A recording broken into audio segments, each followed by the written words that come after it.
Alright, hello. Let's jump straight into the art scene. Why not? Seems to be working. Hopefully you can hear me. Let me know about the music versus me as well, because I know I didn't really get to do a proper test this morning because your girl was running very late. Hey Sammy, how you going, beautiful?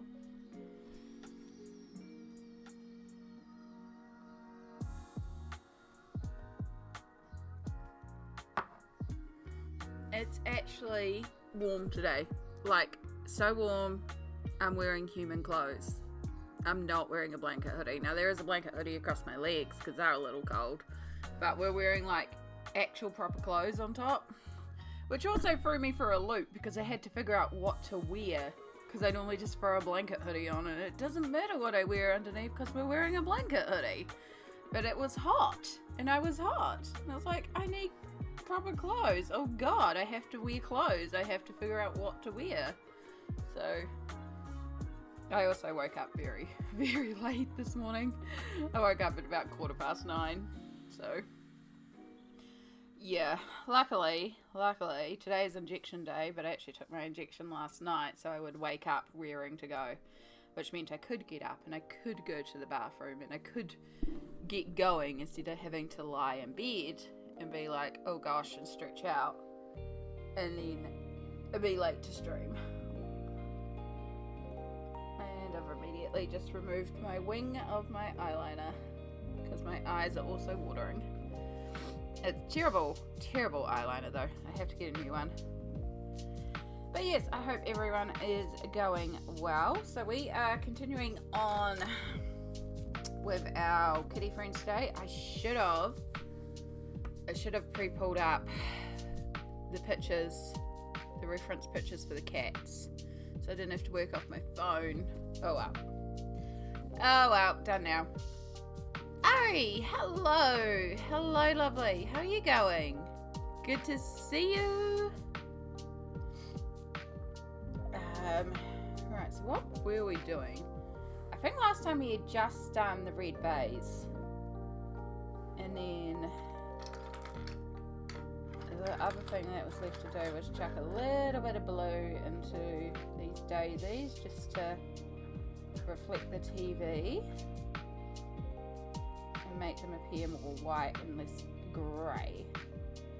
And then the daisies were done too. And then we just had to bring that red into a few different places, and I've still got to do the ribbon. Now ideally we'll get this finished today, and we might even get on to the other cat one that's in here and get that finished today. That'll be a big ask to get two finished, but if we can at least get this finished and maybe some progress on the other one, that'd be great, because my next lot should be arriving soon. They're with my mum. They've been with my mum since Monday.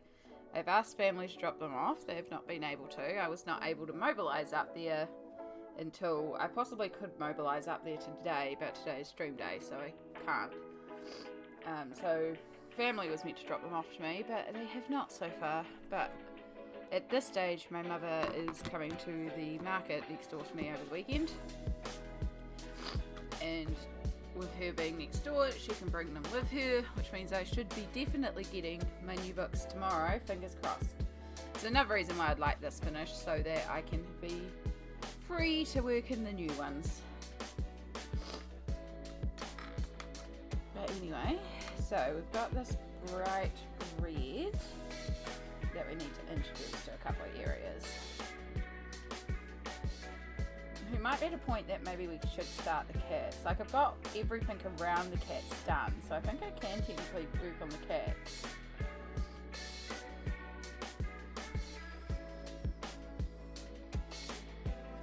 How's everyone going today? I think I need to blow my nose again.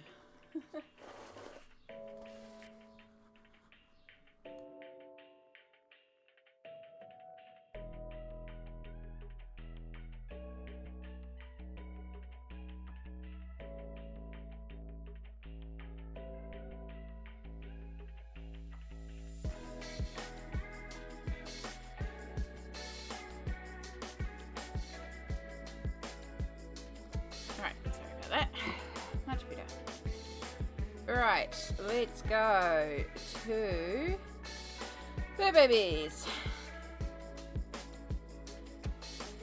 Let's find Fud's references. My kitties for kitty page reference. So let's start with Tara, just this one here. Fud gave us some wonderful references. Now we're probably not going to get it exact, but that's an excellent reference. So let's make sure we download that one, because that way I won't keep getting the Discord popping up with notifications. And then we want Azrael.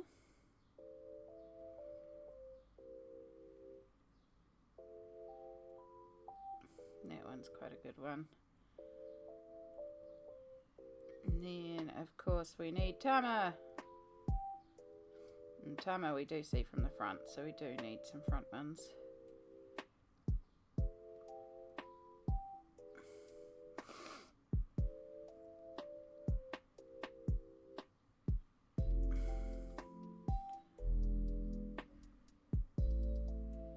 Okay, that one should work. We'll just keep those downloaded.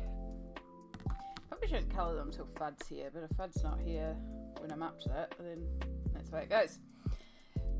Alright, I'll start with the book, because this can be read.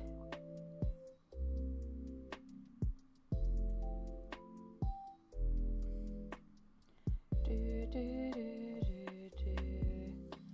everything dry on my hands?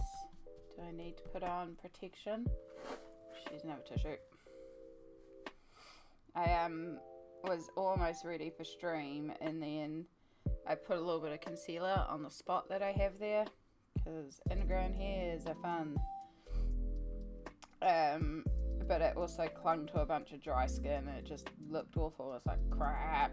So I had to go and wash my face, but I still got moisturizer residue on my hands, and we definitely don't want that on the art.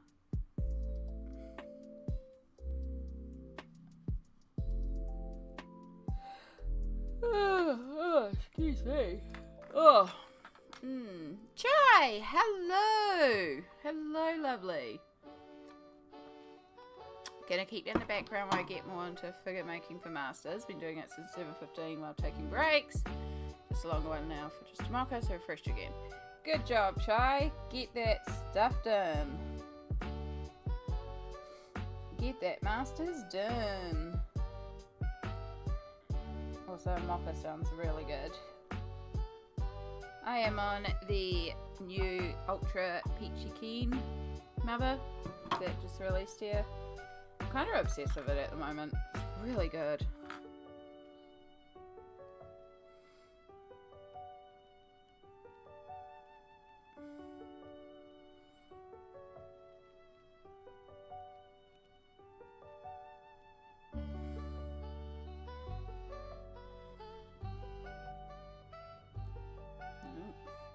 I don't know what was going on out there today, but oh my god, the sirens. There were so many sirens. Something happened.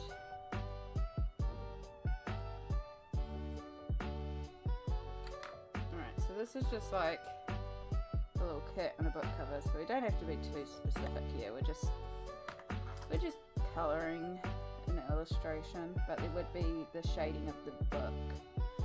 There will be the shadow of the book to consider. But maybe not necessarily shadows on the illustration, but the book would have shadows.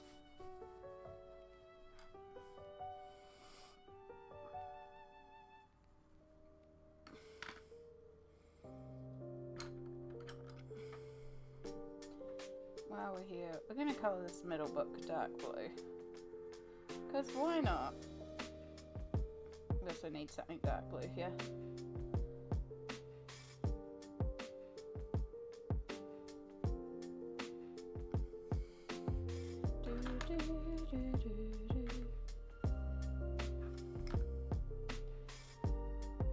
So I've been hunting around a lot of different sites because of Black Friday, because there's a massive list of things that I want and things that I need.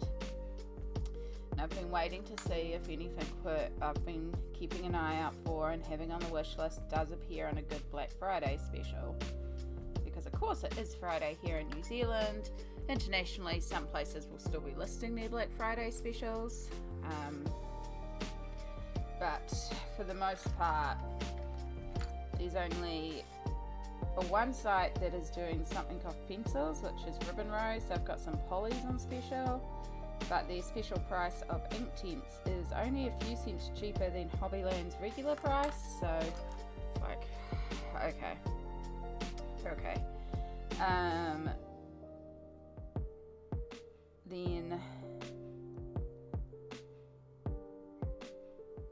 And they also have the Stickles on special. And I do have a little bit aside to spend on some supplies for stream, which could be more of those pencils, or you could just go to Hobbyland and just get the couple of ink tints I need to finish off the set, plus the rest of the Koh-i-noor water soluble pencils that I've been enjoying. I don't know. Right now, there's nothing. There's just one more thing that I'm waiting to keep an eye on, which is as America moves into Black Friday. Seeing if a couple of things on Amazon drop down. But I've been watching a set of pencils. It was at 330. And then before this week, it's jumped and it's been bouncing between 412 and 450. And I'm like, yeah, watch it on Black Friday. Suddenly pop up on special for 330.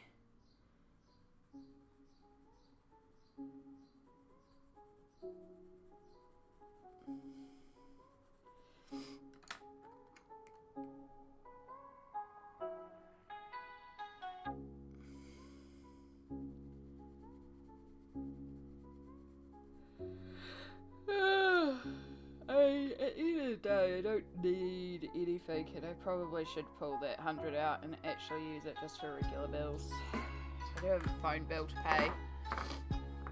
Hey Miss Marilyn, hello, happy Thanksgiving to you. Thanksgiving's not really a thing we celebrate here, but I think you should be thankful at all points of the year, so every day should be Thanksgiving in a way. It's one of my techniques when everything's swirling really badly around me, to try and stop and find the little things that give you joy and little things to be grateful for, and it just helps you because it's real easy to get into that negative mind slump. So stopping and finding those little things. Yeah, the thanks for the harvest. Okay. I mean, it's always good to be grateful for food. I would like to experience a Thanksgiving. I would like to go to America to experience a white Christmas as well. Because of course, Christmas is always summer here in New Zealand, so that is why I'm in regular human clothes for once, because I'm actually hot. You and me both, and I live here. Oh, so you're in one of the states near the hotter areas. I got a friend who, oh god, I think she's Alabama near Florida. I don't know, she's near a Gulf. She's near the ocean. She's not Florida, which makes me think it's Alabama because that's the same sort of region. Yeah, I think that's where she is. I don't know. And then I've got another friend who's up at Maine. I think it is. Maine's like right up the top on the right, near Canada. I know my state so well. But yeah, I know they're at complete opposites. Like the one that's in, I think it's Alabama. I think it's around there. It's near Florida, but it's not Florida. I know that much. But it's near that little pointy up at Florida. Yeah, it's like hot, hot, hot all the time. And then for the friend in Maine, it's like consistent snow. It's just opposites. Yeah.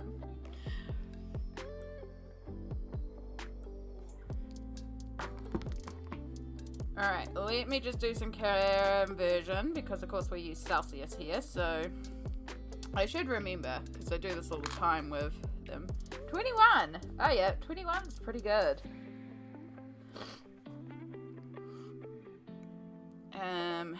What are we right now? We're hay fever, I know that much.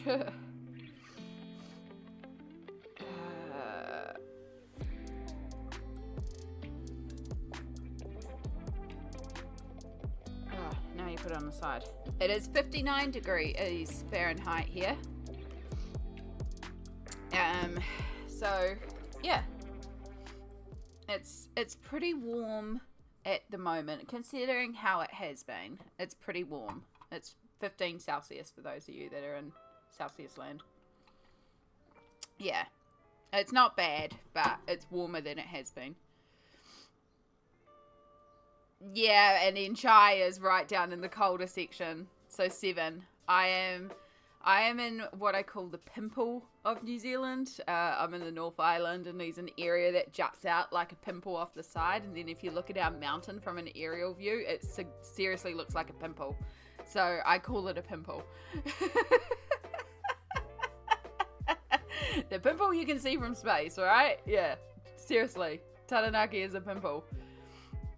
But yeah, we're not too bad. New Zealand's pretty temperate and New Plymouth is okay. But we do get the 4 seasons in a day because we have a mountain and the sea.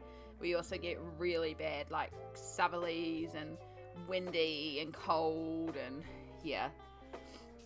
We don't get snow where I am. There's snow where Chai is. I have lived where Chai lives before and I will not live back down there.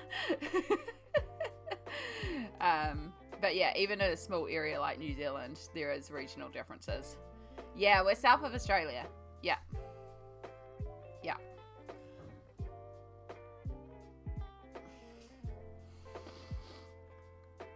Yep, we really are far south.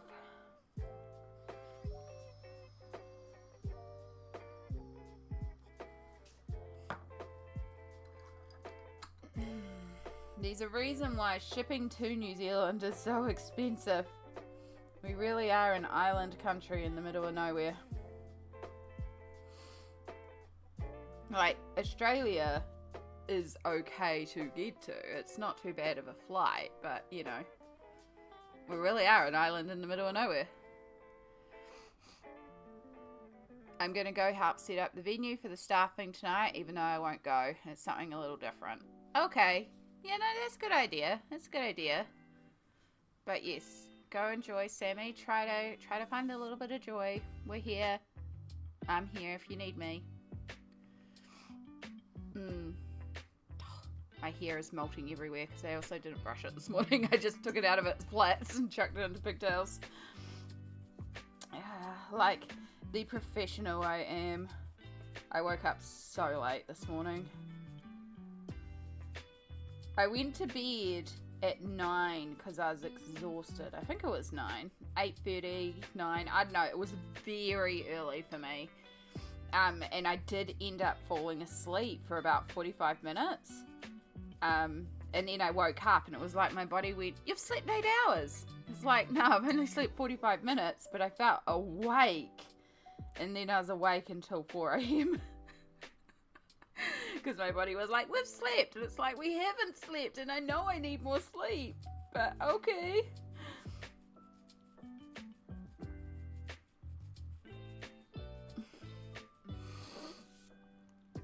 I'm legit curled up in a blanket over my legs and have the heat pump at 25. No, that's too. Ugh. I don't do good when we start getting into the 20s. My perfect temperature is around 16 degrees. 15, 16 degrees with no humidity. I do like it a bit cooler. When it starts getting into the 20s and the 30s in summer, I'm just like, no, thank you.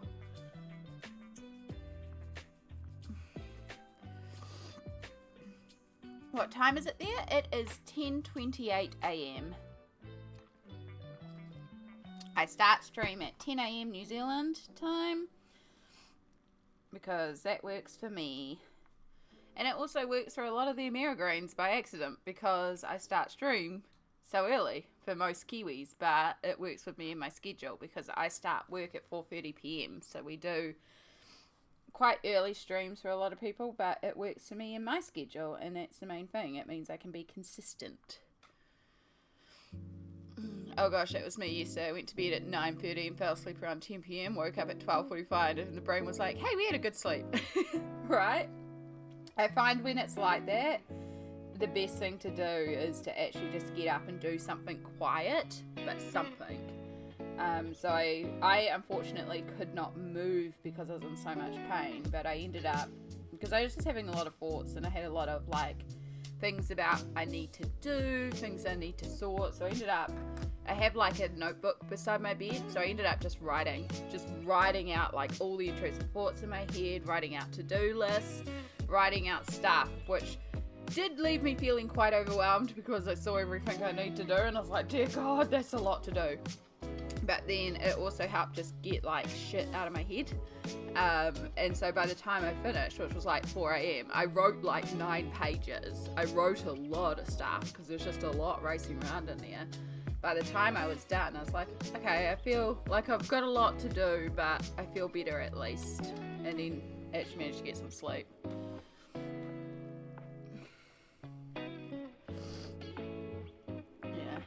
I can stand 40 Fahrenheit with no humidity or 110 with no humidity, but if there's any humidity, yeah, humidity is what kills me. Like, a dry heat can be okay. A dry heat you can set a fan to, you can cool down, but the moment humidity hits, it's just like, nope, I'm done. And it's exhausting. And I used to be, like, I was always like, I love winter. Winter is the best season. Because I hated any form of heat.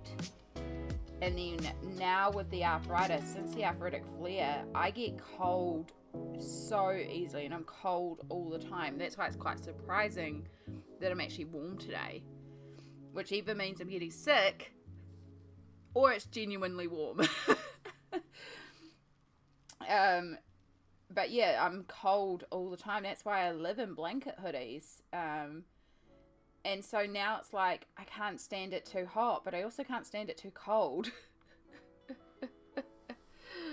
9 a.m. I found perfect regardless of the day. Yeah, you just got to find what works for you. Like, I mean, I did oversleep today, but basically I have found that by 10 a.m. I am usually up and at a point I can stream.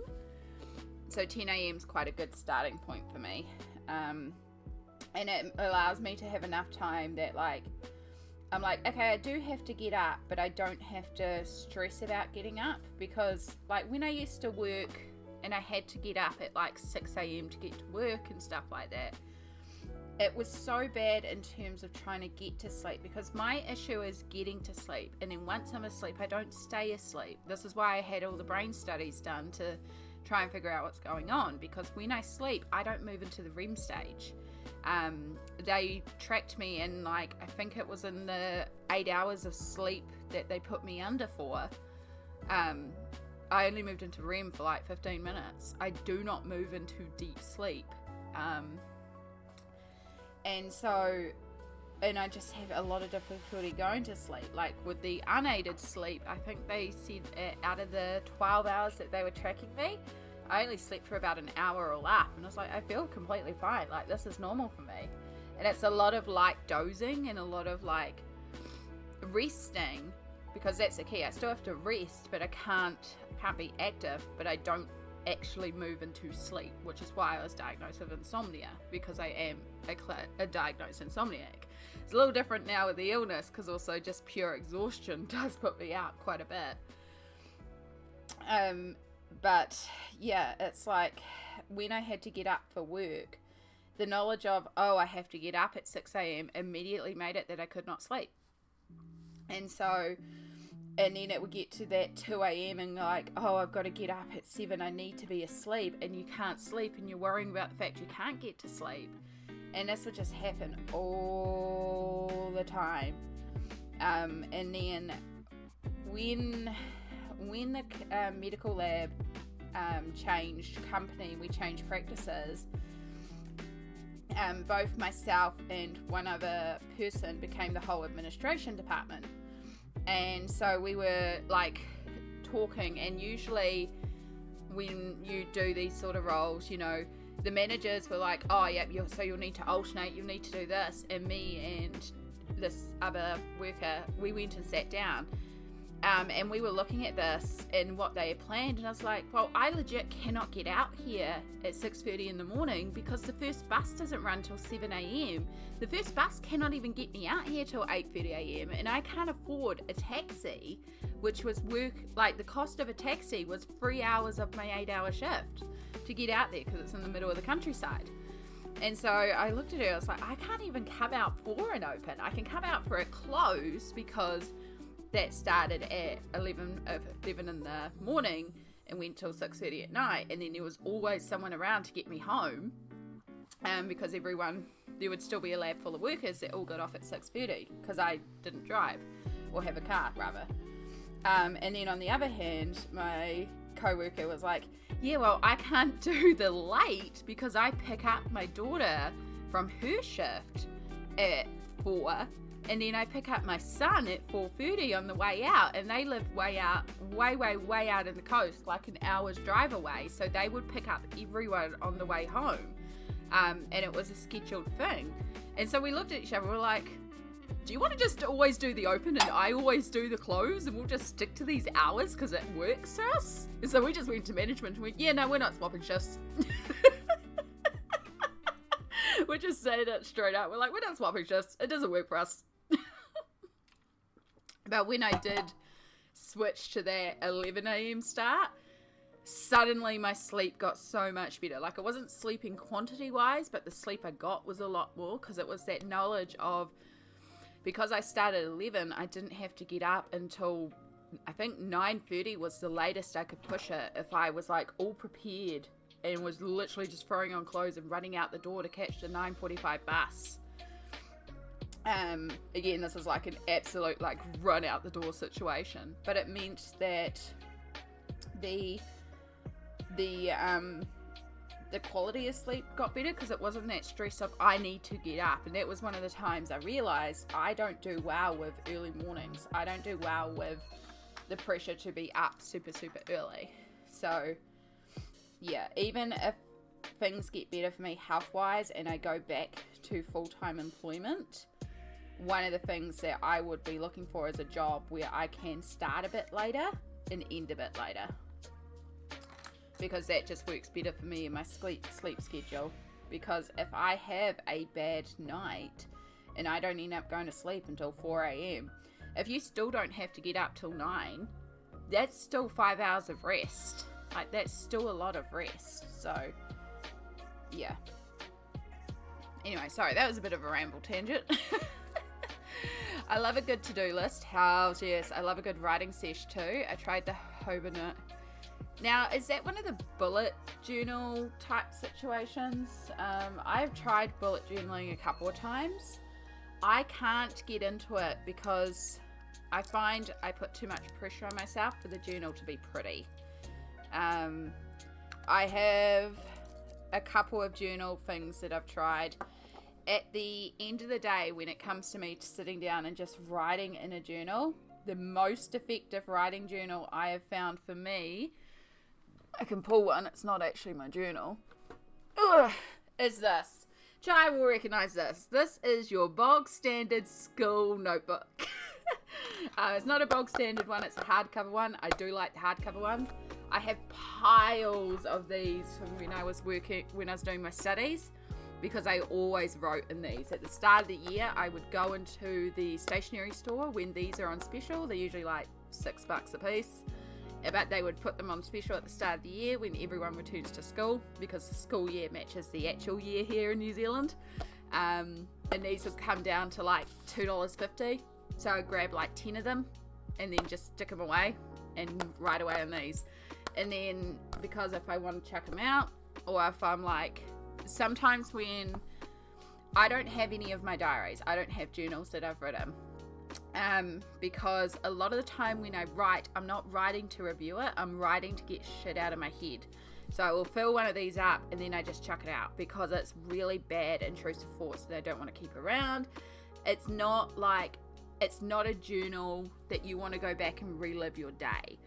And maybe I should start one where it is about celebrating positivity and it's stuff that I can go back on, but I don't consistently keep those up.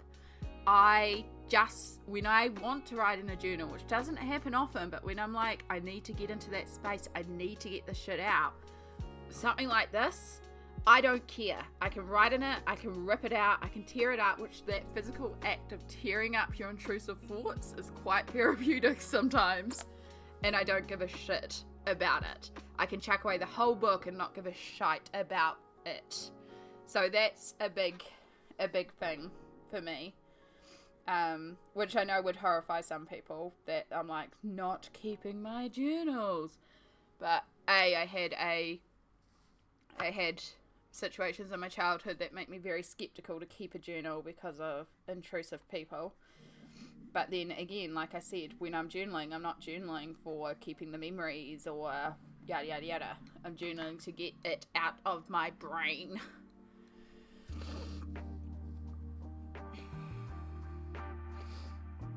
Every time I find something that I want to keep, I write it down on a 3x5 note card and stick it to your wall, I'm guessing. Yeah. I have an art journal. Okay, so I have an art journal that is, I don't consider that a journal, but in a sense that would be my more memory journal. Like, those are the journals I keep. Yeah. The wall. Yeah, no, that's all good. I figured it was the wall. Typing's hard. Words are hard. But yeah, so I have art journals per se, and I guess that is the more. I just said I don't journal, but then I remembered I do have art journals, even though I think of them more like as visual art projects in a journal, but they are a journal. I do have journal entries in there. I do have writings in there about different things going on in my life. But again, I don't do that consistently. I go through phases of, I need to art journal right now, and then I stop. We actually went through my art journal last time too. But yeah, I've been in the mood to actually do an art journal page at some point. So maybe one day we'll do an art journal stream. They are fun. I do like art journaling. But yeah, that would be more the journal to keep around to show visually what's going on. Alright, I think this pencil sharpener is the piece of shit one that I just need to chuck out because it's awful and destroys my pencils. It's a shame, it's super cute. Like, such a cute sharpener, and it's got a good storage container, which is another thing I look for in a sharpener. But the blade is awful, and it's destroying the pencils. The bullet journal best bit is meant to be when you need it. Yeah.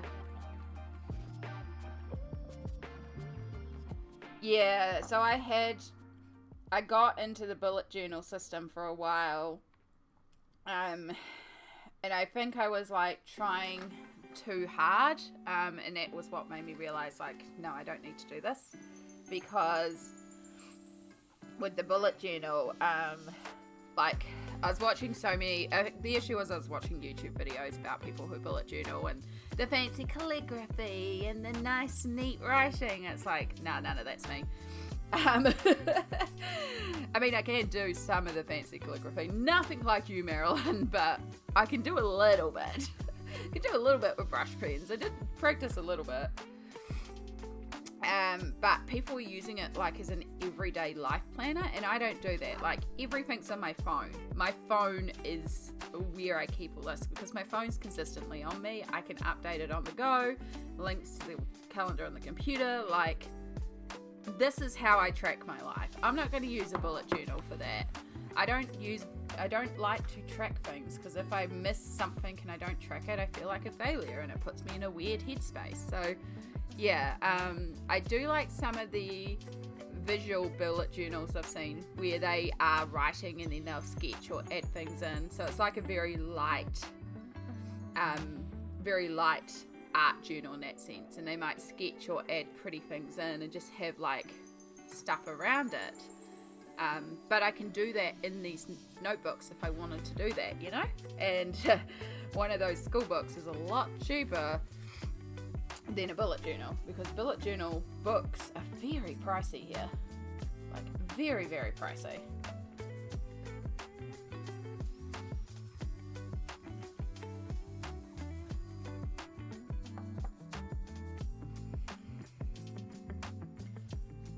A simple bullet journal, yeah. I mean, if that works for you, it works for you. Like, I just thought about another journal that I technically have. Oi! See, this is how I would technically probably bullet journal if I did. Oh my god, there's like hairs trapped in it. But you can see my devolvedness. De-evolution? I don't know. I can't word today. We're in a mood today. But that's fine because I actually really like distractions. Look, kitty sticker. These are by Pencil Butter. So I started off, this is my colouring journal. This is what I use to track my colouring stuff, right?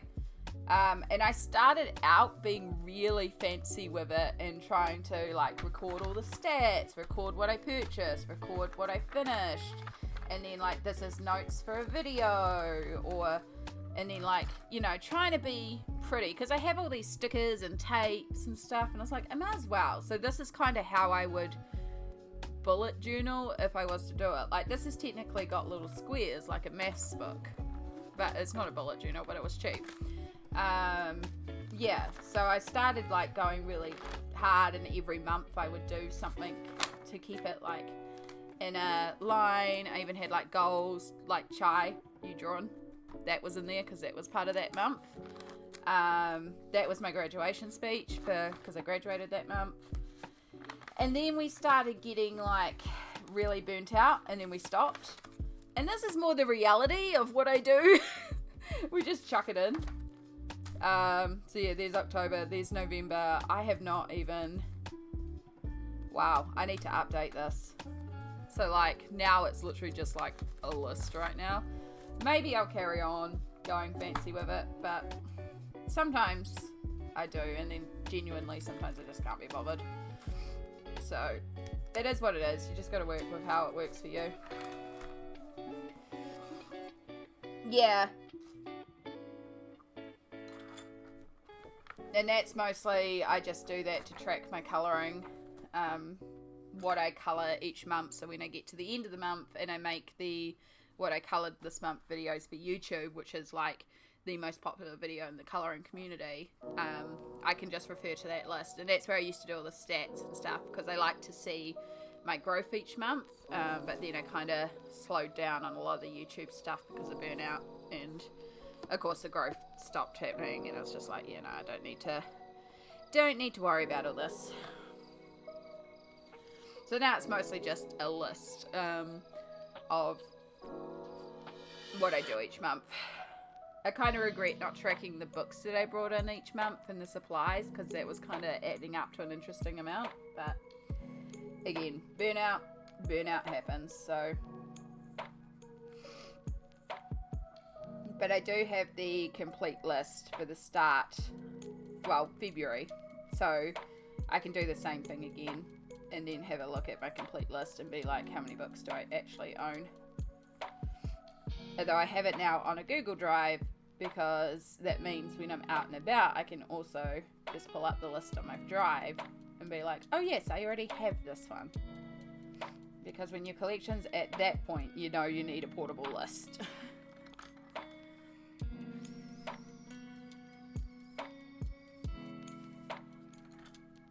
I do know that in January we will be doing a few recordings, because we will do the complete flip through of my entire collection, of every book I have, of every work in progress page, of every completed page. So we'll actually go through all of that. because I actually find it really handy to have that video, and I've referred back to my February one when I started up my YouTube again so many times, because trying to get all the older work in progress pages finished so that like the work in progress pages I have are pages that I started this year, and then so next year the goal will be to finish off the work in progress pages currently. I don't even know how many work in progress pages I have right now. Hopefully it's less than 55, which is what we started off with. They do build up though. There's always going to be a couple of work in progress pages. Have you tried Microsoft To Do It list? Checklist? Oh, I have not. I am looking for a better to do app list. I usually just use the notes feature on my phone. Sorry, it's completely off camera there. Because the notes feature has a to-do list that you can check. So I usually just use that a lot. But it's very basic and doesn't have any pretty colours. And sometimes I'd like to be able to put like things in colour order, so that I use colour to sort of indicate urgency and stuff like that. But it works. You know, it's not fancy, but it works. But I'll look into that. I know there are a lot of like fancy apps and stuff that you can get into. But again, once you start getting fancy, I feel like it takes away from what I actually need to do. Because I spend too long trying to make it pretty and fancy. And it's like, we legit just need to do stuff.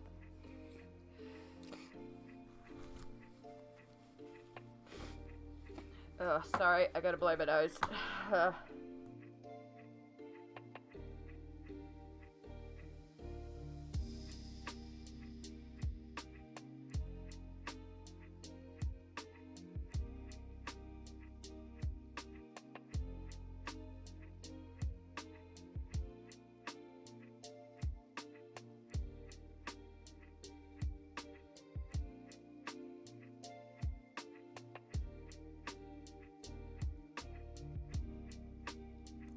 Okay. Oh, I think that's better. Gross.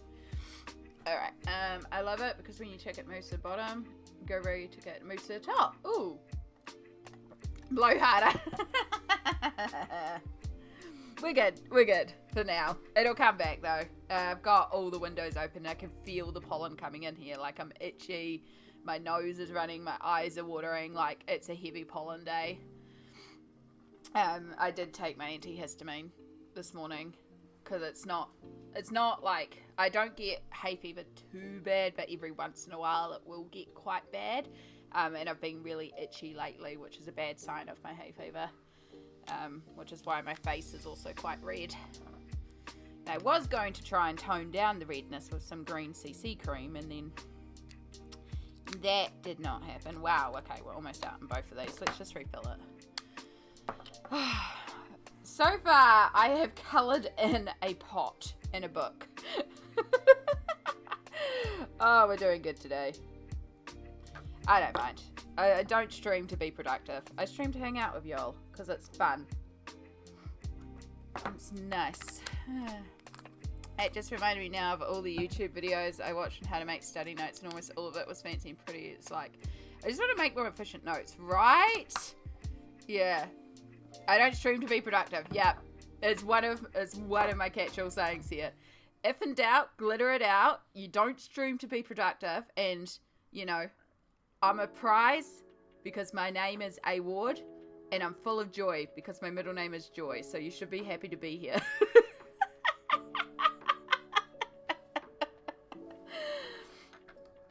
But yeah, if in doubt, glitter it out.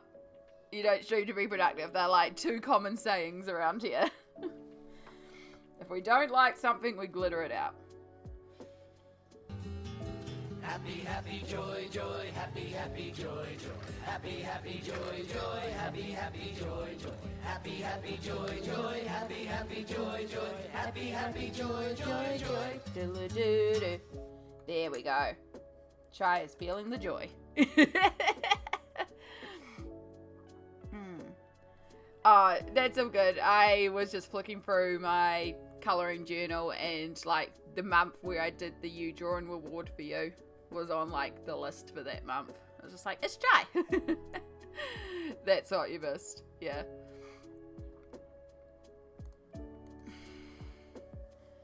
Joy is also your mum's middle name as well. Oh, well done. In terms of taking notes, when I was taking notes, I could go find some of my school notes. I knew for me, one of the most effective things was colour. I can't just take black and white notes or blue and white notes, depending on your pen. I can't take those sort of notes. So a big thing for me is colour. So colour highlighters are some of my best friends. And rainbow colours highlighters and coloured pens and stuff like that. Like, just colour. Even like last night when I was rambling out all the stuff, I have, I can't remember what brand they are. But it's just really nice writing pens that come in a bunch of colours, and it was just like every paragraph switch colour, every paragraph switch colour. Certain paragraphs were like, yeah, you're a dark blue paragraph, or no, you're a red paragraph, or you're a pink paragraph. But I don't know, it just needed colour. It helped me write a lot more. Colour is my best friend. I like colour.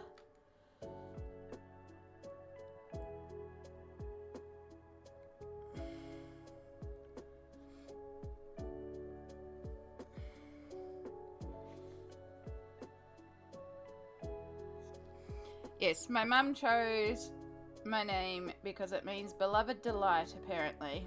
Also, my name is the French way of spelling friend. I like to think I'm everybody's friend. Except for icky people, you know. People that like to hurt my friends and use terrible names and, you know. I think, like, I'm a big believer of the energy you put out into the world is what you will receive back. So, like, be the energy force you want to see in this world. And I want to be that positive, glittery bubble. I want to be that safe space. I want to be a positive influence on the world. So I do try to remain positive. I do try to be friendly, and I do try to be kind. Because that's what I want in my life, is positive, friendly, kind souls.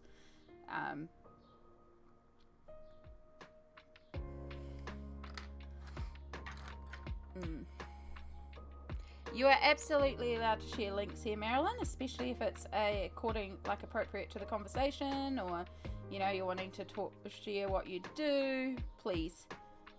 I love sharing the links. I also really like people being able to share their stuff, especially if we're talking about it, because, you know, especially on the internet, it's really hard to get yourself out there. You're screaming into a void of noise and constant advertising and just so many people pushing their stuff, and it's like, I have stuff too, and it's hard. It's hard to get yourself out there.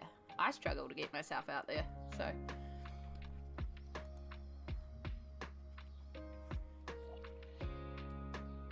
Ah!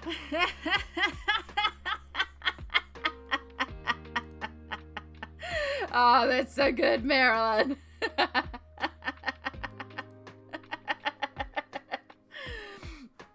Oh my god. Okay, I need to do that on my phone.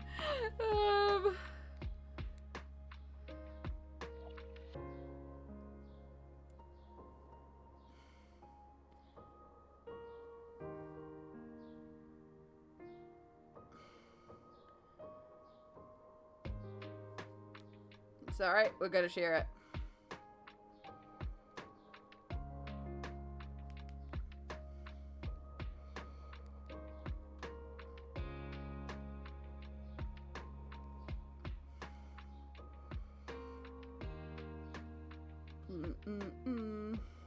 Blue.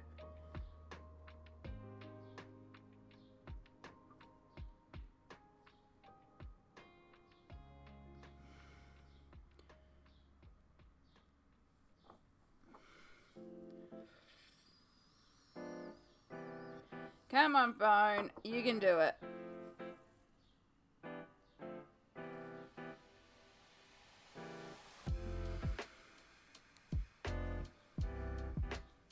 No. Come on, phone. Oh my god, I can't even type.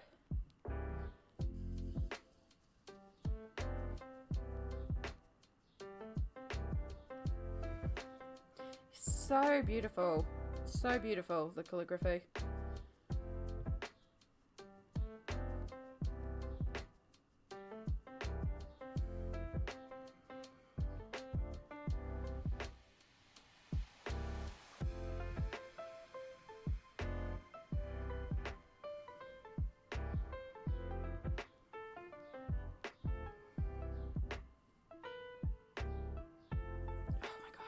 Sorry, I can't. My hands are just like, not today. It's like, shh, hands, we can do this. We can do this. We have the capability. Done. Done. Right. Very important. Had to go. Aim free. Hi, sandwich. Gonna see if I can order a house pizza. Heck yes, try. Get that pizza. Sorry, sandwich. Got distracted by Miss Marilyn's gorgeous, gorgeous calligraphy.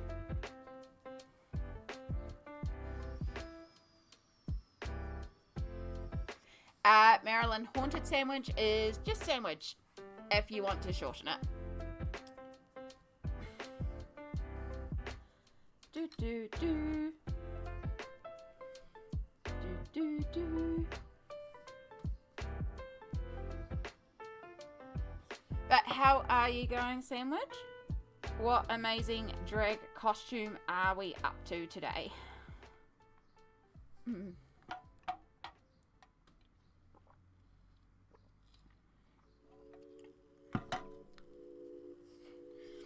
Also, Chai, congrats on knowing that you need a break. It's very important to do that.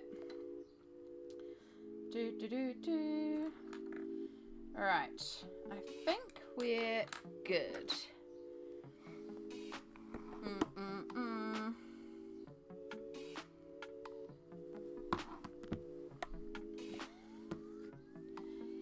Alright, I think we need some more red. I think we're going to do this fishy red. I think we need this big pot of red in here.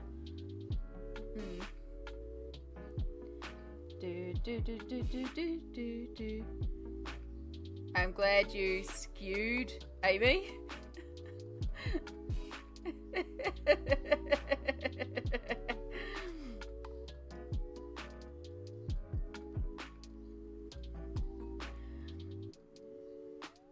Aim free.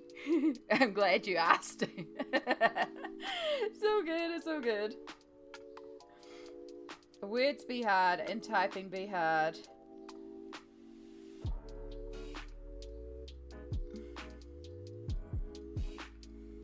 You're very tired. I can imagine.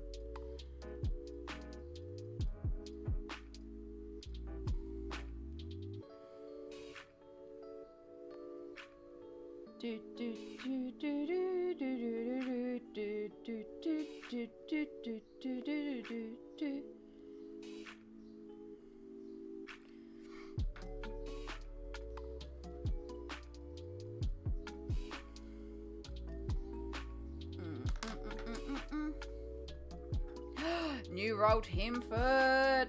Fancy. I'm telling you, between you and Samsara, all your sewing projects lately, I'm like, I need to pull out my sewing machine. I can get to the sewing machine. I can't get to the box of fabrics.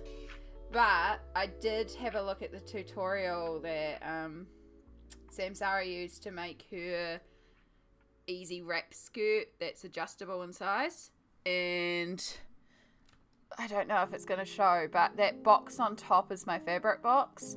There's like 4.5 meters of a really cute Pokemon fabric in there, and the person that put out that tutorial also has a pinafore dress, and it's like Pokemon pinafore dress with pockets. Like, how cute would that be? Oh my gosh, it's almost ad time. It's already been an hour. We've done hardly anything. Y'all are wonderful. I love how you distract me. Oh, oh, but yes, in true tradition of the channel, sandwich has arrived in and it's at break time. So make sure you do your stretches and hydrate. I should hydrate. I haven't had any water. Stretch, hydrate, take meds, grab a snack. I might have a cookie. I'm going to also go and have more nosying at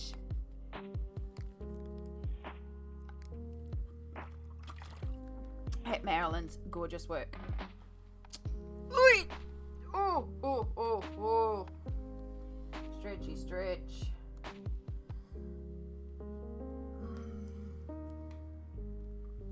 Oh, there's some cracks.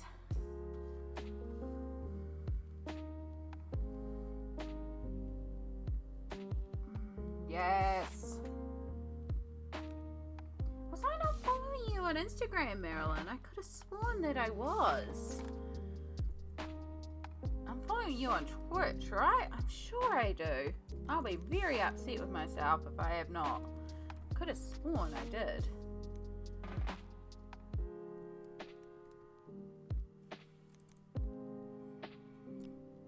Let's just do a little shout out. Rude!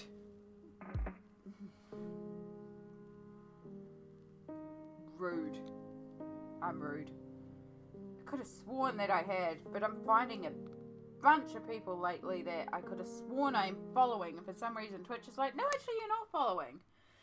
And then there's been people going live, and I'm like, I know I follow you, why am I not getting an alert?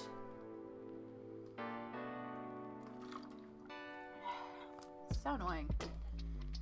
I need to go get food, but that requires getting out of bed, then showering, then driving. Ugh, effort.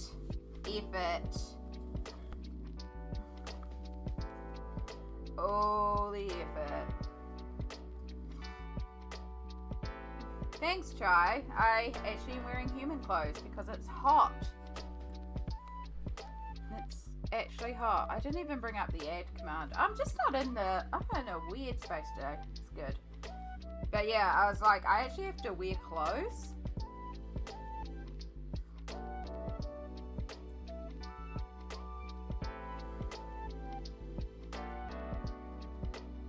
So weird.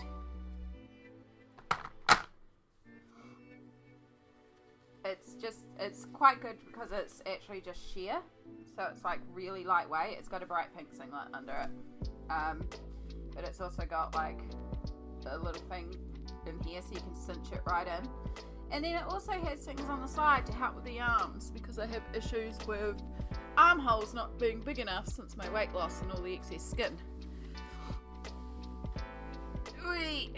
Alright, got about 30 seconds left.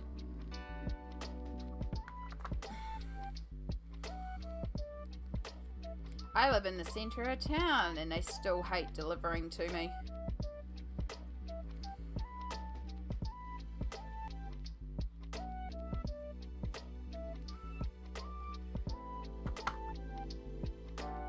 There's been a couple of times I've ordered pizza and the pizza delivery person is like, oh, I couldn't find a park around your place. I'm like, that's not my problem.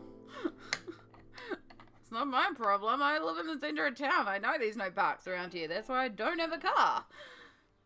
I'm here to order pizza. Like, there's loading zones around. Like, yes, you might have to walk for 20 seconds to bring it to my front door. And I've already walked down to the front door, so you don't have to mobilize into the building and find me in the building. Like...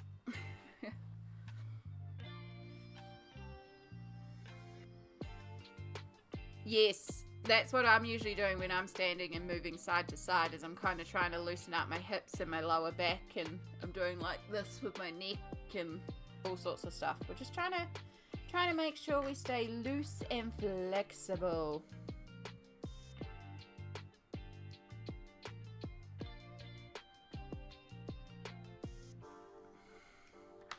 Alright, let's finish off our fishy.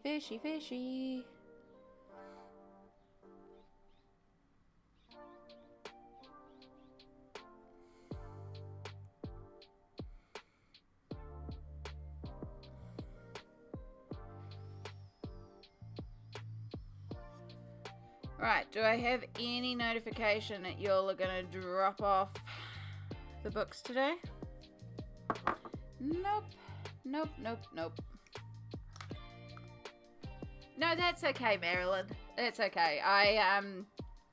When I went to shout you out on when I posted it on Instagram and then was looking at your account on Instagram, realized that I wasn't following you on there, that made me go, oh, I thought I was. And then I did the shout out because A, you deserve a shout out, especially with your Twitch classes, which I'm going to try and make a point to come to because I'd love to learn more about calligraphy.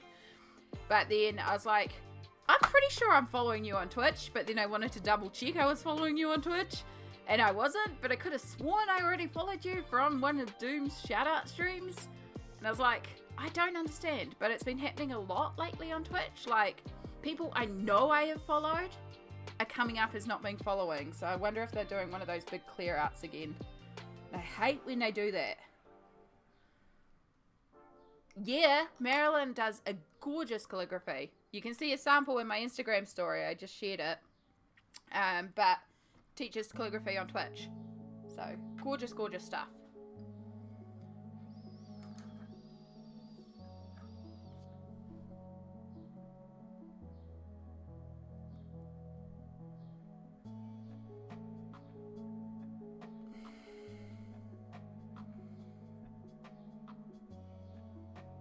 That's what I was cracking up before when Marilyn shared the link, because they illustrated the little "I don't stream to be productive" quote. Which is accurate.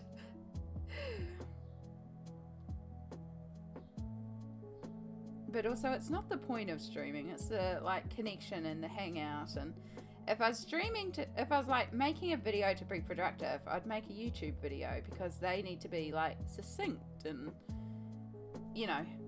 informative, and that's what I feel like YouTube live is a lot of the time too, is it's just a live YouTube video.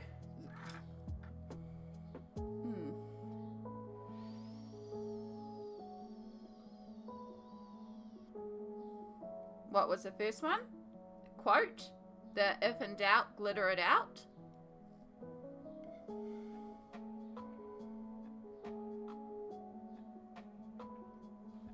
Is that what you're referring to?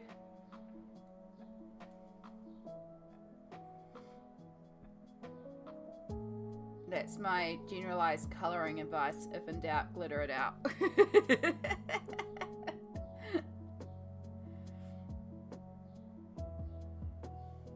Good advice for a lot of stuff. Doing your makeup, you don't like it? If in doubt, glitter it out. Colouring, don't like it? If in doubt, glittering it out. Writing something, don't like how it's going? Glitter it out. Making cupcakes and they're falling apart. Make sure the glitter's edible, but then glitter it out. Blue. Blue is my colour.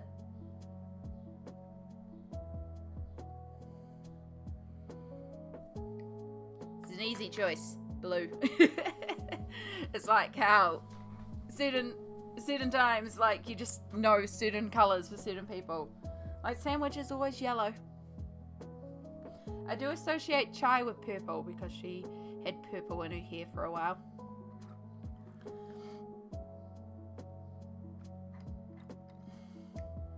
My hair, when it is properly dyed, is a beautiful, beautiful, deep blue. It is very faded right now. Although I did look at where I get my hair dye, and I've got my hair dye back in stock. So now it's just saving up to get some hair dye and some bleach so we can do my roots, because oh my god, my roots are growing out, and bringing in hair color. But then also we're getting to a point, we're getting really faded here. It probably doesn't look it too badly on stream because it still looks quite green, but keep in mind this is royal blue when freshly dyed. But we're starting to get really light green in certain sections. It's light enough that if I keep I could wash it more frequently to get a bit more pigment out, and I could lighten this quite a bit, and then I could look at changing colour if I wanted to try something different. If we wanted to go for some different colours, it was 3 years ago last time I changed my hair colour, because I did merm hair and then I went back to blue. So I've been colouring for 8 years now, but we always end up coming back to blue. But yeah, because it's getting so faded, I could technically bring in some different colours, and we could do multicolour, or could go to purple for a while, or I could go to, I tend to stick to like gel tones and like purple and blues and pinks, and I know I tend to stick to those colours. So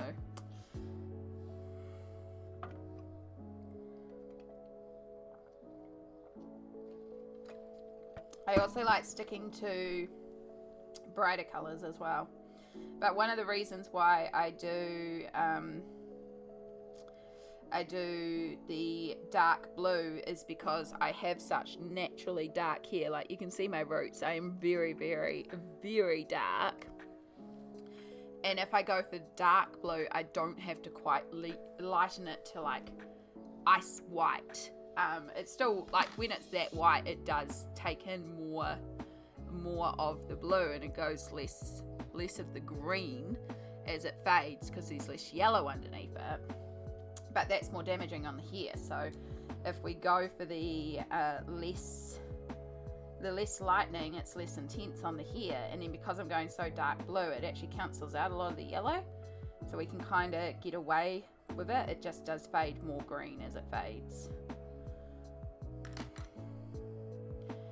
Do, do, do, do, do, do, do, do, do, do.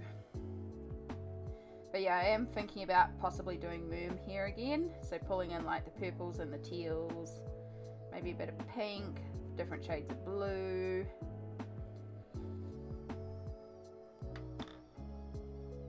But also, blue's my colour. Like my little mini me, I have blue hair in it for a reason.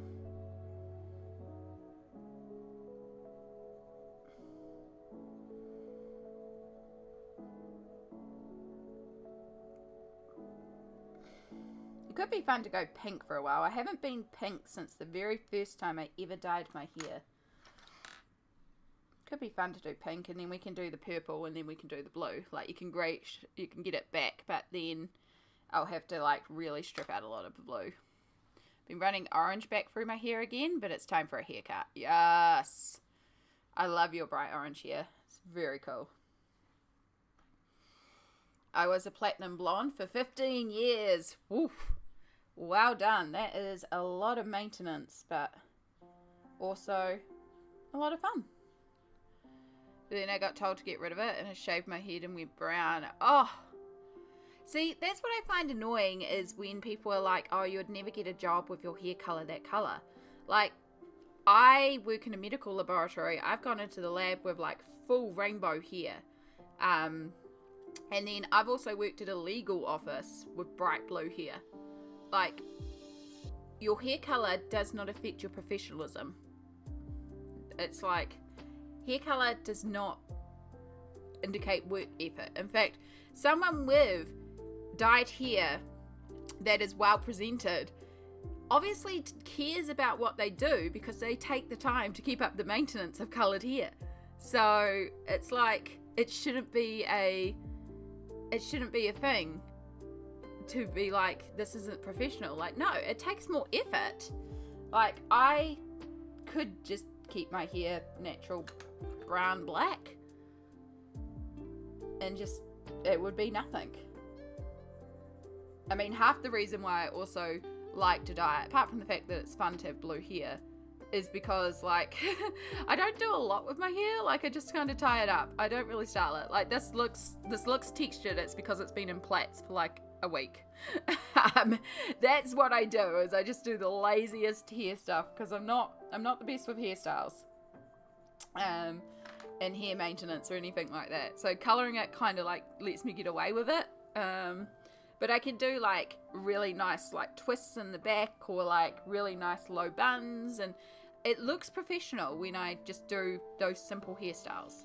And that's what I did at the legal office. I had bright blue hair, but I would put it in like a little low bun, and I'd have my little suit jacket and like a fun top and a little skirt and tights and my heels, and I would walk in and then they would there's a reason I don't work at the legal office. But it was nothing to do with my hair.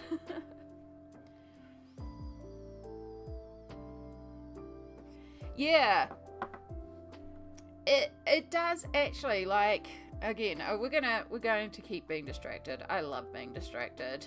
Image. Oh nope, not the TUI drawing. Properties. Oh wait, no, it's not on there. I need to do it via Facebook. We found this out last time. I really need to get a folder on my computer of all my hair colors and keep a folder on the computer for when we talk about this, because this comes up a couple of times instead of just going to my Facebook page. But also they're all on the Facebook, so it makes it easy. Right, I want my photos.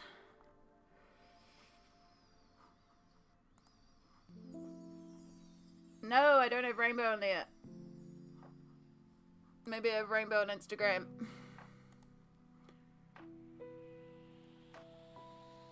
I know I have them on my phone.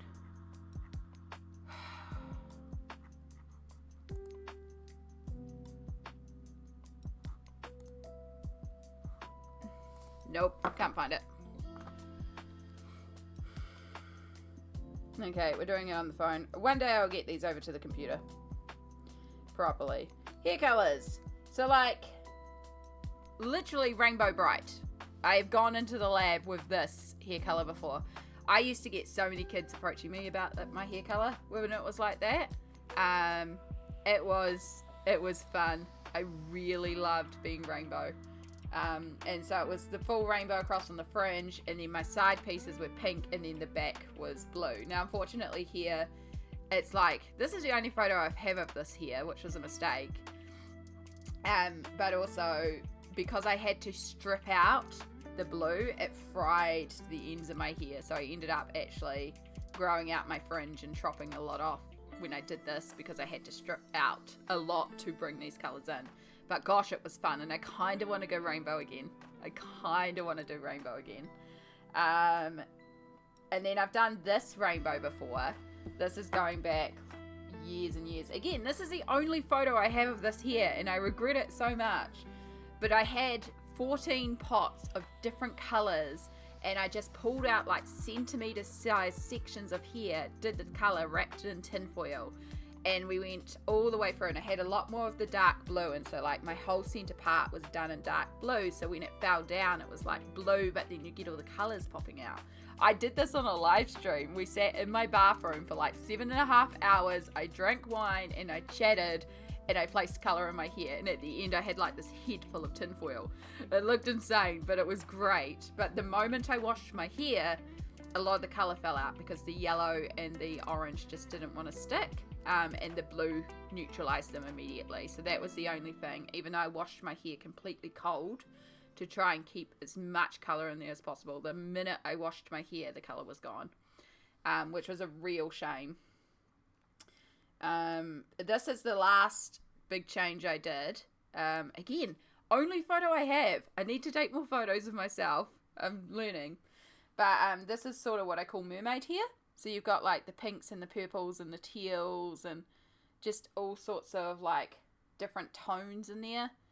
And again, it's just me pulling sections and painting them. Just random. That was pink, purple and blue. That was one of the first ones I did. That was the very first hair color I ever did. Bright, bright pink. Way, way back 8 years ago. And there's a fun picture of me blonde. Between colors. Yeah, it's a lot of work, but I do it myself, so it's a lot cheaper. But it's fun. You know, it's really fun. And at the end of the day, if I screw up on the hair, well, we'll just go black. We'll go dark brown. We'll chuck in a neutral color. Spotify, where are you? You're just very, very quiet all of a sudden.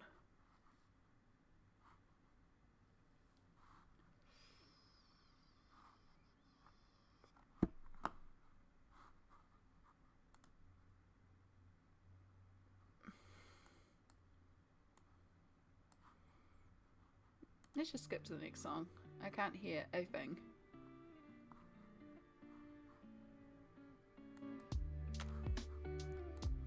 Here we go. Alright. Yeah, it is a lot of work, but I love it. I love having bright rainbow colored hair. The moment, so I started dyeing my hair, I think, yeah, 8 years ago now. And it was like something clicked in my brain because I had been struggling with my self-worth and my mental health for so long. And I did that ridiculously bright pink hair.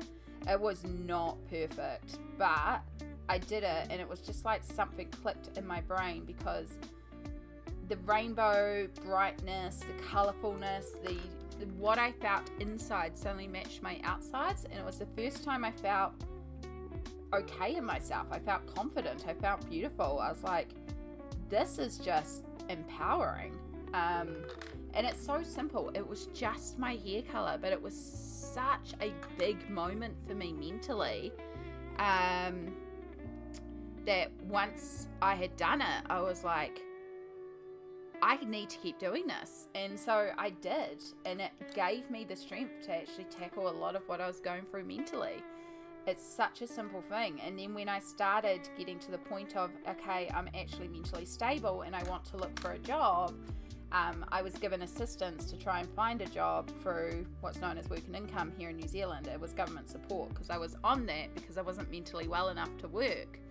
And so when I was like, I think I feel okay to go and try and work, but I was talking to the job person, and I was like, the thing I'm most nervous about is my hair, because back then, you know, I was like, people are going to tell me to dye my hair to a natural color, but this is such an empowering thing for me right now and has really helped me mentally. And if I get a job, but the only condition is I dye my hair a natural color, I don't want to take the job because it's going to set me right back. And that kind of goes against like work and income, because like if you get a job, you've got a job and you've got to go do the job. But the case manager was like, no, I don't want to find you any job. I want to find you the right job, so we keep you off. So yeah, if you having your hair color bright blue is essential to you, I'm going to make it aware to anyone I send you to an interview for. That is a stipulation for you, is that you have bright blue hair. It's done nicely. It's well maintained. You still come in looking very professional, and I don't think it should be a problem. So yeah, every time I was applying for jobs outside of work and income, but when she would send me to job interviews through work and income, she would let them know straight up, Amy has blue hair. The blue hair is very nicely done. She's still incredibly professional, but she has blue hair and she will maintain blue hair in her employment. So when I went to the lab, which is how I got the laboratory job, and I turned up and, you know, came in, and Sally was like, no, the hair's cool. She does joke every once in a while. My boss is like, when I would come in, like I came in with that rainbow hair, and everyone's like, oh my god, it's rainbow bright. I was like, I know. And Sally's like, have you ever thought about doing a nice brown? And I just look at Sally and she cracks up laughing. She's like, nah, it's cool.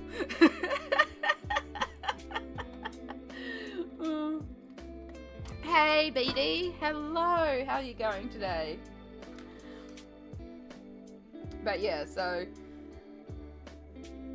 I've worked with a lot of random colors, and especially when I was like a phlebotomist as well, like having the rainbow hair, the kids really like it. Like there were a couple of times we had kids in there and I would go in and assist before I even took the bloods, and I would just assist by, like, when you're doing a child, you have the person taking the blood, but one of us would like hold the arm in place and just kneel down in front of the child and just keep the child entertained basically, while making sure they stay in a safe position so that we can get what we need to get for the test. So a lot of the times I was that person, because I would come in with my rainbow bright hair and then the kids would be like, your hair. I was like, I know, what's your favorite color? What color do you think I should do my hair next? You know, do you like the pink? Would you like the blue? Should we put some more purple in there? I'm thinking about putting glitter in my hair, and it would just keep the kids very entertained.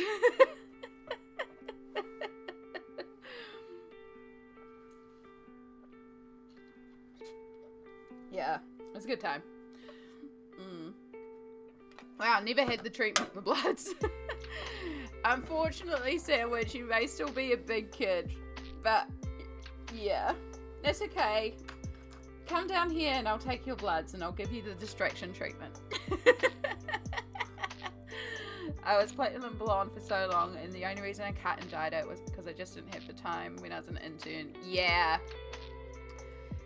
that's it as well, is that it is the maintenance. It is the maintenance to keep the hair up. That's the biggest thing. Again, like, I work from home. I do try to wash mine as minimally as possible to keep the colour as vivid as possible. Again, I haven't dyed this since graduation, which was May. So that was the last time I dyed it. And we've got the regrowth. You know, like, it's not looking the flashiest right now, but it's still passable because I dye it so dark to begin with. But it's definitely at the we need to do maintenance stage. And that's a big part of it, is there is the maintenance. And also, the bleach is very drying. My hair is very dry. I do every once in a while just trim ends because the ends get super frizzy and super dry because of the bleach. Like, the bleach is damaging. It's really bad for your hair. I do my best to not damage my hair with it, but it's damaging.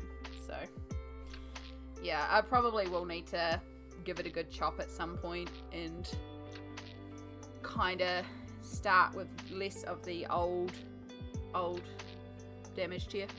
It's not too bad though. Like, again, I do really try to keep it reasonable, but also very lazy because I'm lazy. It's usually just shove some coconut oil in the ends to keep it hydrated and healthy. And then when I bleach, trying to make sure I'm only bleaching over roots and not bleaching over entire head of hair.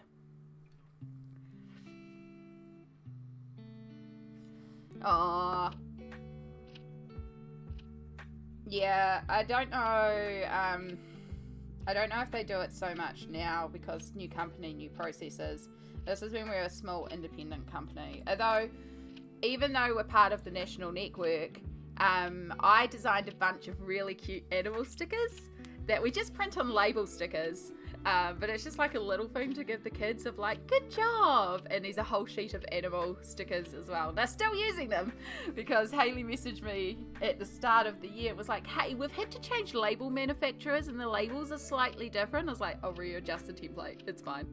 So they're just like little paper label stickers. They're like really, really easy. They're really like little stickers, and it just says, I got my blood today, or something like that. I can't even remember. You know, I was brave today, or something like that. But there's lots of cute little animals on it. What, God, I wonder if that's even on the computer. We're really deep diving into some oh my God, speaking of stickers, I could take the animals and make cute stickers of them, like.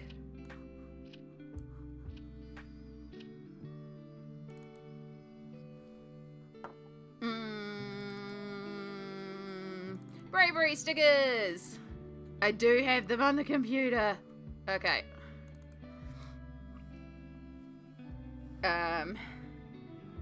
So, let me pull this up.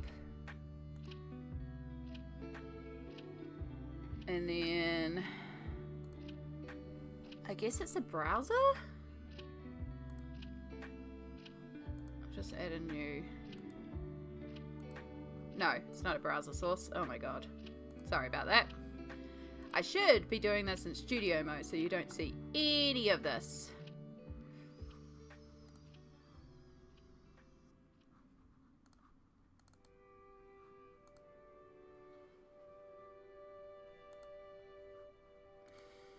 Oh no, that's right. It won't capture the... Frickin' heck, that's right. It doesn't capture my photo application. It's really annoying. Yeah, so you can do all this without, like, you can set stuff up so that you can do it in studio mode in secret, and then you'd go off studio mode, and then you're not affecting your live mode. Yeah. Alright, let's see if we can just open it as a tab. There we go. Okay, time for a bunch of tabs. Let's hope this doesn't crash my computer.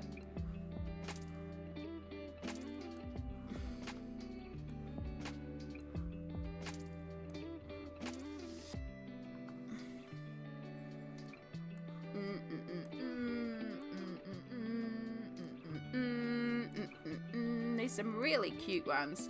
Certain animals are definitely more popular than others, but I wanted to have them in lots of colours so that there were lots of animals to choose from, but there were also lots of colours. Okay, we got it sorted. So now we're going to make sure we're getting the right one. Boom. And this is where studio mode would be good, because I could have had this rearranged so it was actually the right size. So they're like really, really simple computer graphics. I literally got paid at work to do this because we used to hand out little vouchers for like McDonald's chips and stuff like that, and then we had a bunch of complaints of parents who were like, why are you giving out like McDonald's chips? You know, it's not healthy. And they used to give out lollipops and stuff too. And they had little things. They had some stickers on hand for kids who couldn't have lollipops or chips. But then the decision was made of like, yeah, let's just get rid of them. Because I was talking to Hayley about all this, who's my manager. And she was like, yeah, but what do we do? I was like, you get those little labels, right? Yeah, I could design a bunch of stickers and we could just give them stickers. And it's cheaper than like you having to buy a $2 sticker sheet for every room multiple times a week. And so this is what we came up with. And so I sat there at work and like for a couple of weeks I got paid to design the sticker sheet, which is great. It didn't take me that long, but I did it on work time because, you know, it's at work. So yeah, we have a bear, and then we have a purple kitty. We have our lion, green monkey. We have our red owl. We have the panda. We have penguin. We have our pig. We have our puppy. And then we have our tiger. And I would be very curious to know which one you think is the most popular.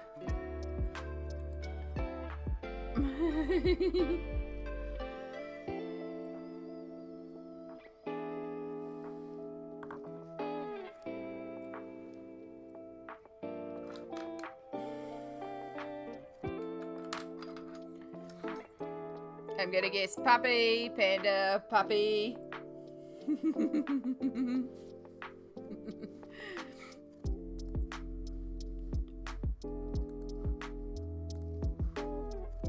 Lots of puppy.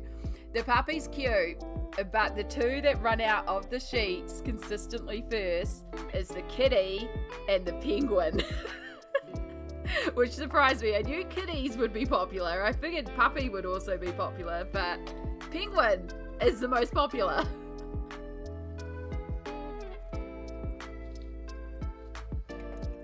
The owl is the least popular.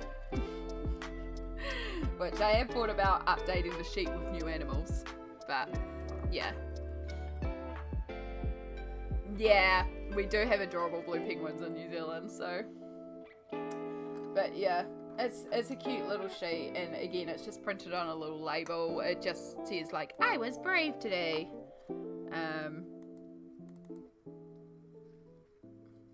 Oh, I'm opening the wrong thing. It's gonna slow my computer right down. Let's get rid of all these tabs. So yeah, it's really like not a big sheet, and because like we produce them again just on like labels. Yeah, I was brave for my blood test, that's what it is. So this is the sheet, like, you can see how many we print out. So often they'll let the kids pick a couple, because it's like, you know. I think these sheets cost them like $1 to make with the printing, less than that really. So the sticker sheets themselves are like 9 cents. So really cheap and effective, but yeah. The kitty and the penguin are the first two that usually go. And it says, I was brave for my blood test. So if you're in If you're in my region and you get a blood test, ask for an Amy sticker.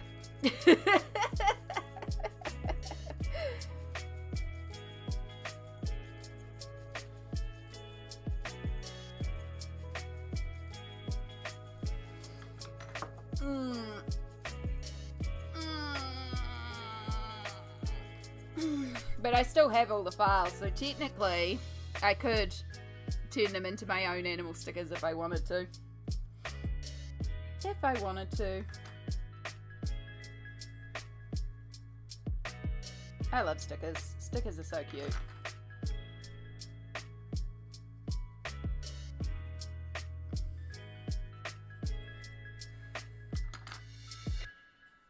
This 3x5 is not coming out how I want. Oh no! I hate when that happens. It's just like not working. Alright, we're going to do a yellow shell here because we need a bit more bright yellow.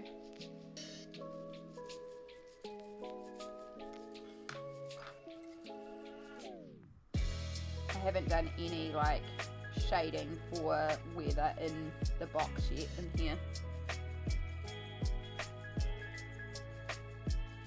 We also need another green book down there. In fact, if we do green over there, maybe we can do that shell green.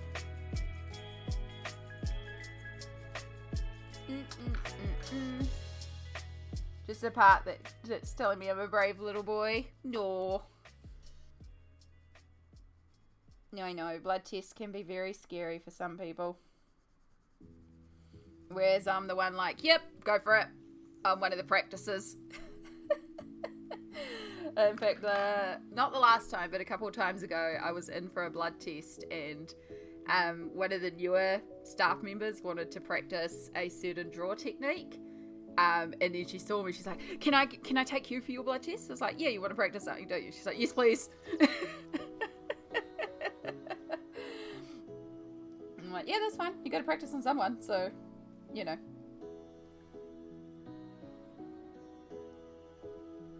But it is like a really valid thing, and honestly, never ever feel embarrassed that you are somebody that doesn't do good at blood tests, because it is better to let the phlebotomist know than to try and just be brave and suck it up. Because honestly, like, when you are drawing bloods, it is absolutely terrifying when somebody paints. We have a shit ton of paperwork we have to do afterwards, because we have to note that you've passed out and write down a safety report. But also, as you fall, like, the phlebotomist has to drop and catch you and keep you in place and scream for somebody to come and assist them, or press a panic button to get somebody out there, but also catch you in a certain way so that, you know, the needle can come out, or get that needle out very quickly and get you uncuffed so that, you know, you're not fainting with a needle in your arm, essentially. It's not great. So, you know, always be prepared to say, hey, I'm not the best with blood tests. I would prefer to lie down. Like, we would prefer you lie down too. Because that removes a very dangerous aspect. Oh my gosh. One day, one of the phlebotomists who trained me, she's this tiny, tiny little woman. Tiny. And she had this hulking big guy that she was taking bloods from. And it's I don't want to genericize and say it's always the big guys, but like, it's always the biggest, toughest looking men. They have a tendency to pass out, which is hilarious in a way, because they'll be coming in covered in tattoos, you know, and then you take the blood and they pass out. But yeah, so like, before she began, the phlebotomist was like, now I just need to check, do we need to lie you down? Are you okay with needles? Because she knew if he fainted, like, she was so small that she was in a lot of physical danger. He's like, no, I'm good. Goes to do it, and he passes out. And she just like screams because she can't catch him. She can't do anything. So she just has to let him drop, because it was like so big and she was so tiny. And I was the one there. So luckily I happened to be going right past the door when she's like, fainter. And I just managed to come in and swoop and pull him up because I was a lot bigger then. So I could use my full body weight to push him up into place. And so I was literally like this against his chest with my legs against the back wall to balance me, because even I was struggling to keep him upright so she could get the needle out. So then we could maneuver him to the floor. And it took 4 of us to maneuver him safely to the floor, with me taking the bolt of it because he was so big. And I was just like, oh my God. And then when we got him up, I was the one that was lifting him up.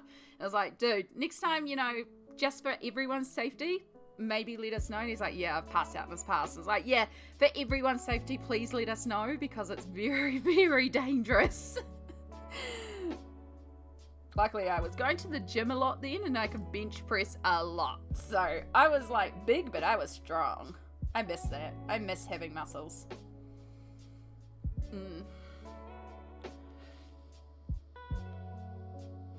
Never had anyone faint. You've never missed a vein? Or I have missed a vein on a patient that is known to have difficult veins. I never had anyone while I was drawing faint, but I also didn't do a lot of the drawing. I just helped out every once in a while taking bloods, but I didn't do a lot of drawings. But yeah, I just learned to help out to get some extra hours over summer breaks and stuff like that. But then Amy, when my hands it's been started a long field trip among these rocks. Can you carry me back down the volcano? Winking face. I'm also a tiny little person. Now they could all go in my walking frame, Shay. I definitely could not do what I used to do. I know I do not have the strength anymore. But yes, I used to be a lot more strength. Like, I was a lot bigger, but I had a lot more strength. One of my favorite stories about going to the gym, because I used to go to the gym, I used to do a lot of stuff, because I was actively trying to lose weight, but I also had a lot of muscle. So me and another colleague used to go to the gym a lot, and everyone would look at her because she was very, you know, lean looking, and think she was the healthy one. And, you know, I was there because I was a lot bigger. I was around 200 kilograms at the time. And then we'd go over to the machines and she would do like 5 or 10 kilograms and I'd be doing 40 to 50 kilograms. But also, it's because that was what was appropriate for us, because I had so much body weight on me. I naturally had stronger legs because I was carrying myself around, you know. But then I also just was really working on being strong. I really enjoyed like doing some strength lifting and stuff like that. But yeah, one of my favorite stories was one time when I went to the gym and there were some gym bros there, and they had like saved a bunch of machines with like the towels to be like, yeah, we're doing these sets, and they were going around and it was just like, ugh, they were being icky. So I was using a machine next to them and they were just laughing and pointing at me, and I was like, fuck you assholes. So I went over to one of the machines that they had nabbed, chucked their towel off, saw that they were bench pressing like 15 kilos, dropped it down to 65 kilos and just started doing it.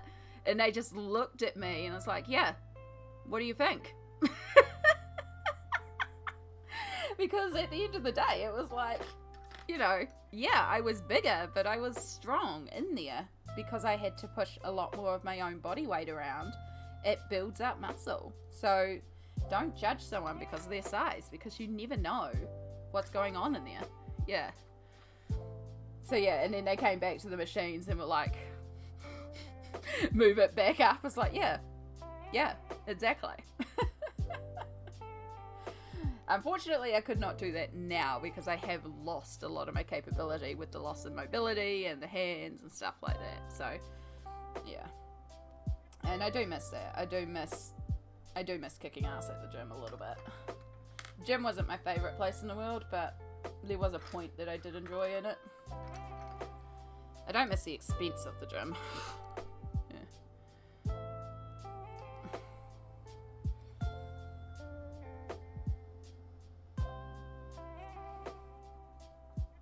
I think the thing in terms of like the mobility loss though that I miss the most is walking, because even though I could go to the gym and do all the lifting and stuff, I used to love just walking. just walking for hours on end, putting on a podcast, just going for a walk along the beach or along the foreshore. We have some beautiful walkways here in Taranaki, and they're gorgeous, and I miss that the most. I've been talking the last couple of streams about how I really want to go to Pukekura Park because I just miss walking around the park and the bush and the lakes, and it's just really pretty, but it's also all gravel. It's quite terrifying for somebody with limited mobility to even know if they can.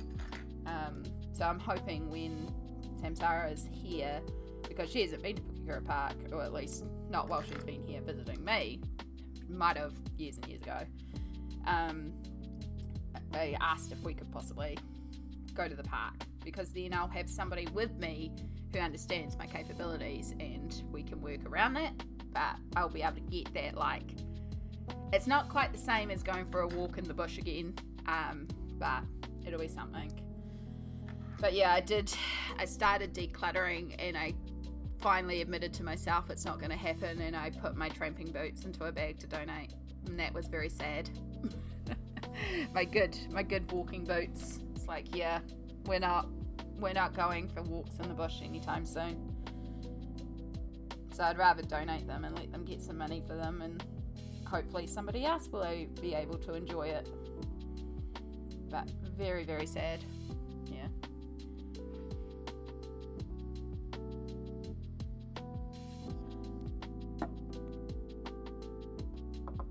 Yeah.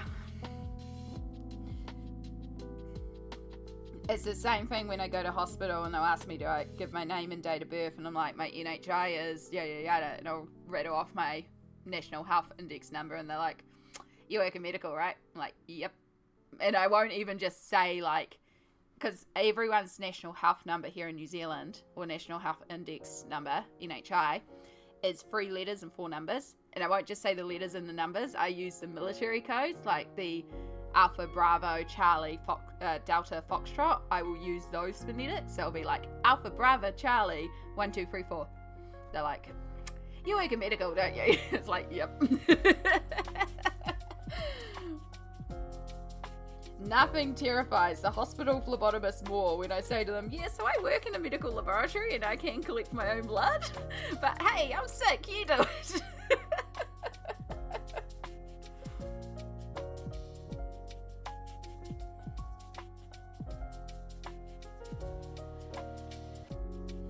It's quite alright.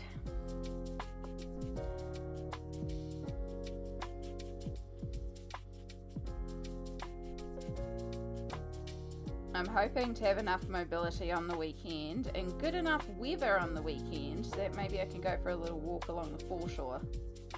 Because the foreshore is flat, so it's not quite the same as going for a walk in the bush. It has got the ocean though. The ocean is pretty, but it's also a very popular walking area because it's flat and easy to access, and it'll be full of people, and it's just not the same. It's the same with the park. Like, the parks are popular with walks, so it's going to be full of people. At least there will be a little bit of bush. It's not the same as just going for a walk along one of the forest walking trails and just being surrounded by bush and trees and nature and bird song, and just not having the noise of people around.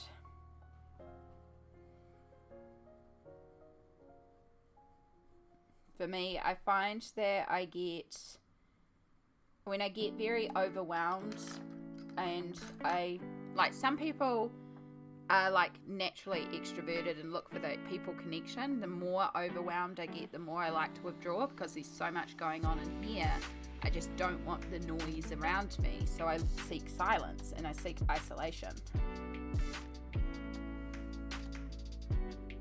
That's the only way I can work through the brain noise. Alright, let's add some blue to this ring, because we need to define it a bit more. You kind of look like a fern now and not a shell, but that's okay.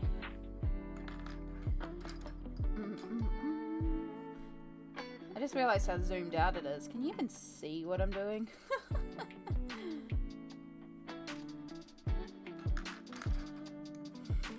Right, so you would definitely be in shadow.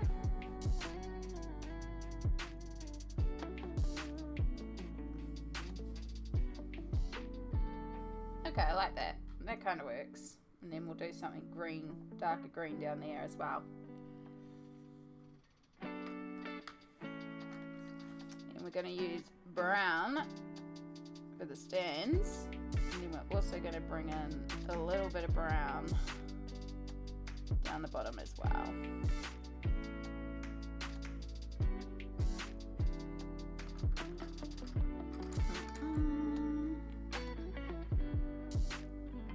So you can actually see what I'm working on.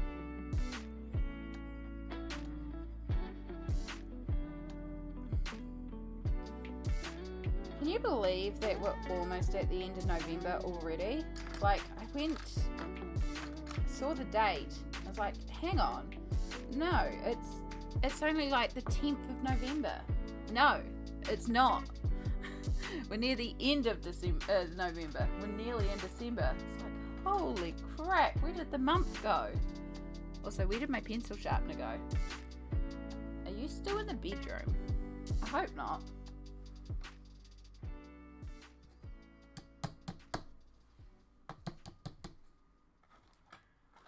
Where's my good sharpener? It's not the good sharpener, but it's at least a better sharpener than the Heart one. Walking home last night, I passed a slice of apple pie, an ice cream sundae, and a lemon cheesecake. I thought to myself, the streets seem strangely deserted. Hey, Ryder, how are you going?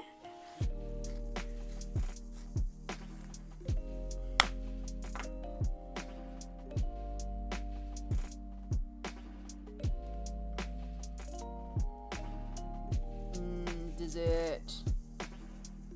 I made a terrible mistake at the supermarket yesterday and I did not buy any sort of cakey, desserty, treaty things. I do have cookies, and of course I have candy. It's me, of course I have candy. But I was going to buy a banana cake and I did not because I got flustered by how much stuff was out of stock at the supermarket. There was no tofu. And a big section of the freezers was broken, so a couple of my dinner plans were destroyed because those products weren't available. Now I'm like, I have no tofu, and that's like a really common protein for me. And I need to. I probably should go around to the Richmond Centre at some point and go and hit them up. Oh, we have a link. We have a link.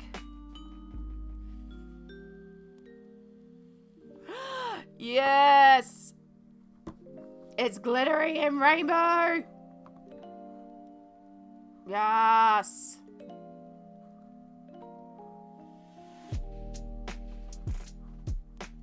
It looks like war dart.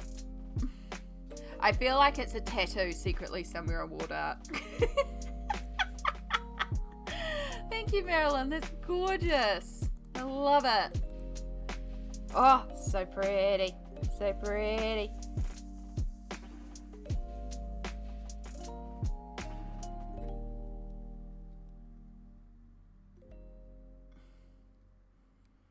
And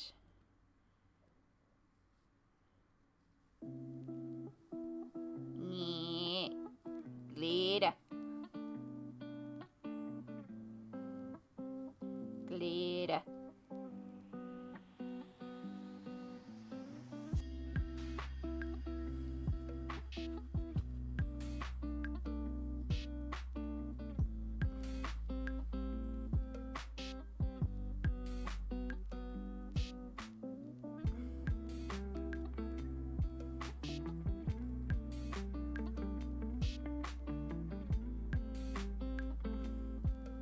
Amiwa glitter, Amiwa glitter, Amiwa glitter, Amiwa glitter, Amiwa glitter, Amiwa glitter, Amiwa glitter, Amiwa glitter, Amiwa glitter, Amiwa glitter, Amiwa glitter, Amiwa glitter.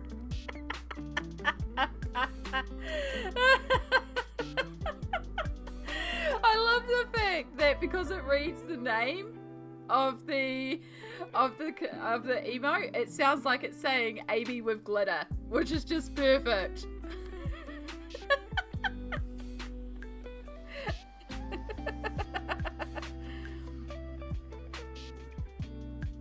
Amy with glitter, Amy with glitter, Amy with glitter.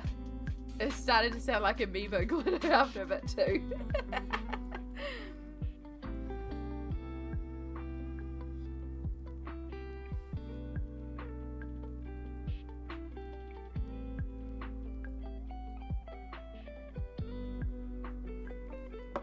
Ugh. Oh, I love water. Still one of the best things I've done on the channel.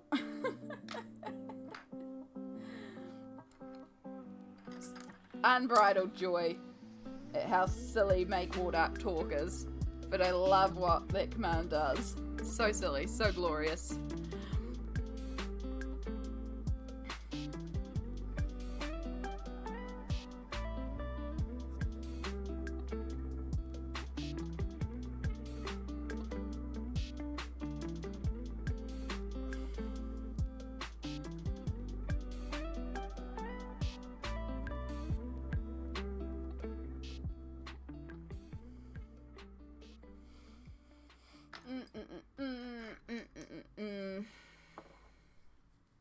Itchy days.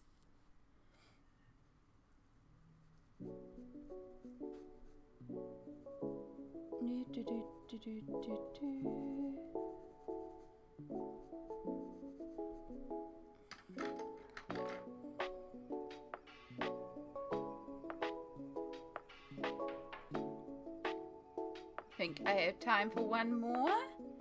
Of course, Marilyn. I thought I already was.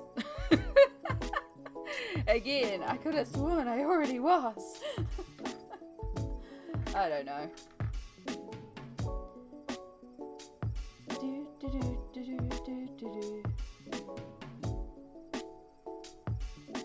Wow, I did a really bad job shading that book. It's fine. We'll work with it. We'll figure it out. Clean it up.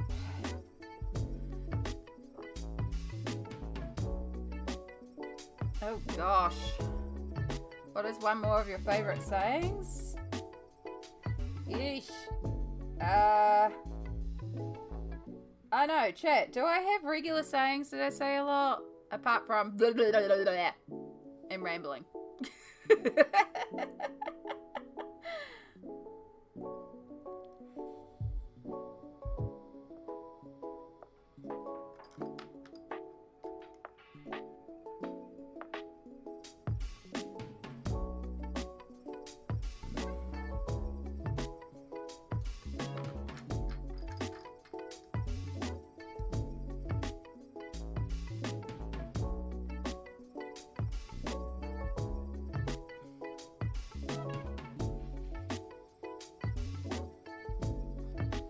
I don't stream to be productive, and when in doubt, glitter it out. Those are two very common sayings here.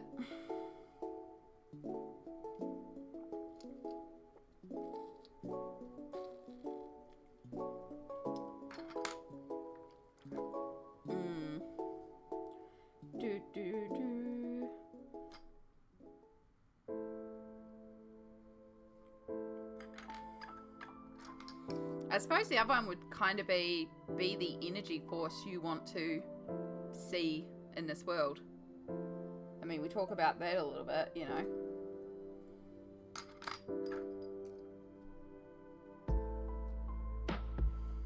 Like, if you want to see a world full of joy and kindness and love, then you should be being joyful and kind and full of love. Yeah, be the energy force you want to see in this world.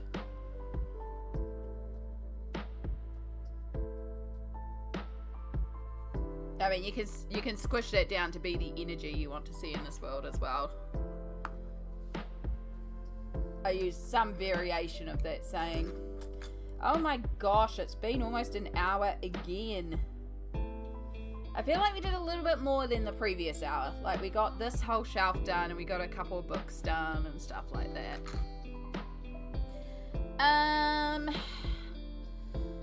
Pink.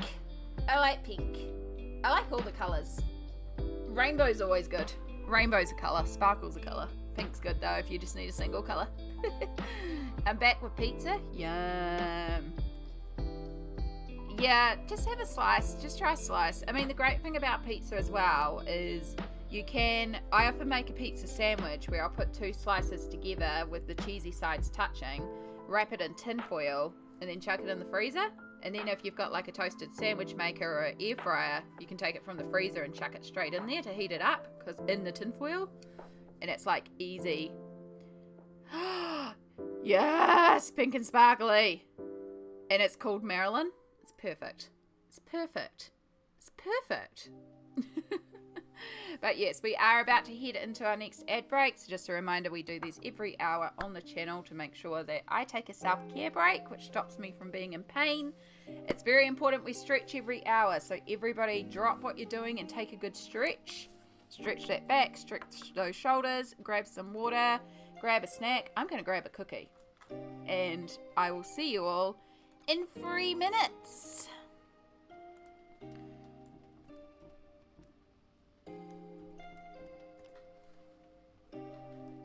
Ooh. Oh. Oh. There's a stretch. Oh. We're not having too many cracks today, which is a good sign. I don't feel too inflamed today, but it is, day 1 of medication. At least I'm not going 8 hours without eating much like the other day. That's very good, Chai. Making sure you eat something is a form of self-care. And if on a certain day, you're not eating the most nutritional, but you're at least eating, that's okay. Sometimes we eat for the soul, not for the nutrition. There's soul food, and it's still important and still valid. And some days if all I eat is a cookie so that I can take my medication, at least I'm eating.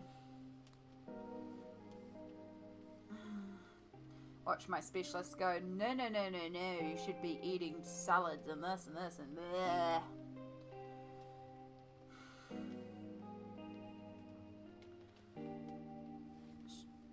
Stretch.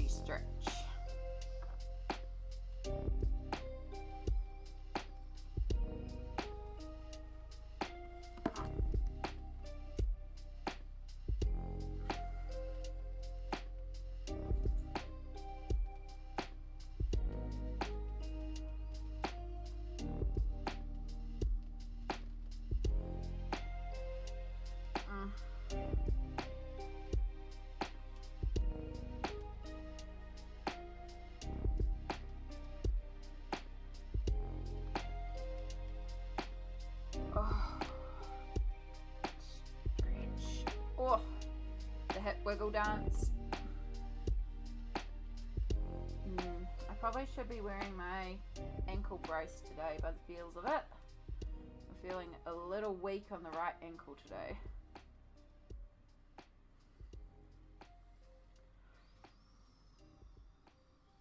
I have a feeling it's still in the bedroom.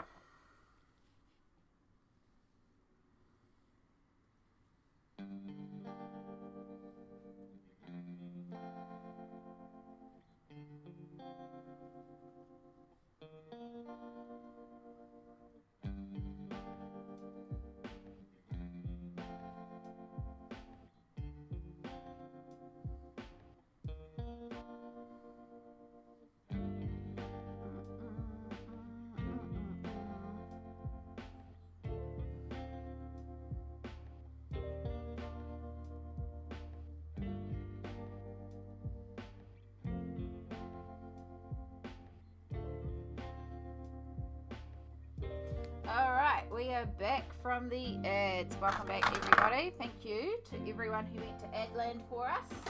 It's always greatly appreciated for the technical things that Twitch requires, such as getting rid of the pre-rolls.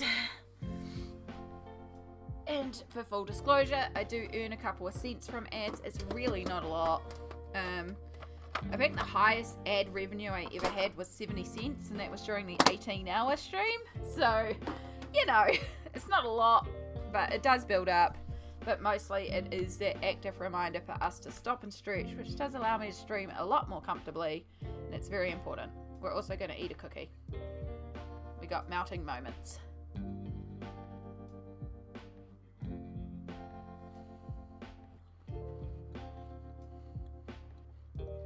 with you, Sandwich. And also, the showering in the morning is very much a cultural thing. Like, full disclosure, some days I don't shower. Showers are scary for me. Showers are terrifying. The only reason I showered 2 nights ago on a day when I wasn't going to shower is because I literally had somebody on the phone with me just in case I fell, even though I have a pendant alarm, just in case I fell, because I was very terrified because it was a very nerve-wracking day and I was slipping a lot. And so I was very scared that I was going to fall and lie on the floor for 2 hours while I waited for an ambulance to come. But yes, there's also like some cultures don't shower in the morning. It's just a cultural thing, really. So, and it makes sense too if you're going swimming later.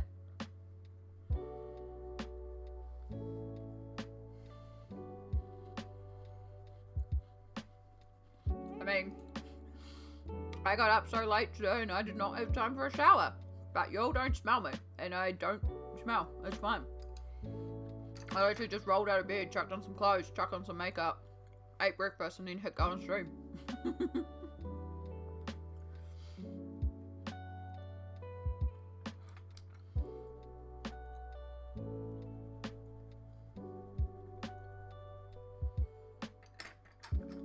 I actually prefer showering at night.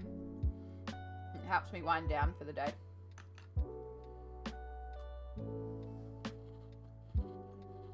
But again, showering is terrifying because of the amount of times that I've fallen over in the shower.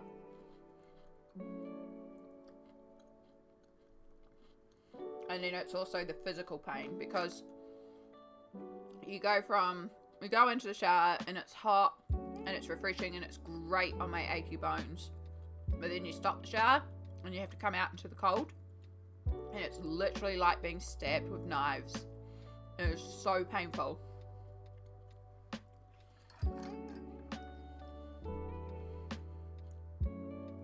And that's what really makes it hard some days, is it is very painful.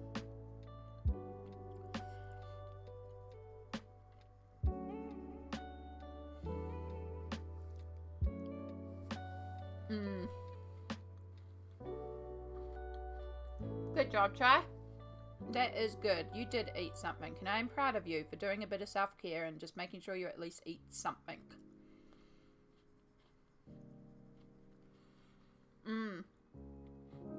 So I used to have a bar heater that I would do that with to try and help. My heater actually broke. I still have not replaced my heater. I probably should, because that is the one time I do use a heater. As I had like a little electric heater and I just turned it on for when I got out of the shower.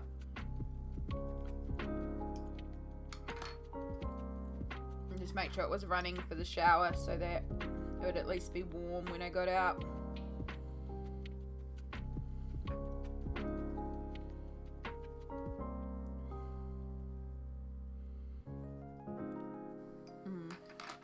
You get to go eat in 45 minutes. Nice. What are you gonna eat?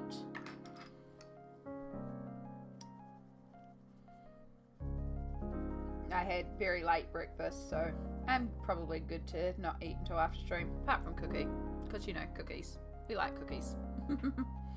Or biscuits, as we actually call them here. Cookies is a much cuter name than biscuits, though.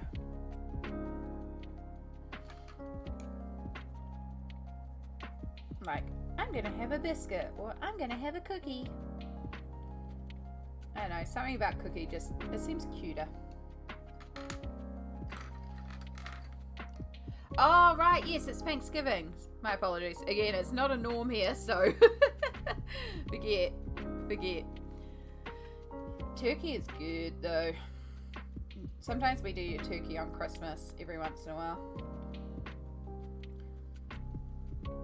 It's about the only time we have turkey here, though. It's not a common meat, but sometimes for Christmas dinner we've done turkey. Why would you call them a biscuits? It's you have a dinner with bacon gravy. Yeah. Because we follow the English custom where you have a cup of tea and a biscuit. they are biscuits over here, and biscuits are kind of like scones, but not quite.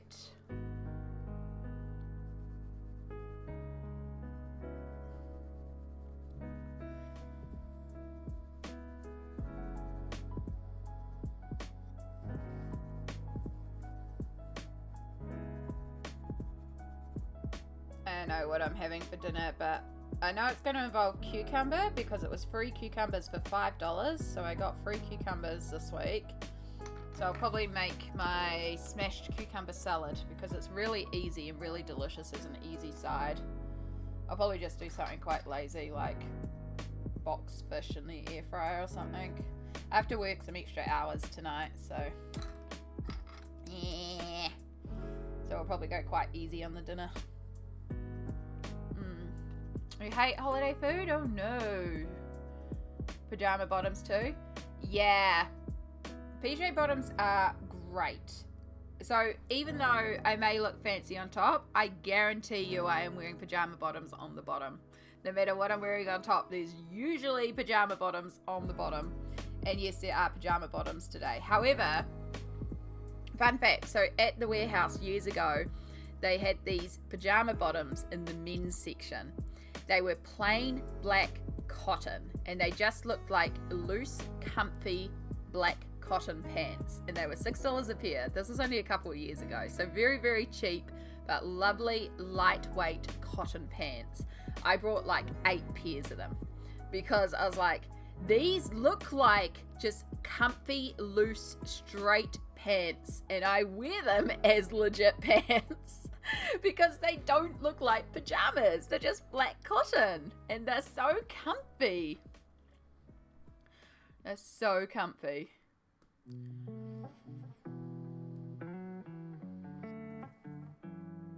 Oh, biscuits are delicious with some coffee, yes. But holiday food is just bland and roast and ham and dry and ooh.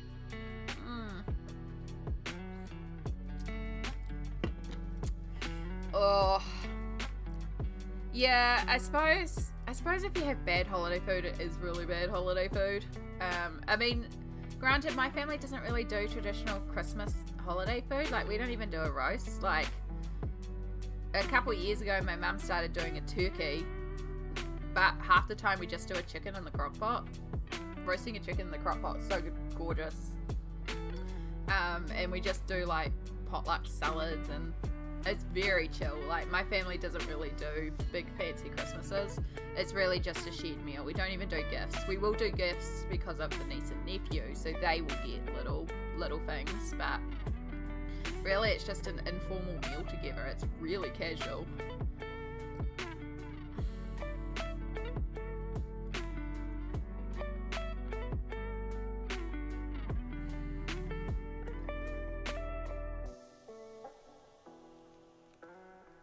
Yeah, like, I think it would be fun to do the traditional Christmas, you know, with the full roast and everything every once in a while. But then, like, my brother goes to his wife's family as well in the day, and they do the full-on traditional meal. And by, like, if they go to that for lunch and come to us for dinner, it's like they're so full, and it just seems so stressful and over the top. Like, really, it's just keep it as casual and as easy as possible. It's hot, it's stinky, everyone's tired, and it's like a guaranteed day off work. And then the other thing as well is, especially before I got sick, and I was doing the markets with my art, the month before Christmas is markets mayhem. So Mum and I would do every market we could because that was the busiest season to sell your goods. And so some days Mum and I would literally go to a market that would have to be there at 6 a.m, pack up at 3, move into the next market at 4 that went to 10 at night. And the 2 weeks leading up to Christmas, it was like that every day. And even when I stopped selling my stuff at the markets, I would still go and help Mum for those 2 weeks before Christmas. Like, everyone took the time off after Christmas. I would take the time off before Christmas because I would be helping Mum with the markets. So by the time you got to Christmas Day, freaking exhausted. We don't want to do anything. And then, like, at that time, one of my brothers worked retail, Dad worked retail. I think the other brother was, like, working, like, his job had, like, a pre-Christmas rush, and then they shut down over Christmas and New Year's. So all of us were burnt out and tired, and we're just like, we don't want to deal. So, like, a couple of times we've gone to restaurants at Christmas just so we didn't even have to deal, but the food wasn't that great. And we just realised, we're like, nah, we'll just do a potluck. Half the time we go to the supermarket the day before and we just buy, like, a fancy bread, a pre-made roast chicken, salads from the deli. It's literally just like a supermarket drop. It's really not that fancy. But it's great because it's just about just hanging out and relaxing and having some time together. Yeah.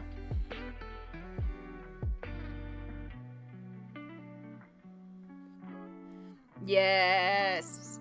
Oh, jam and cream scones. So good. I actually made some the other day because you can make it with just flour and natural yogurt, and they make really gorgeous, delicious little scones. And I cook them in the air fryer because I don't use my oven because that's a lot of power. And so I cooked the air fryer with them, and they turned out really good.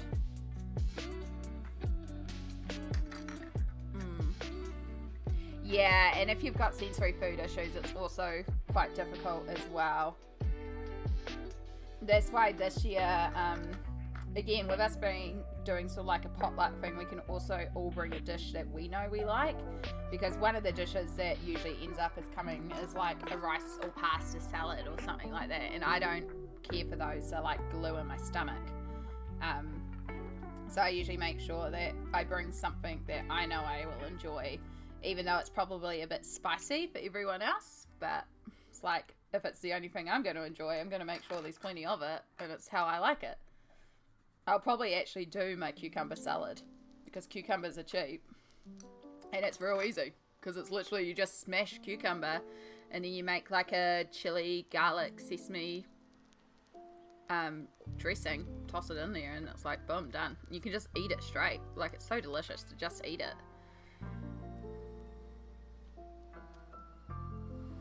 Yeah, and that's it. At the end of the day, it should just be about spending time with family. Like, sometimes in the past, I've brought up board games and stuff.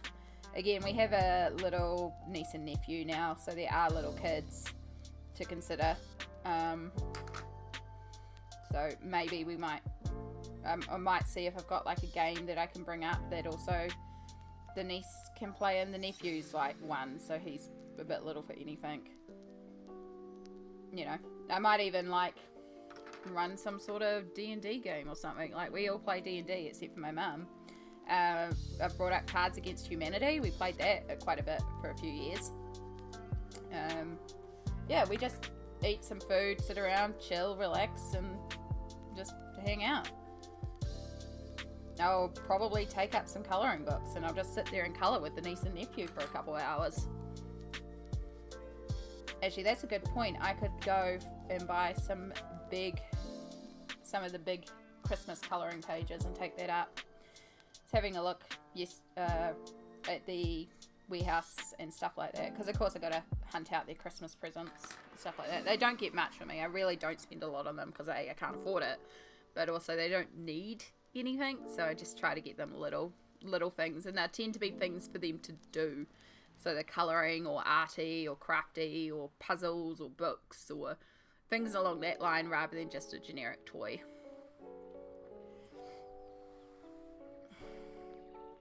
I wonder if the niece is into Bluey yet, because I did see, which reminded me of you, Ryder, there is quite a few Bluey's Christmas colouring books, and I was like, oh, I should look into this. I should start watching Bluey. I keep hearing about it. I keep meaning to start watching Bluey, just because the colouring stuff looks really cute.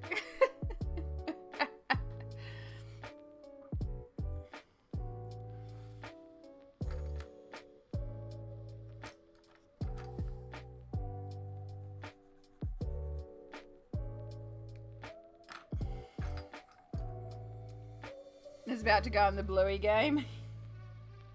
Cute.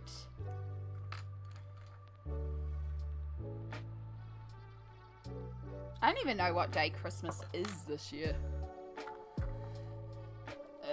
It gets very, very complicated and very commercialized, and it's no longer about what it's about, you know? Oh my god, my phone is not... Okay, there we go. Hold up.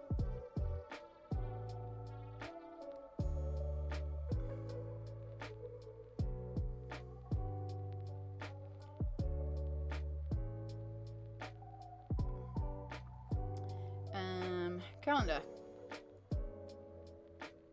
Christmas Day is officially a Monday.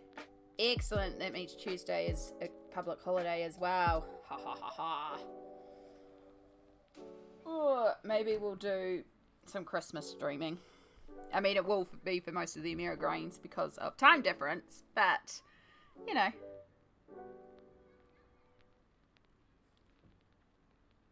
Yeah. It's a Monday.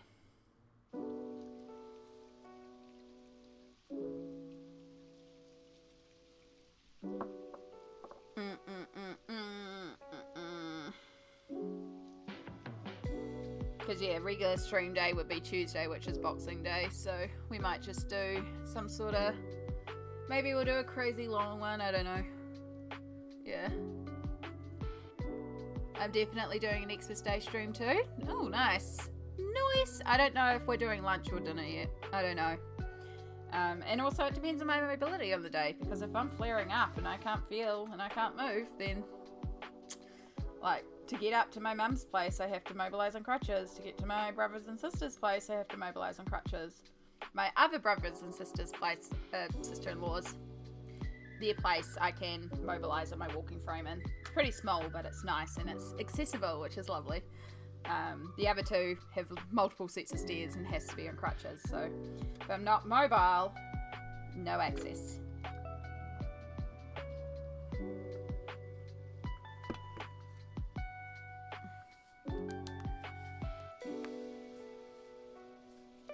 Okie dokie dokie doke doke dokie doke.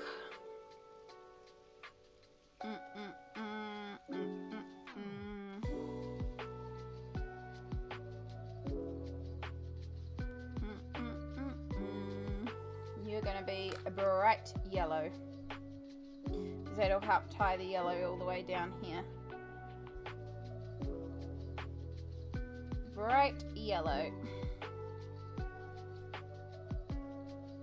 The thing that's confusing about it is it's not grounded in any way, so let's add in some shadows so it's like sitting right in front of here. Oops, sorry, hitting my camera. I'm off camera as well. That's not good. Professional streamer.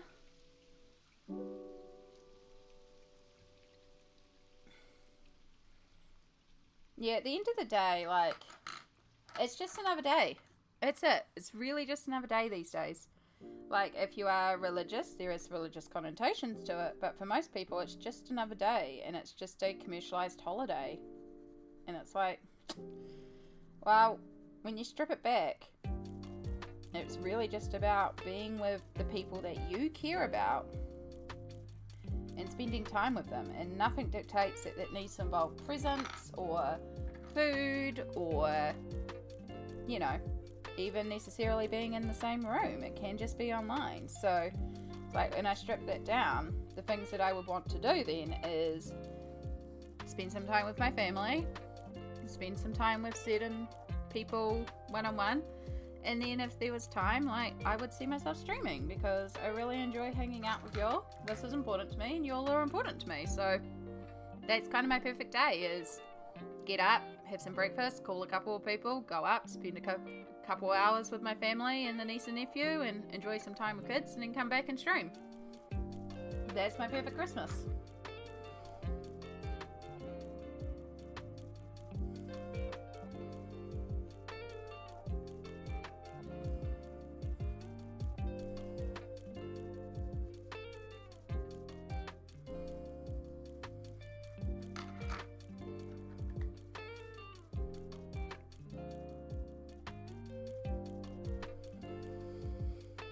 But then 2 weeks after Christmas, we have my birthday. Ha ha ha.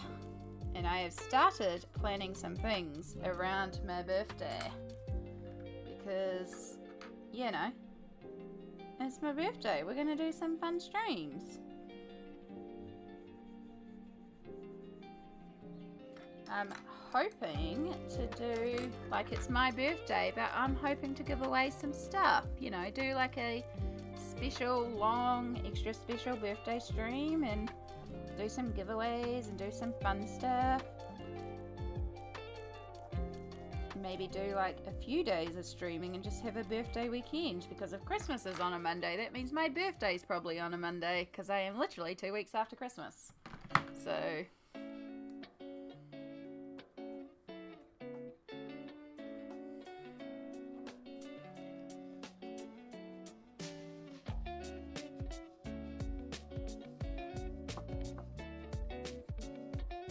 Hello Amy and Chad, I hope you are well. I love how this page is looking. Kitties, kitties, kitties, kitties. hey, Fed.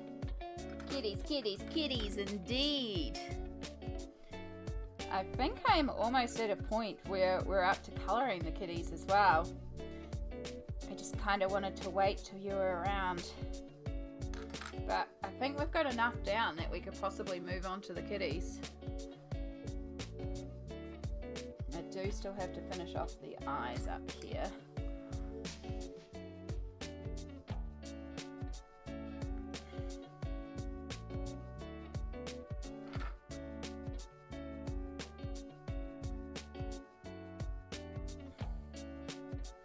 How are you going today, lovely?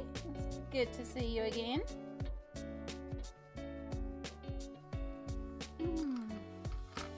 Your dog's birthday is on the same week as Christmas, or? I was due Christmas Day. I was meant to be a Christmas baby. Luckily, I had sense and I was 2 weeks late.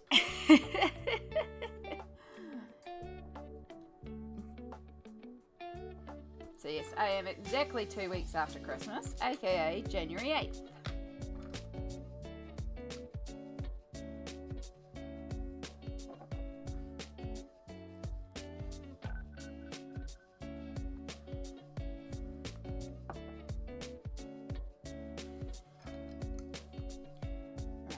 I'm going to darken down the bottom here slightly because I want to see, and I can do this as a faded graduation, because I think now the background is looking a little pale and we may need to, it's a real struggle for me to do pastel. I mean, partially I don't have many light pencils anyway, because a lot of the pigmentation is very intense, but also I like doing very bright, vibrant pages. Like, that's my go-to, is, you know, bright, colourful pages. We like colour. We like colour. I started another one.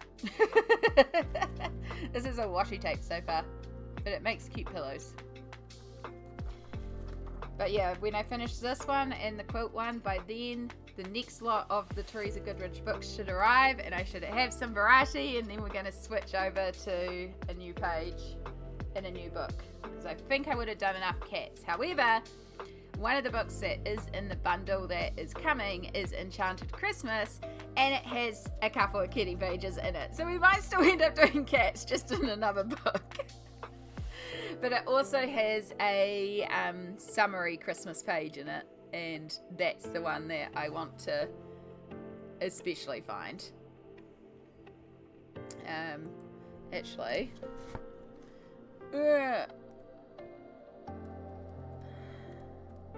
let's see.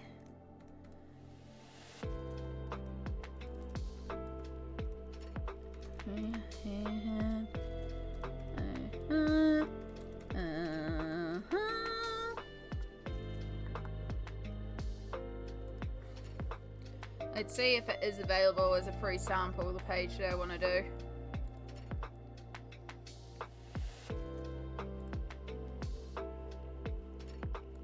Oh, it's got lots of the cute fairy ones.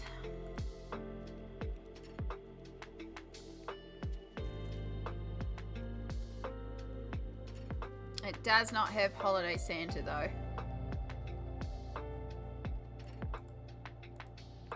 It's a shame.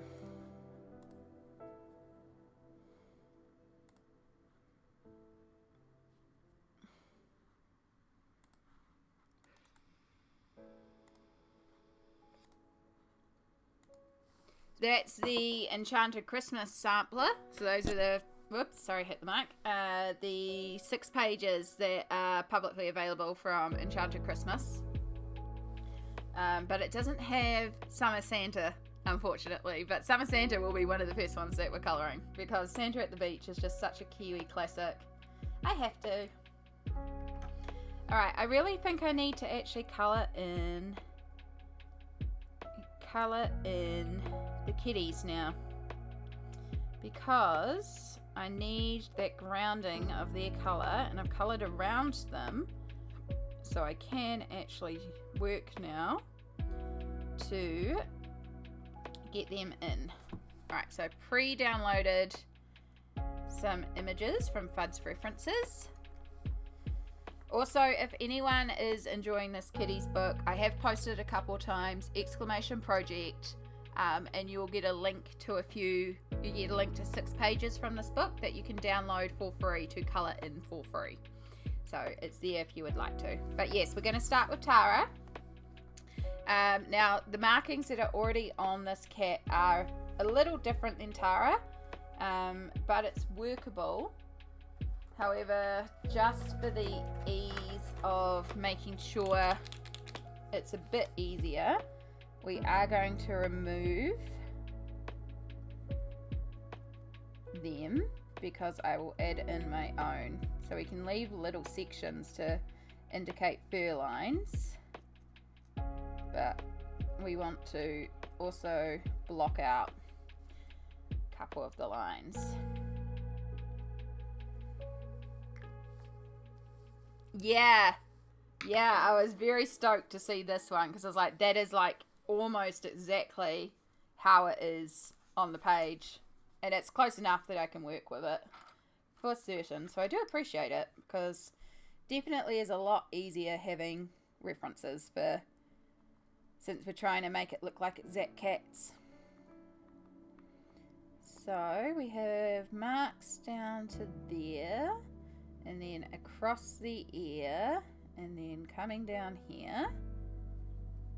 So we're just going to block in with the grey. We're using Payne's Grey. Nope, we should be using Cool Grey 5, and then we can use Payne's Grey on top. And then we have a little bit onto the side, and it comes up to the ear itself. Yeah, so I've got this one that I'm doing inspired by Fudd's cats, and then the patchwork one that I started, which I'll put my little note back, is going to be inspired by Pencil Butter's new cat Magic, because she's like a blue-grey, and it's like, oh, that'll be really pretty, and then working with the tapes around it was a lot of fun. So yeah, it makes it a lot easier having the references of being like, here's a pattern for your cats to use. So anytime I colour in a cat, I should do that again. It's just put a call out and be like, yo, I'm colouring this cat, send me your kitty pictures. Alright, so we've got a lot of big markings down the back here, so we're not going to get this exact, but we will do our best to sort of indicate.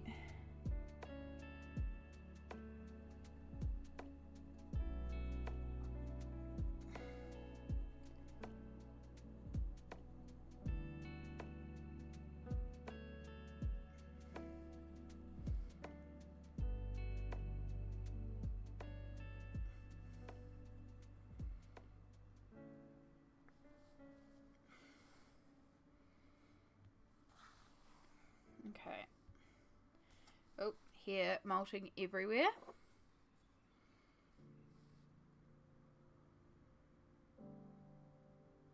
Right, back to fur babies, because there was one that had her tail. So we have that, we have a little bit, we have a big chunk, And then we actually have a bit of white in the end there with some grey. And while we're here, and pull out the orange.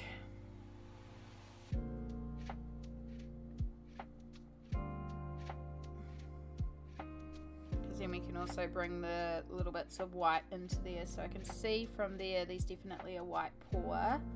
There's a lot of orange around here.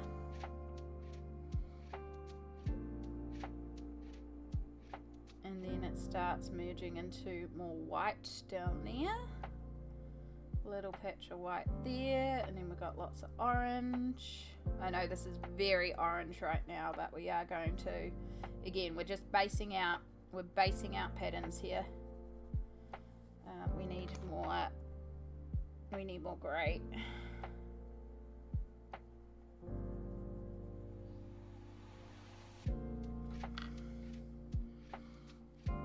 Oh, we go to New Maryland. We go to New Maryland.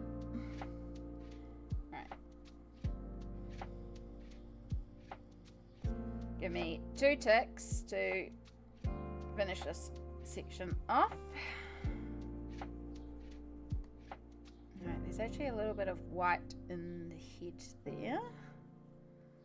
And a little bit coming up to the ears. And then I need to find the front leg. Yeah, the legs are a little bit of orange, but mostly white.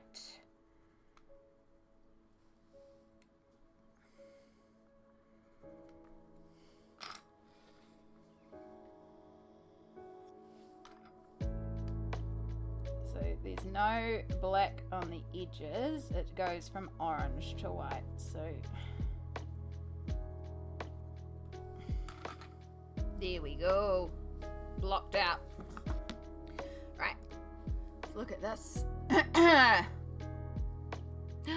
It's so pretty. Ooh, be the life force you want to see in this world. So pretty. I can see the sparkles.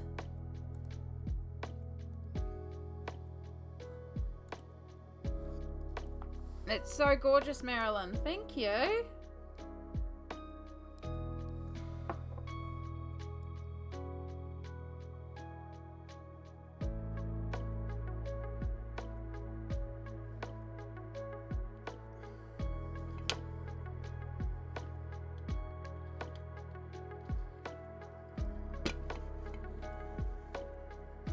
I love the glitter. It's really good ink. It's really good ink. It's glittery and it's pink. Alright, oh, where did I put my phone over there? I need my phone over here. Because then we move into Azrael. Now, I did download one of Az. So I think for Az, we're pretty much Azrael. Sorry, I shouldn't shorten the name. For Azrael, I think we're pretty much just doing solid orange. Like, really just looks like it's all orange. Just because of the angle at the back. Like, I know there's some white. Like, there's various tones of orange. It definitely has white around the neck. But yeah, it's just pretty much all orange. Okay, cool.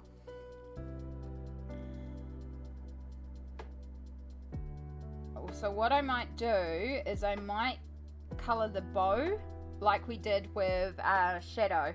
We'll keep the bow white here, just to, you know, indicate the white that would be on Azrael if we turned him around. Yeah, so there will be various tones in there, so we will be able to get like different tones in there, but I'm just really basing out the colours so I just kind of know where we're going. We could do a little bit of white on tail because it looks like there's a couple of white markings on the tail, so we can, a little bit of white at the end there, and I need to get rid of the purple that's But yeah, pretty much all ginger, which is all good. Alright, let's go back to Tara.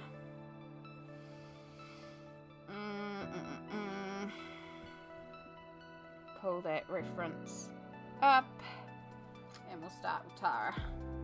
Start with the dark. Now we just do a lot of little strokes and start adding in variation to all those areas we based out. We in frame? We are.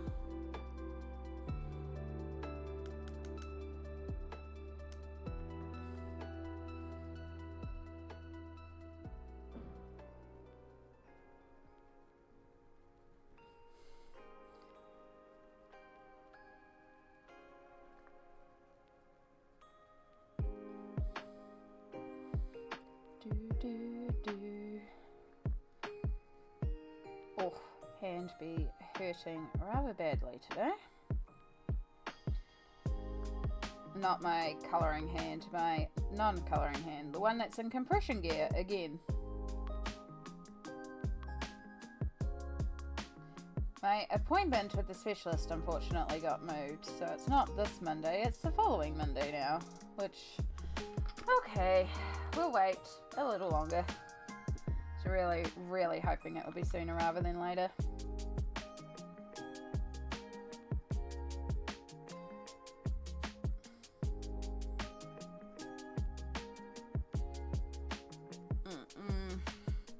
Yeah, little mane too, it's so cute. He looks so fluffy. Like, seriously, so fluffy.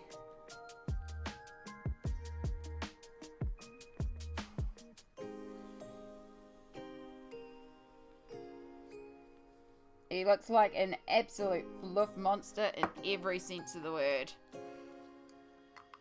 Which is so cute. Ah! Dropping stuff. Sorry. We're all good. I just dropped stuff.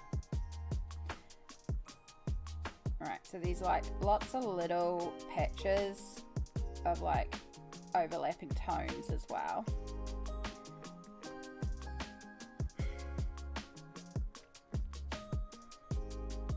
All the little lines.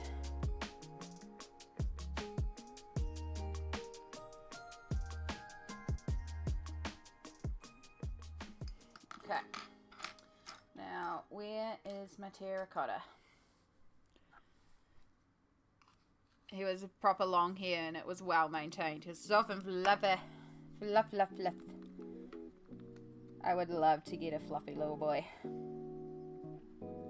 But again, not allowed pets.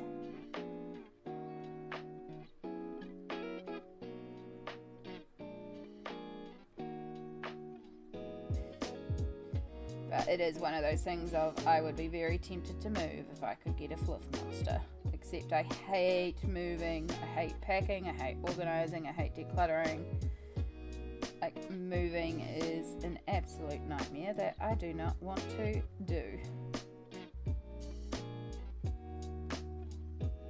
So now we start bringing some of this tone into like our blacks, and this will help not only blend the two colours together but help create some variance in that black, especially on her lower back down here where we've got like all these blend sections.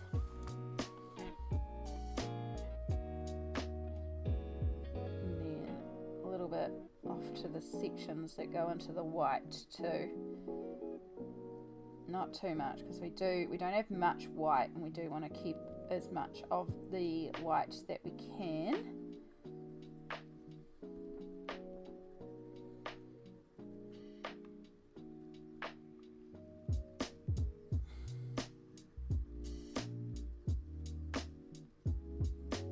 Cool. And now we want some brown. And same thing, we're going to work this into the black to help darken our black sections, but also going to work a little bit into the orange to give some variance to the orange and make it less orange.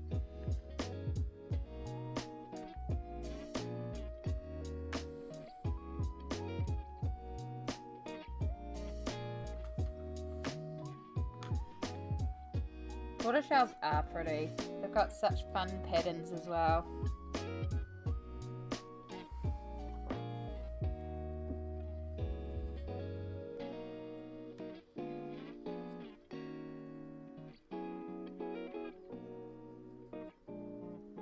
So yeah, it's not going to be exact, but it's definitely inspired by Tara's patterns.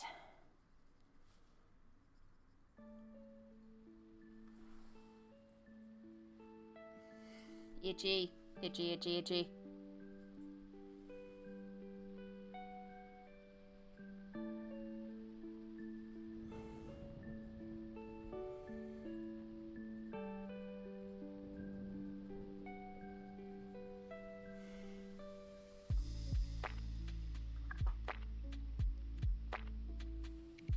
We've had lots of tortoiseshells in our family. I thought I might get one or get a little girl, but I came home with Azrael. He was just the coolest cat, and I knew he was the one. Aww.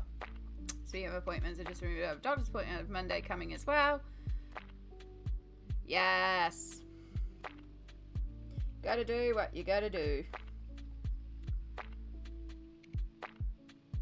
Yeah. I love how Tama just came to you as well. It was meant to be.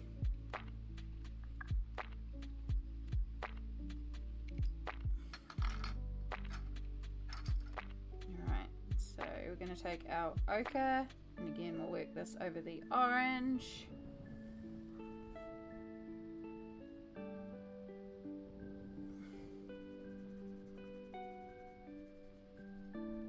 Help fill in some of those gaps.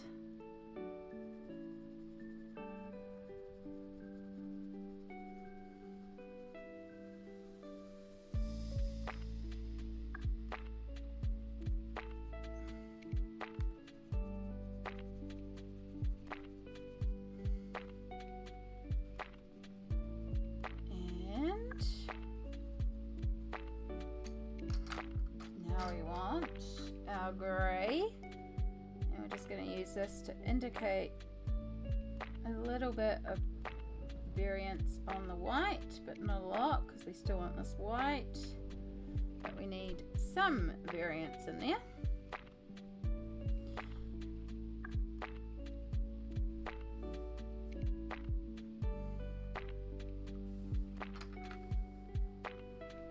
Apparently I am destined to have fluffy boys. I'm very happy with this. I would be happy to have fluffy boys as well.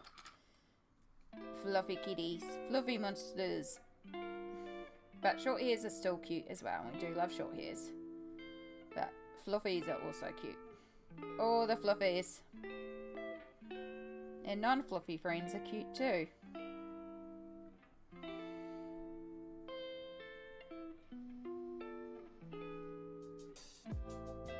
I was watching a nature documentary last night just as like background noise, and I kind of fell asleep during part of it. But I woke up and they were doing a section on the Galapagos Islands, and they had the iguanas, and it was like the iguanas doing one of their fights with like the head butting. It's like the ultimate hongi, as they just like butt heads and push each other. It was so funny. It's one of their territory matches. It's like, it's the ultimate hongi. And it's all good. It's all good. You gotta do what you gotta do. Life will keep happening. So if you have to step away, step away. It's quite alright. We're just working on Kitty. And I think we've got Tara mostly down. So we need to put some shading just back there. Which is a bit difficult because our shader is the same color as what we've used for the darker section, so maybe we'll use more of the dark brown. Just indicate some shape.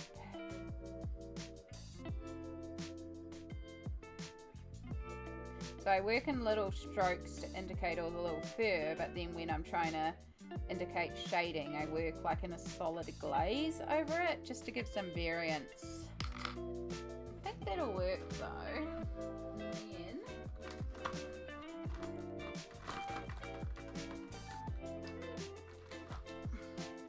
Poscas. I'll be leaving shortly for Thanksgiving dinner. All good, Marilyn. Enjoy your dinner. I hope you have a lovely Thanksgiving, and we'll catch you when you catch you. Thank you so much for being here, and also for all your gorgeous calligraphy. It's very special. I feel very honoured. Thank you so much.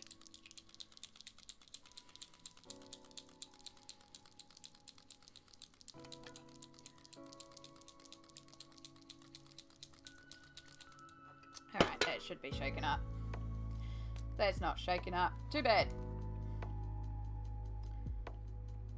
So this apricot is not the right colour. It's like the most neon orangey, but it kind of works for doing this. So what we do is we use this to go around the edges where there's those big black bold lines, and just create it to be more fluffy, but also block out any of like the big sections where it might look like it's the longest sections of fur, and instead just make it short fluffies. I should have done that collar first. What color are we going to do the collar?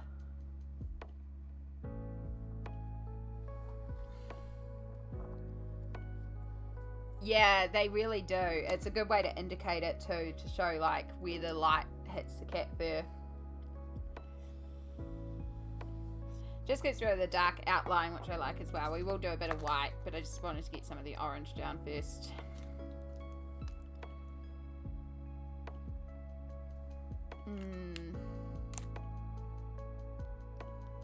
I think we're going to do dark green for the collar. I think it'll just pop, especially against the TV screen.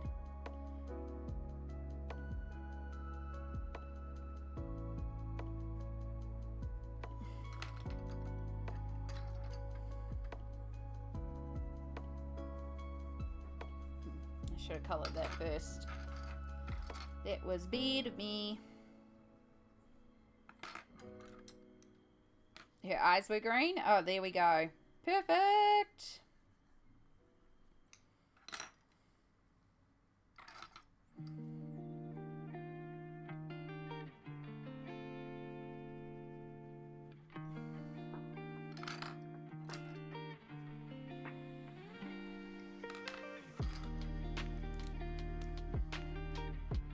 Alright, now we can clean up this edge a little bit.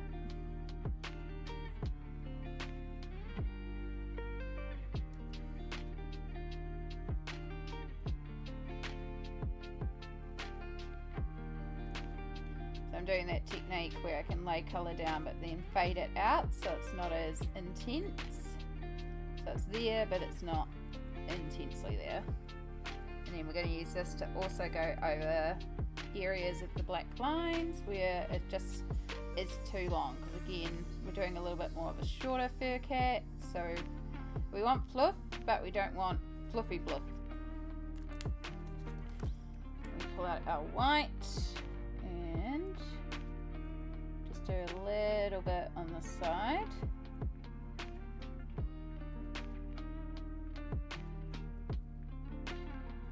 There'd be more coming off this side, plus this is our highlight side, but also where we would see more of the white starting to show.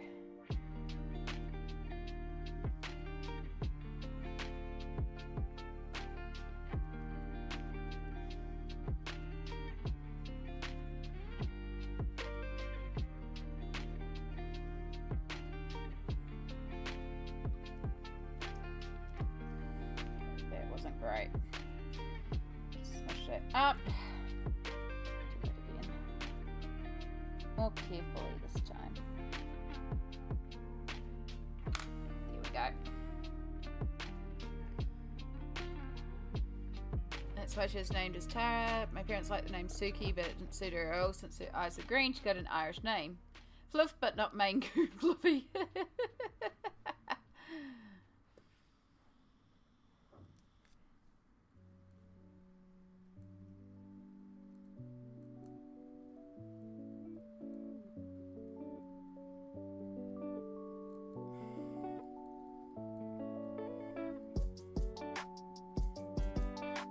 Yeah. I'd like a kitty, but also if I get a kitty, I'm getting a rescue. Because, you know, so many kitties out there that just need a home. Which means you don't always get to be fussy per se with how they look, because it's more about just finding the right kitty. But yeah, I'd still like to. Again, no allowed them where I am. It's not happening where I am, and I have no intention to move right at this moment. Alright, so we're gonna use our white posca just to bring in some sharp white highlights to a couple of areas, just where the fur might be a bit lighter, but also you get like little white glow furs, just to help indicate fluffy. Fluffy, fluffy, fluffy. And we're working quite small with our lines, because again, Tara's not our fluffy fluff monster. And anywhere where it's too intense or too much, we'll just work back over with the pencils, fade it out slightly.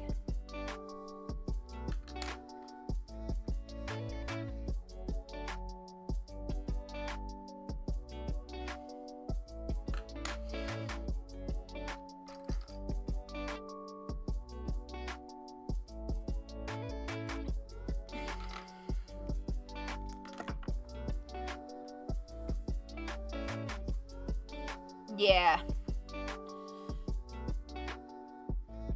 We're here to getting a corgi. Yeah. Yeah, it's that same thing, Fud. There's so many cats that need homes, so it's like I just go and rescue one.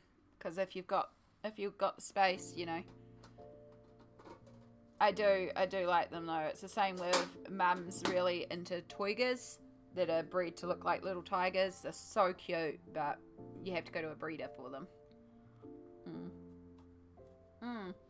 And starter cats are pretty. And you never know who you're going to meet there.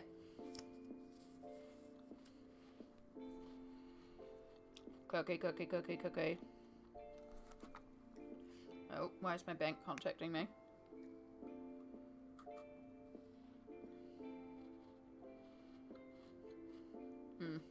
Just a survey. That's fine.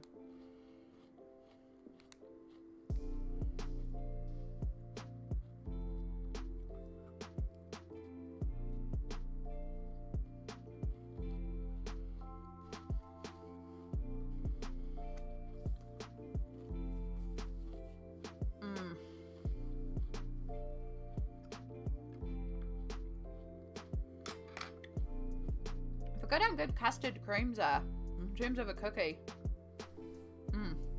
Really good.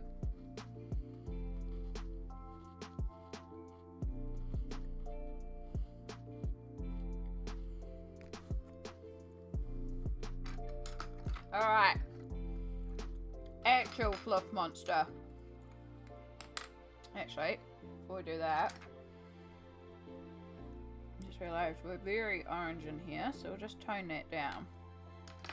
The reason we also want to tone down some of the bright orange on Tara is because Tara is more of a golden orange. Azriel is like pumpkin orange. Very, very orange. So we're going to be using a lot more of the bright orange on Azzy. He's still got some like ginger and other tones in there, but he's definitely got some very bright orange. And he's fluff. So fluff.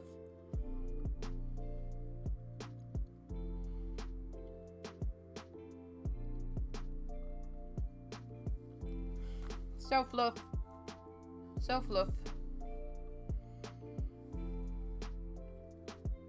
So this one we're going to be doing much longer strokes because we've got a longer haired cat. And we want to indicate that length.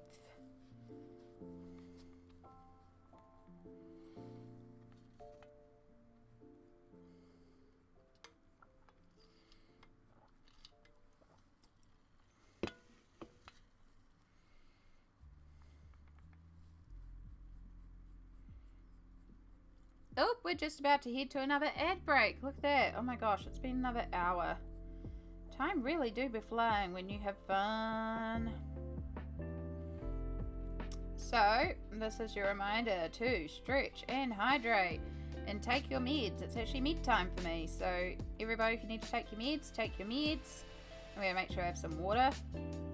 Take my meds, do a stretch. We'll be dropping pencils for 3 minutes and stretching and taking our dedicated breaks so that we can keep streaming without the zipping, because it's very, very important.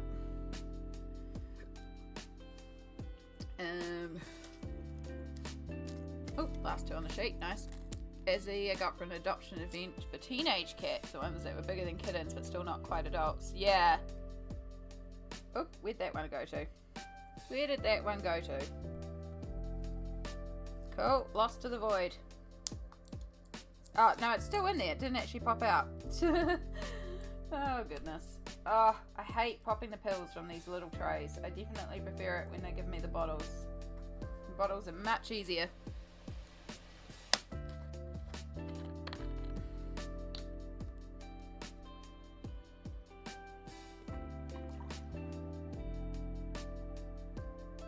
Alright, there we go. We're in ads.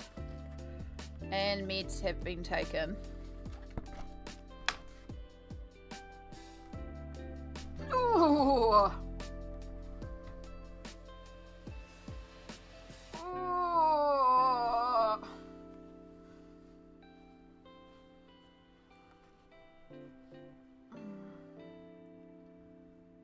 Stretch. Stretch.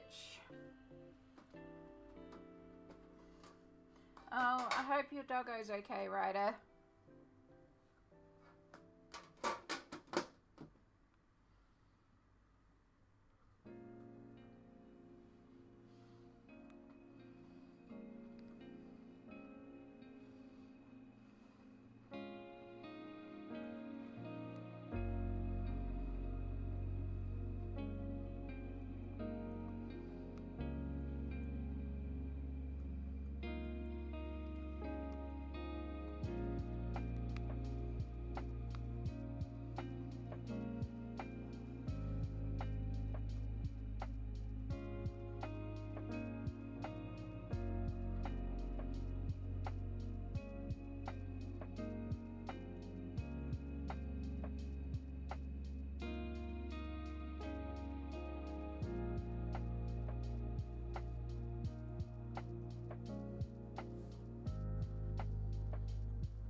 Oh, there we go. There's the crack.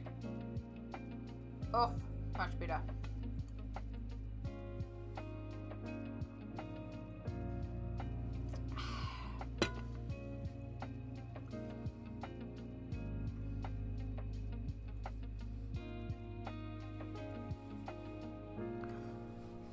Wee. Wee. Yes. Got to look after the fur friends, and as I've said, that's one of the reasons why I haven't got a pet myself, because if I'm having a bad day and I can't take care of myself, it's not fair for me to be also taking care of an animal. You know, it's not fair to the animal, so needs to be with a plan in place to also help look after said animal, even if I, you know, was allowed pets where I am, which I'm not. But yes, welcome back. Thank you to everybody who went to Adland for us.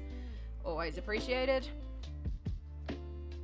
So that I get my stretch in, feel much more refreshed, much more ready to carry on and tackle Azzy.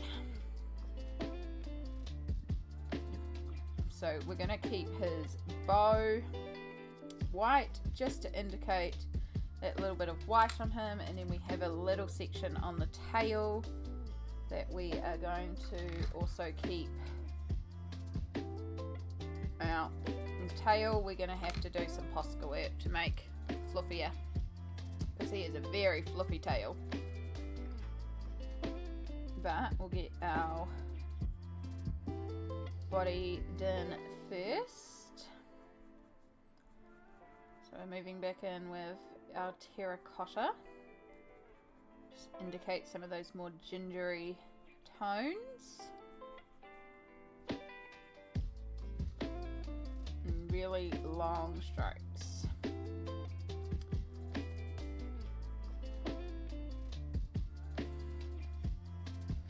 Very fluffy.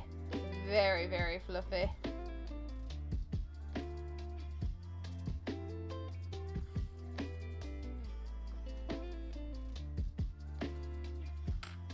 Right, we have some ochre.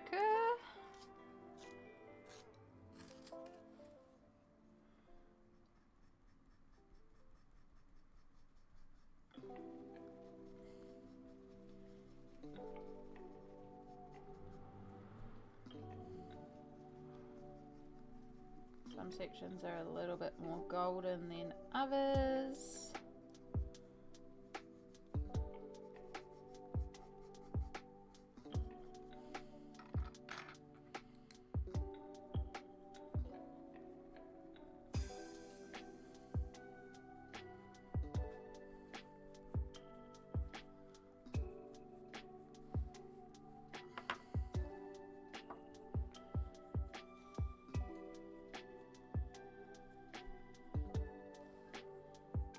Fluffy, fluffy, fluffy.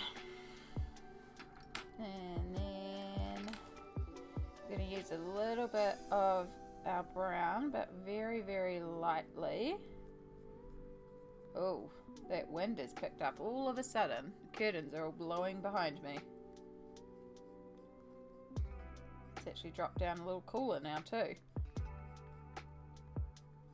Might actually have to put a blanket hoodie on. Shakara!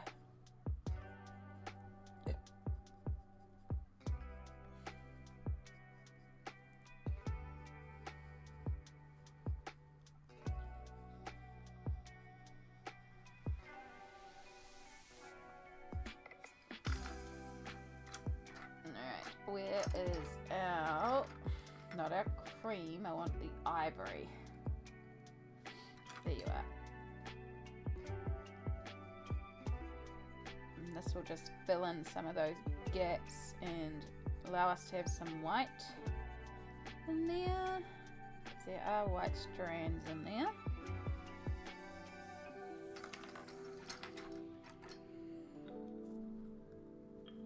Yeah, it's meant to. Apparently these bad weather coming over, which means I should message my mum. In fact, I'm going to do that right now. Because if the weather's turning for the weekend, then she won't be doing the market, and then I really need to push for these books to come.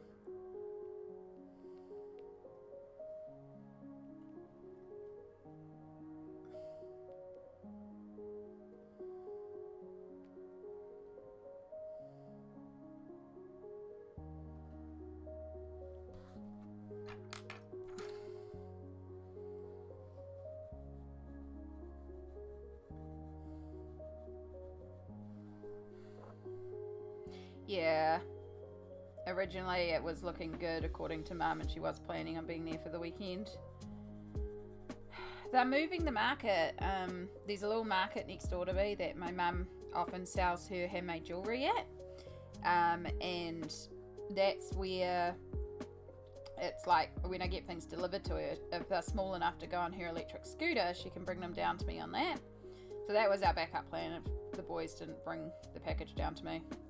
However, it's looking more and more like it might not be happening this weekend, and if that's the case, then I need my package delivered another way. Alright, so I've got a little bit of shadow from bow. A little bit of shadow under there. And then that would have a little bit of shadow. That would have a little bit of shadow. That would have a little bit of shadow. And that would have a little bit of shadow. Now we're going to pull out our original orange, and this is when we're going to go really in for the orange. And anywhere we haven't got variety from all the other bits, all the other tones we've put in, we're going to be adding in more of our orange, but more distinctly with more pressure, so that this becomes a shade unto itself.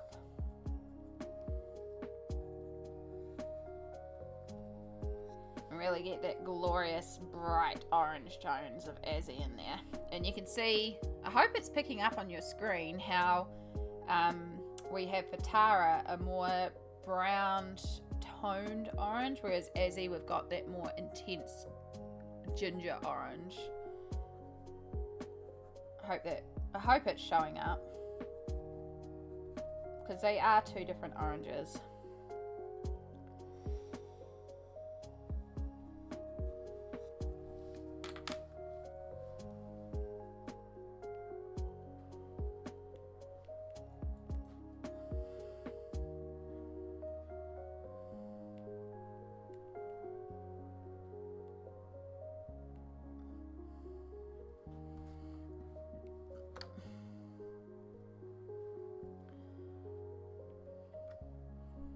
Yeah, you did it perfect. Yay. That makes me happy. Right, we've still got our posca. And this is where we're really going to make Fluff Monster appear. Because, unlike with Tara, where we were trying to cover the lines and go quite small, we're going to do the bow first. We're going to do the bow first. And then we're going to go extra wide with our lines and extra long and put extra fluff in there. So we're going to go past where the lines are to make it even more fluffy.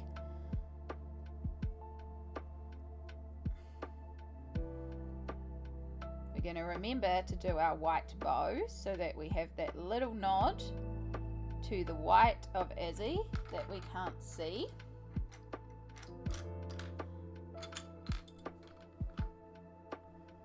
Yeah, I love the way you spout Azrael as well. I think it's very pretty. Now, I do have to wonder, because I feel like we might need some glitter on the page. Like, this page is screaming out for glitter for me. But the question is, do we put glitter and where do we put glitter? Because we've got so many objects we could glitter. But then also the cats, like obviously we can do their collars. That's the easy option, is these two and their collars. We do glitter. But also, do we want glitter? I don't know. It's a hard choice.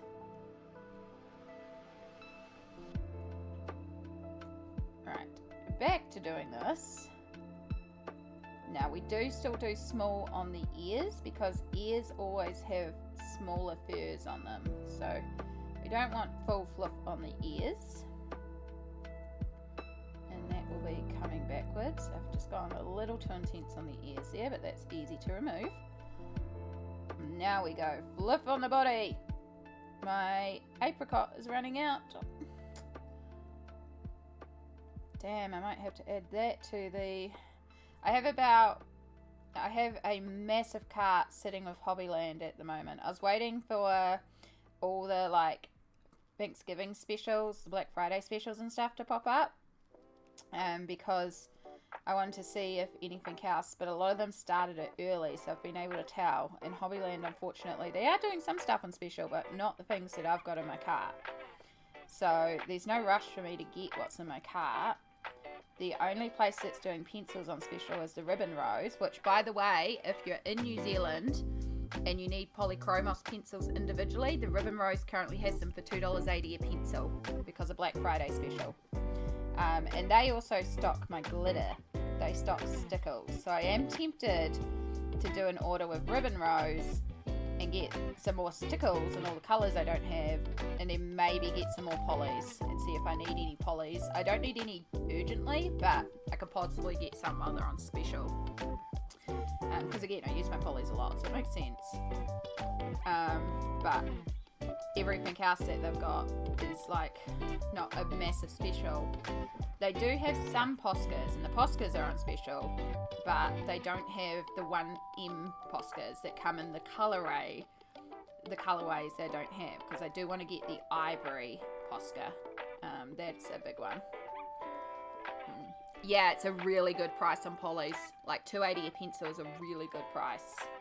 So that's why I'm like tempted. They also have ink tints down to I think $4.04, which is a really good price. They have 30% off, which 30% off these pencils is pretty rare for New Zealand. Like 20% is Gordon Harris in February, but yeah, it's a lot.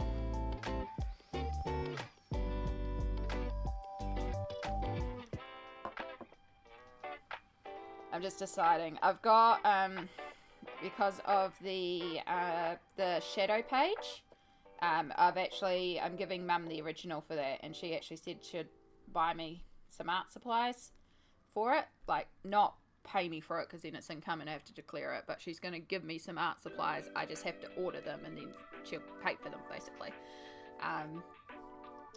So yeah, I've just been looking around, so thinking I probably might do an order with the Ribbon Rose, and I can get these ones through them individually at least. So, but I can't get the 1Ms, which is the one that I would like to get, because it's still tiny like this. It's still a tiny, but it's a bullet nib instead of the pin nib. And the bullet nib ones come in a range of colours, such as ivory, the brown. These are really beautiful dark red. There's a lot more colourways. There's a light green, a couple of light greens. There's a light green and an apple green. So it just gives me more options when it comes to this, instead of me like using this apricot orange on the orange. I have also actual orange, but it's going to be way too orange. So, but it looks like there's a tan, and so that'll be very handy. Right, so because we don't have the dark sections on Azzy, we're also going to take anywhere where those dark lines are and go over it with the white and make them into highlight sections, and that'll also help indicate some of the lights. So this is why I had to work everything around Azzy first, and I technically should have finished our other cat, so I'm probably going to have to do a little bit of work over Tama. But we're starting to get a fluff monster.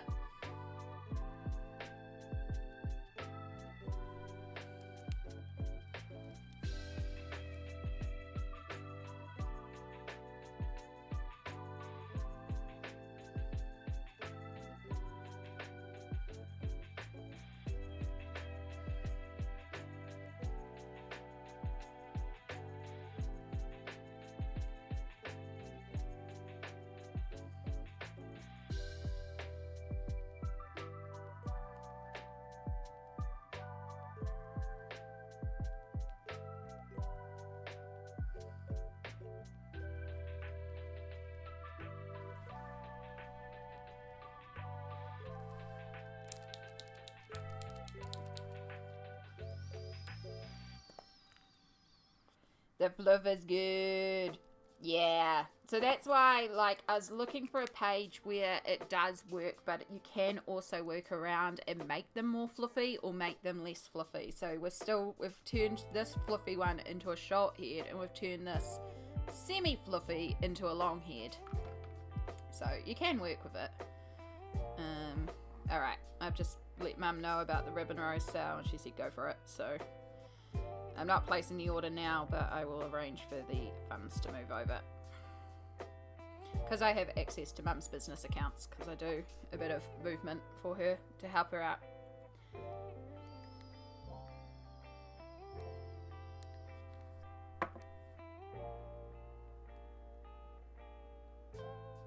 Statement details.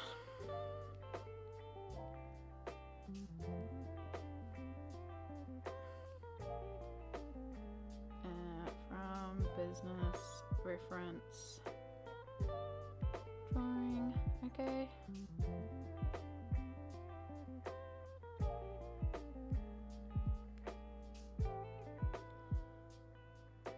also remind me, I think I have a frame for it to tomorrow, since I'll have mobility. Alright, sorry, I try not to message in the stream, but also she's messaging me right now, so it makes sense to do it. Alright, done. Oh, helps if you select the account. Confirm. Alright. So yeah, so we were talking earlier as well, because my birthday's coming up in January, and I do want to do a special birthday thing. I was thinking, because Twitch is actually doing a push to do charity streams, like, because, you know, they're calling the 28th of November, like, after all the sales and stuff, like, Giving Day or something like that. And basically they're doing a charity stream push on Twitch. So you're probably going to see a lot of charity streams in the next couple of weeks on Twitch. So I was thinking, oh, I could participate in that, but I looked at my cycle of pain and how it could work. I don't know if I could squeeze one in, because again, like last time we did a charity stream, I timed it with an injection day. Like today would have been a good day to do a charity stream, because I could have taken it off work and kept on going. So I thought about doing it for this push, but I'm like, no, I'm going to be pushing myself to a point when I'm already running on empty, so it's better I reserve. But yeah, keep an eye out. I know Vi right now is running a charity stream in honor of Trans Remembrance. She has up the Trevor Project for the rest of the month, which is wonderful. Yeah, if you can't do it yourself, you just watch and support others. And even if you can't afford to donate, which is a lot of the time in my case, just being there supporting, because when you're an active viewer in a Twitch chat, it bumps them up in the algorithm, which gets them out to more people who might see it's for a charity stream and go, oh, I like that charity, and just come in to donate. So that's actually a really useful way to help somebody with a charity stream, is just being there to support. But the reason why I went down this tangent is because I have my birthday coming up. I am thinking of possibly doing a birthday charity stream, or I mean, there'll be a birthday stream. There'll be birthday streams, but I'm thinking of doing an actual charity stream or something. And the reason why it came up was because yesterday, I finally picked it up. The magazine store that I buy my magazines from had a duplicate issue of Colouring Heaven come in, and it's an older issue, but I was like, can you please hold this until I can spare an extra 20 to grab it, because I will want this. And they're like, yeah, of course, because it's me. So I've been holding it for me for a couple of weeks while I saved up to grab it, because it's the Enchanted Animals special. This is a completely sold out issue globally, so it's a shock that they even had one. It didn't come in as the regular issues, because this was a couple of months ago. This came in as an extra from the supplier, so it was just a, hey, we've got this, sell it. But this is also Kanuko Ego Sa, who we do a lot of on the channel, and it's very gorgeous animal pages. Now, I have this copy already. I haven't coloured in it yet. I should.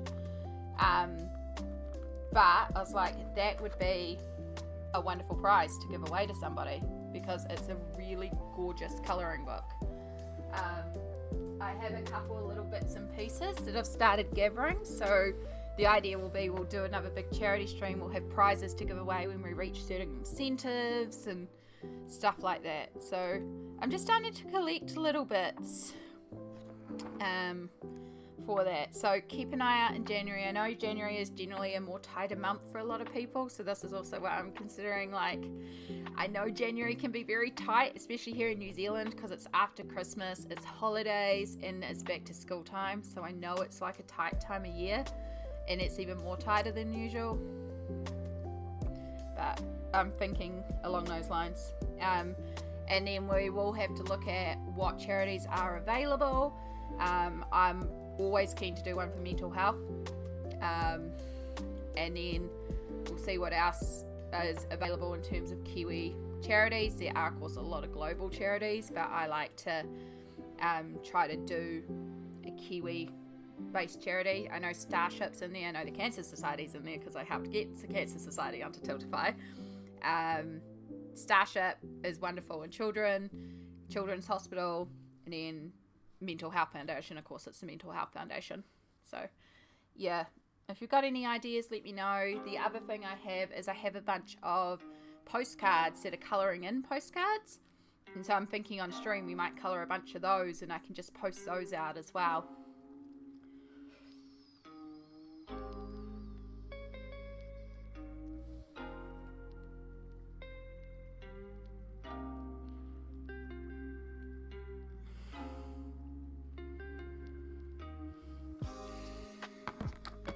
But yeah, I have a few ideas and a few plans and a few things I'm looking into in terms of potential things. I like it. Now I heard that yes to glitter, which is great because I've got a couple ideas for where we can put glitter as well. But I do want to grab out, without dropping everything on the floor. But yes, I learned a lot from my very first charity stream that we did in March. We're going to come in a lot more prepared for this charity stream. Because you all broke me. It was wonderful though. Actually, if I do mental health, I should reach out to the Mental Health Foundation contact I have and be like, yo.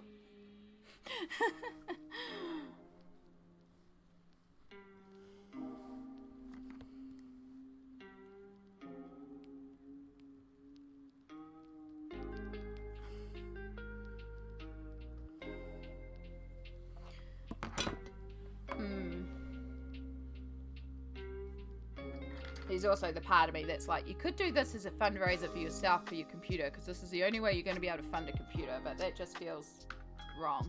Like, there's people out there with more of a need than me and a computer, and that just feels weird. So yeah,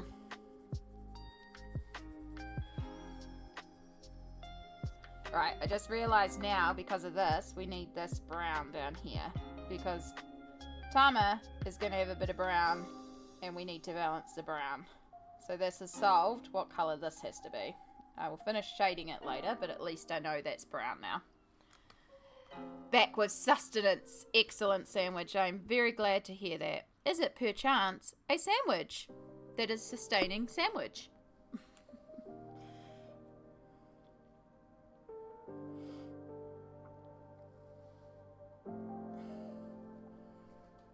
Right, Tama, gorgeous boy.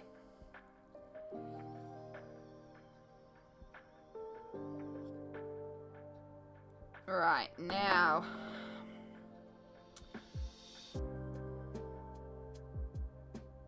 So many kitties. Kitty, kitty, kitty. Right, Tama throwback celebration. Has some baby photos of Tama. I'm just seeing if I can find another one of Tama's back as well. Because we have a lot of gorgeous front-ons, which will still work because the picture of the cat here is more front-on. Just seeing what we've got, because I know we've got a few Tamas in the gallery, which is great. But that one will work. We can just reverse it. And that one too. Okay. Korean fried chicken, yes. And ramen, oh my god, sounds glorious. Alright, so start. Tama has yellowy green eyes. So let's start with the yellow. And then add in, let's bring you right back in again. It's probably not in focus at all now. Yellowy green eyes. A little touch to them. It's all good, Pud. It's all good. I was just having a look to see what I had in terms of other references as well, just so I had like a full picture, but there's enough there that I can definitely work with it. Again, they're not going to be 100% exact, but they'll definitely be like, you can look at it and see Tama. It seems like every time I think I found, oh gosh. Yeah, I went on an adventure. Adorable little kitty. You want to pet the fluff? Yeah, I'm particularly happy with how fluffy Azzy looks. Self-lovey. Self-lovey. Yeah. Yeah, because I knew there was more pictures of Tama, so I was like, I'll just go and look at all the pictures. Plus, then I get an excuse to look at all the pictures of cats. Like, kitties.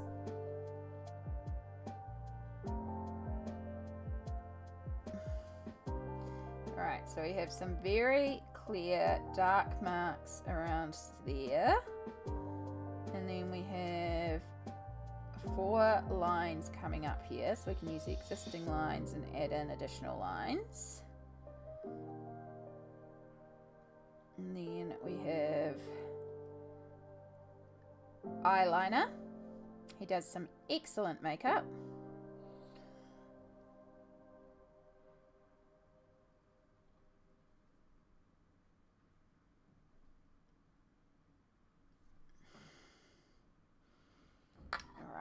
And then we want terracotta.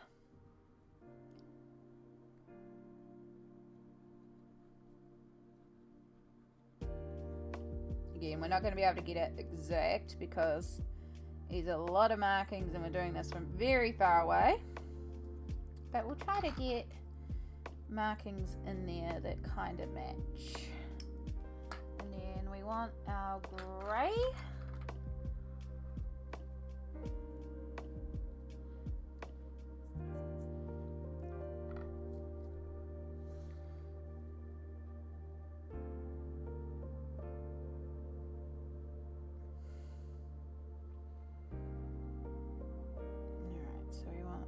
Grey around here really.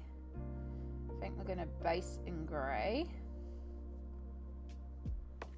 And then we're going to start bringing in some darker greys. We're going to need very sharp pencils for this because again it's a lot of fine lines. Oh, Patreon, I'm so behind on Patreon.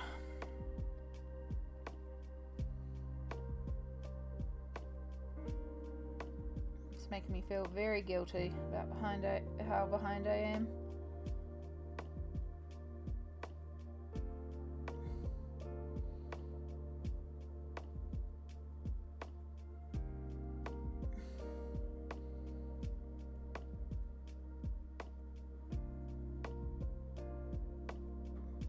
Alright, so going a little bit under the nose.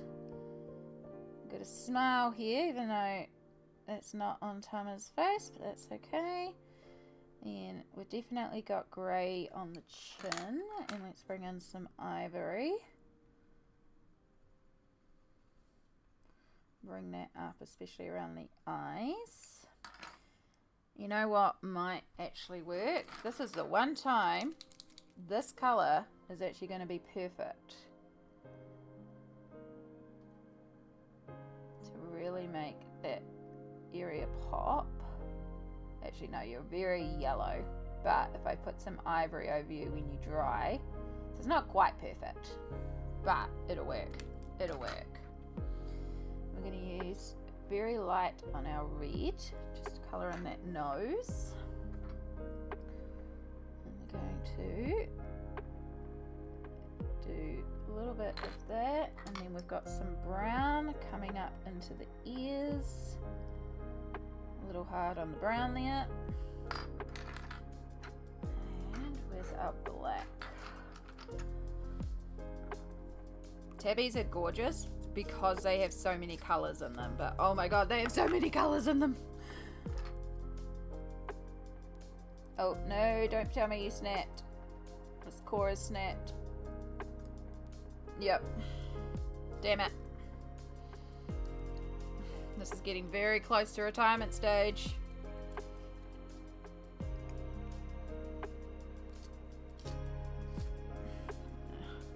Don't even know if I'm going to be able to sharpen it. And if I can't sharpen it, it gets retired. Which, for some people, they could push these further. But I get to a point where I can't sharpen them. And if I can't sharpen them, they're useless. So, and I think this may be getting to retirement stage.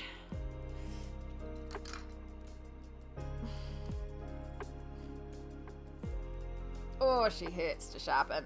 Yeah. I think officially we are retiring this nib.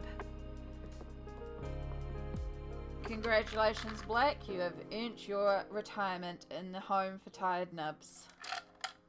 Enjoy your life.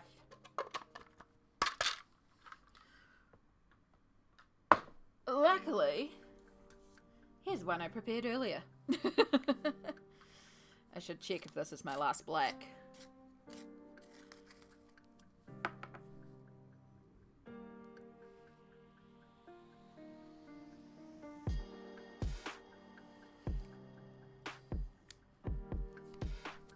Get rid of the barcode.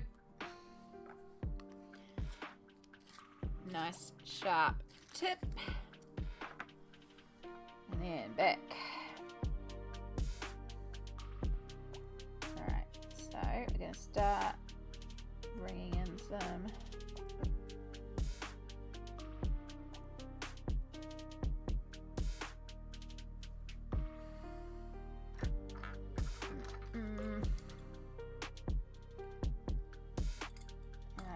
that cream go. You should be dry enough now that we can take you away from being highlighter orange to more of a beige.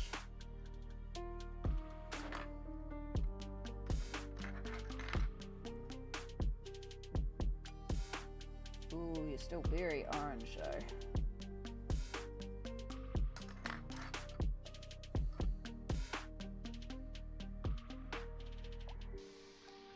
Okay, that colour's not working at all. Might need to pull out my white poly, or we'll do the trick. We'll do the trick.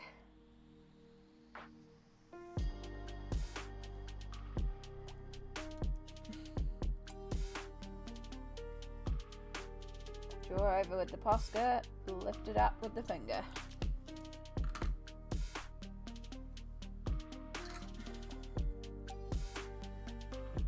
Alright, so we've got a bit of darkness around here. And we've got a line down here.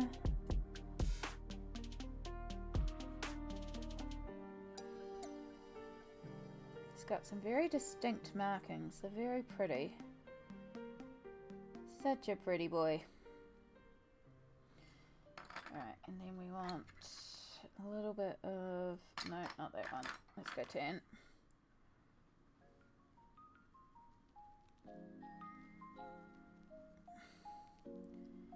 And start bringing that in a little bit because he's got a bit of brown around his face.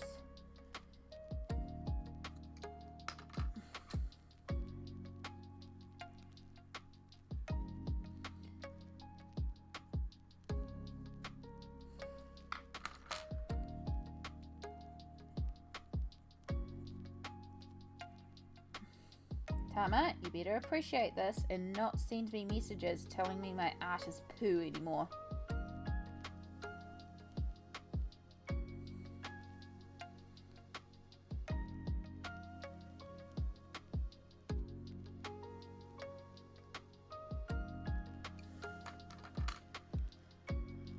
Right, inner ear, grey. 10. Tiny light glaze of our red.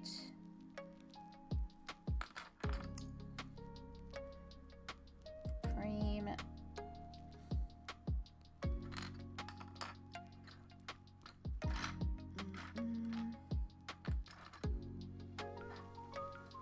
Such a cutie, yeah. I like this idea of colouring all your kitties. I could see myself very easily colouring this entire book. And just being like, I'm doing another one! Give me a kitty! Magic, PB's cat. Very cute as well. It's going to make a very cute page. Alright. Now we start to bring some of our lighters back in.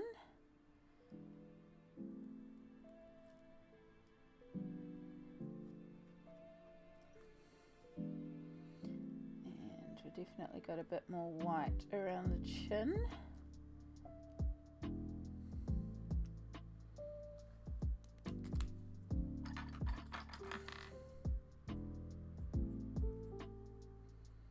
And clean up where we went over that eye.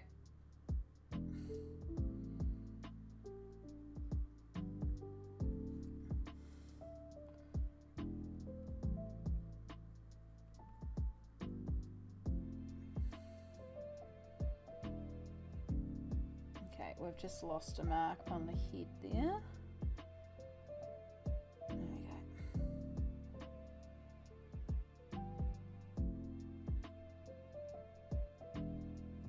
There we go. We're starting to come together.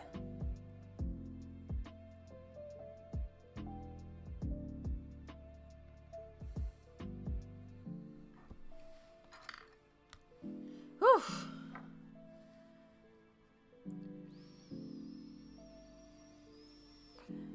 Oh my god, Cats musical, no.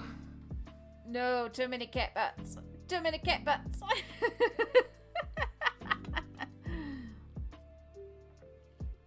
But yeah, I see by the time I finish this and the other page that I have started in here, hopefully by then my books would have arrived and we can move on to the new books.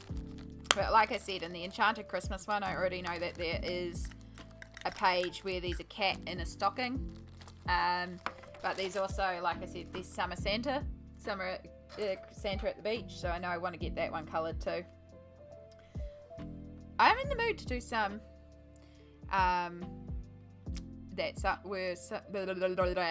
the mood to do some Christmas colouring. Like, I'm not necessarily the most Christmassy person, but I don't know, I'm in the mood. I've been seeing so many pictures of like snow and sparkle and stuff, so I'm just in the mood for sparkles, I think.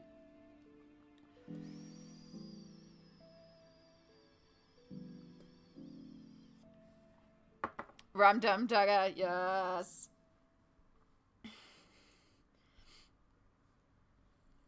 Like, Cats, the 2020 version, there are little aspects of it that are good.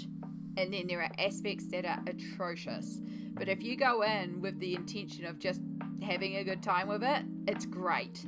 It is a hilarious movie. If you go in with the expectations of the stage production, nah.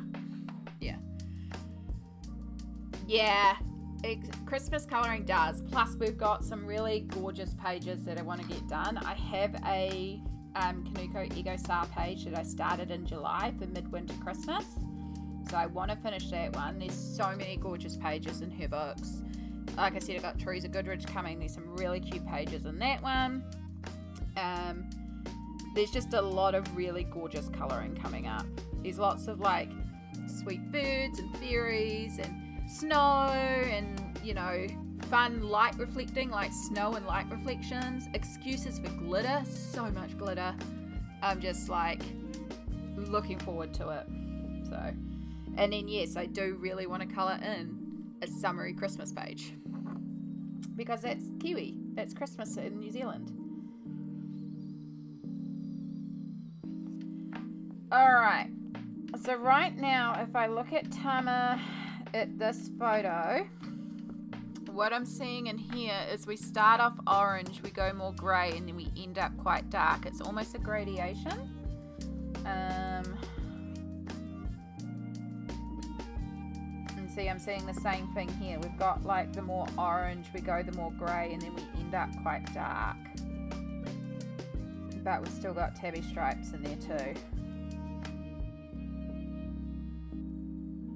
I know I could hit up Mellow and be like, can you just send me a photo of every cat in the cat cafe? And I'd have so many cat references.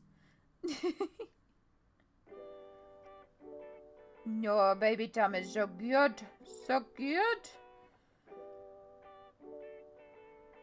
Yeah, so definitely these darker markings towards the end. I'm going to be making a Christmas outfit that can be used throughout the year. Heck yes.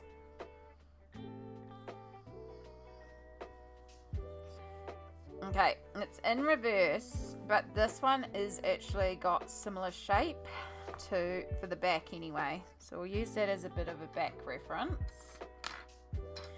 And we'll start off with our grey, but we're going to have to work some brown into this. I've got some really interesting colorways here. And I'm going to kind of work with the stripes that are already here.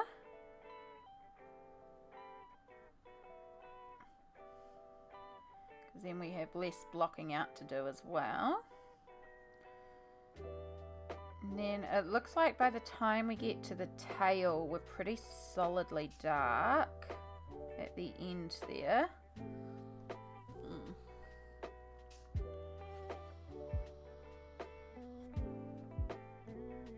And then we have stripes. And it looks like the stripes might even go all the way to the paws. We're kind of missing... There we go. Yeah, so stripes go all the way down to the paws as well.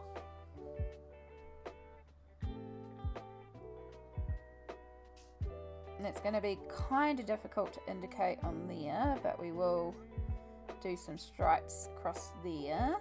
And then we can kind of bring that up there. And that should translate, hopefully. It's looking a little Cheshire cat at the moment, but I'm not mad at that.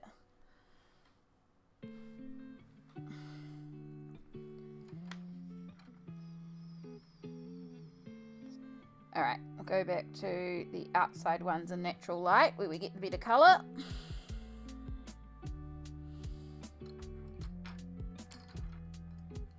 So, a lot of the orange is towards the belly, so I don't even think we need too much of that, but there's definitely more terracotta-y up here. So we'll do a little bit of terracotta just as a base.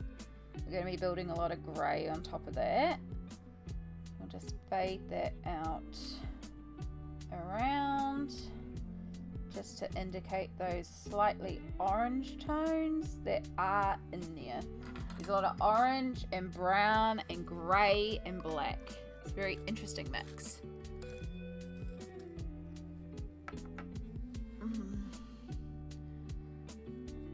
Speaking of kitty paws, I love when cats are just doing the loaf and tuck their front paws in under their chest. Yes. Palace cats putting their paws on their tails. Yes. Tama is a cat of many colours. He is indeed. Like, technically I could also bring some orange into him. I could even bring a little bit of red into him as well. He's got some really interesting colorways and it's really fun. It's just whether or not I can translate it in this tiny little space. It's going to be the challenge, but I also like the challenge, so we'll do our best. Again, it may not be exact, but it's definitely inspired by.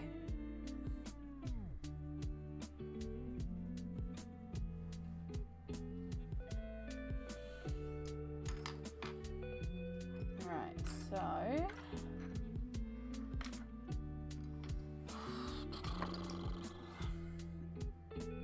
I'll use a little bit of this brown up here where we want the warmer, but then we're going to switch to the darker brown as we go down.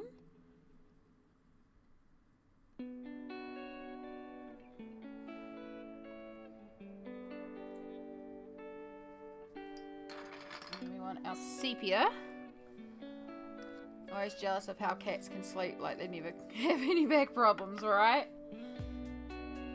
Oh my god, last night's sleep was like a cat. You know, they like are active for 3 hours and then they have a nap and then they're active again and then they have a nap. That's how I slept last night. I had a nap, I was active. I had a nap and then I was active.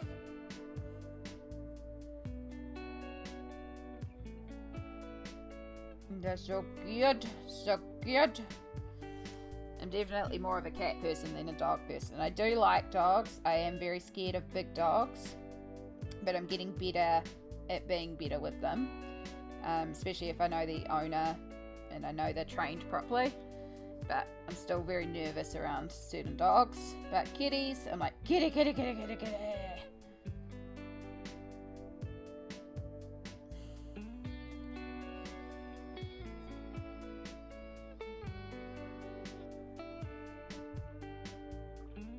I still really want jellyfish as well. I was watching a few nature documentaries last night because they're like just really good and calming when you're trying to sleep, you know, just watching animals. And I was watching like a bunch about different sea creatures and turtles. There's a bunch of jellyfish, and I was just like, pretty. No idea how to take care of them. No, it's probably completely impractical, but they're just so pretty. I need to go to the aquarium.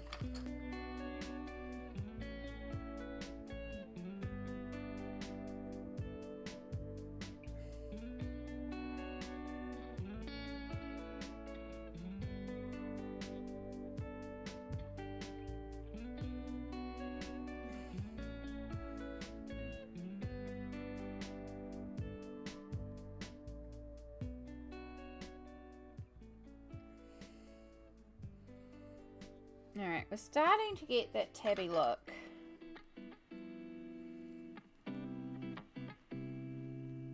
Right, I hope you can see where we're going. We're starting to get there.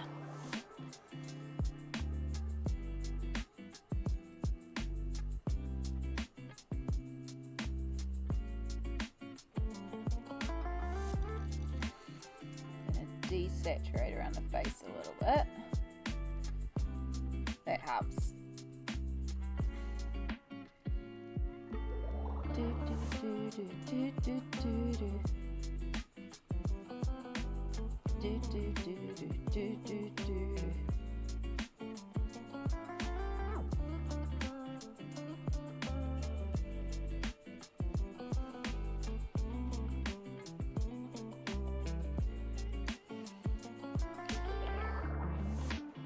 Alright. So yeah, the stripes are definitely a lot thinner. I don't know if I'm going to be able to really indicate that too much. Might be able to. We're going to have to do some sideways, non-following the fur grain. That might work.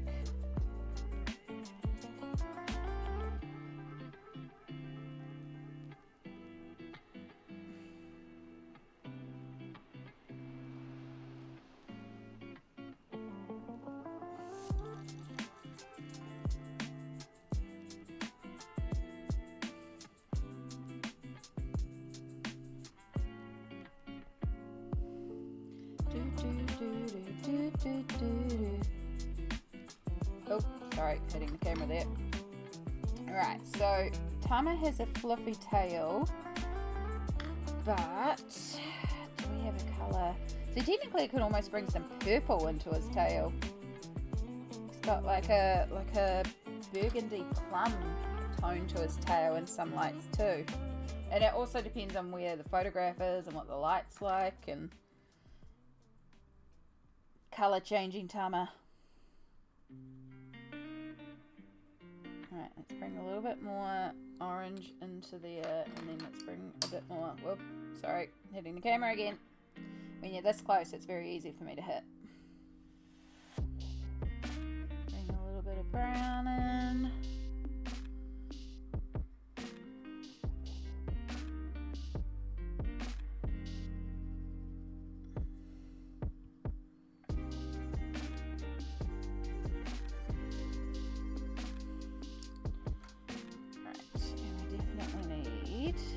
Quite a bit of grey to desaturate because it's still going quite vibrant here, and Tama is a lot paler of the orange tones compared to his brethren.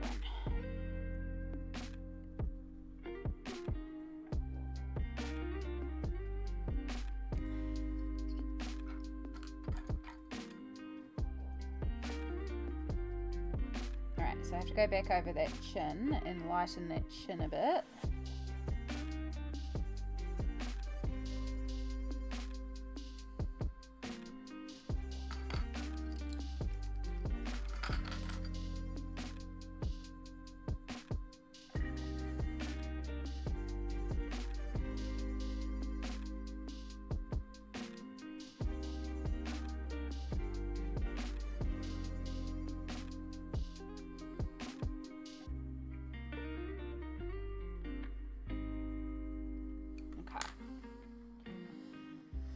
Okay.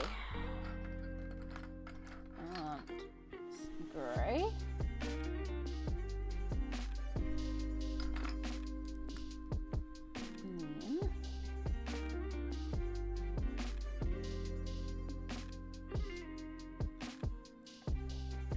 Lighten the chin, but we don't want it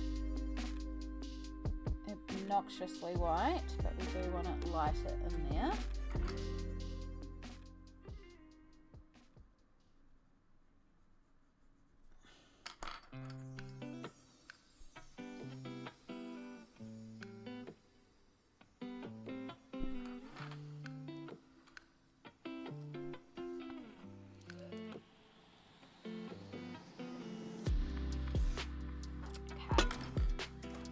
So, where are my fine liners?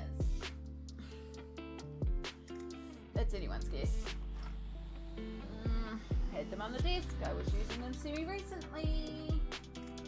But then again, I move stuff all the time and I have no idea where I put it.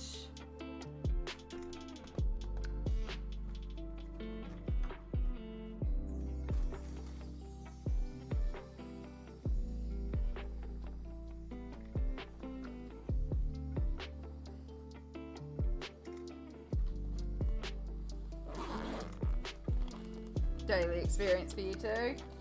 That's highlighters. Why do I even have highlighters here? Ah, there's a pencil sharpener. The good one. Oh. Oh.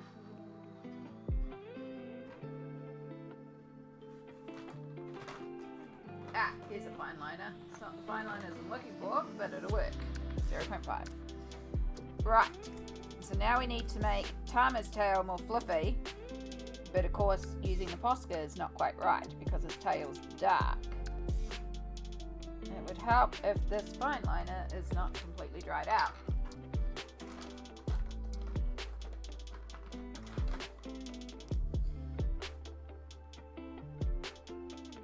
That one is also completely dried out. Rid of those.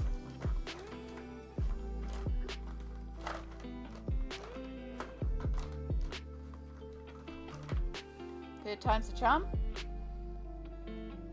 Nope, dried out.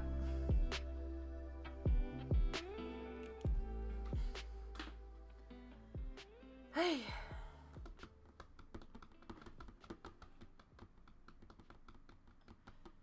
Where'd that go? Oh, how'd that get over there, right? Yeah. Ate the egg from the ramen, now I miss it. No! Do you have more eggs that you can make and add to it?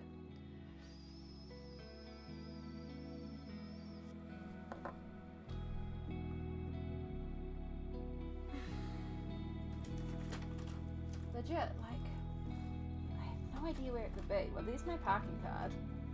That's good to know. I was looking for that the other day. It can stay there because that was my guess as to where it was, and I was right, so.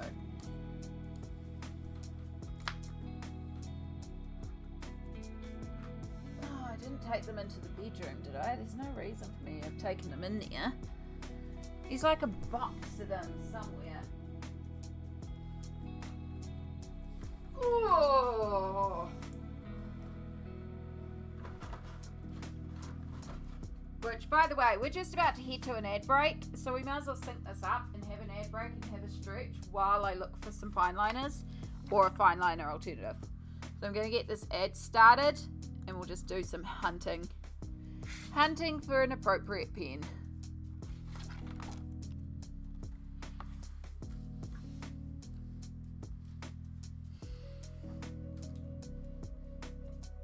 Alright, don't see it on there.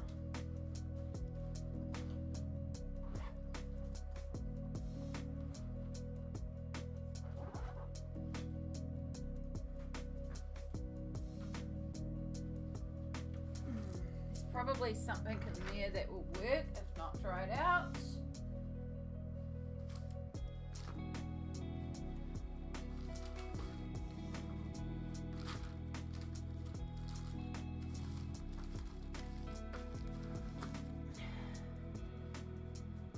They should be right here, there's the alcohol marker that's dried out, so you can go in the bin too. I just kind of need to go for all my supplies. Ah, there they are. They were up there all along. Figures. Figures. Oh.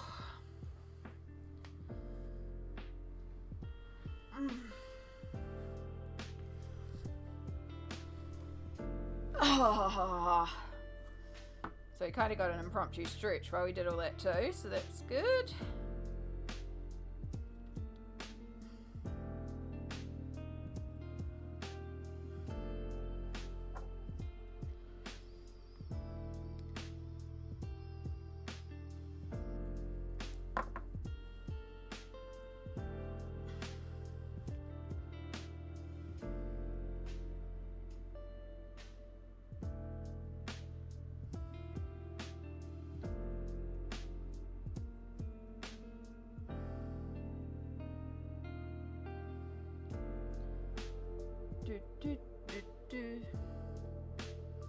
Take this opportunity to play a little phone game.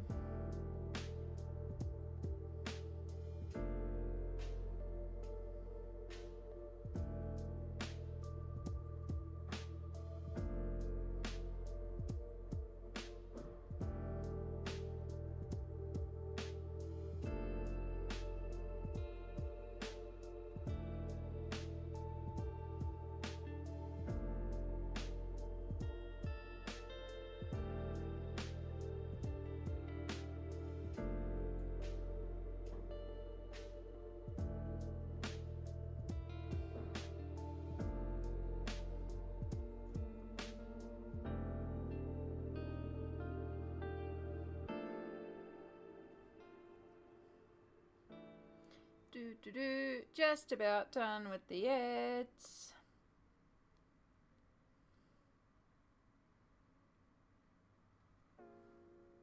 And there we go. We should all be back from the ads. Thank you so much for going to Adland for us, because it allows me to do that stretch, which I did, and then just take a quick break, like play shitty phone games on my phone. Okay, let's get on with it. Okay. So, the reason why I was looking for fine liners is because we can't use like a white posca or anything for the fluff, because it will be very white against this dark, but we can make dark as dark. So we're going to use a fine liner and just extend out the fluff that way.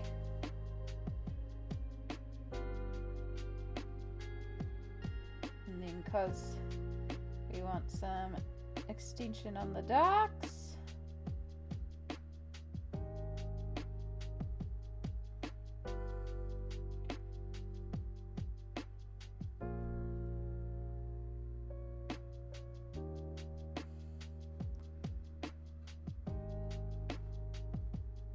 and then we can sort of add two, and you can do the same thing again of lifting with your finger to pick up extra bits.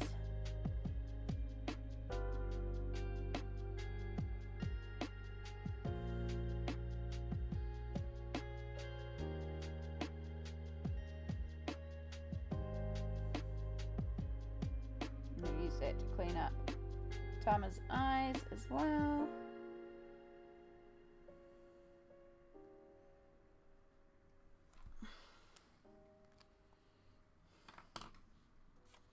Oh, we got a dot there. That's not what we want. We don't want a dot. We want a strand. Cool. Cool, cool, cool. So we've just got a little bit more of a fluffy tail. Now we're still going to go in with some white poscas because there's still going to be highlight strands.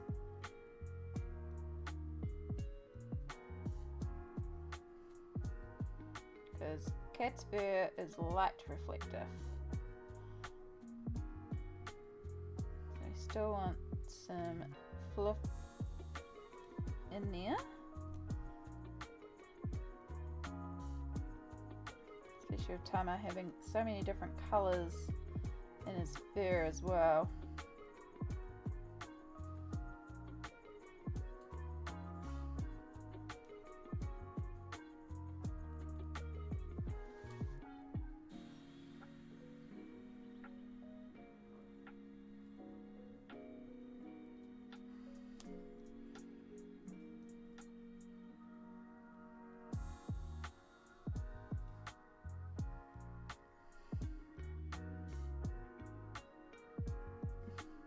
Scratch away a part of that whisker. There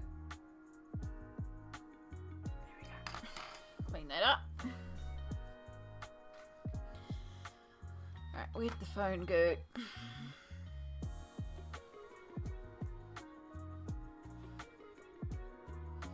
I think we're getting there. Like,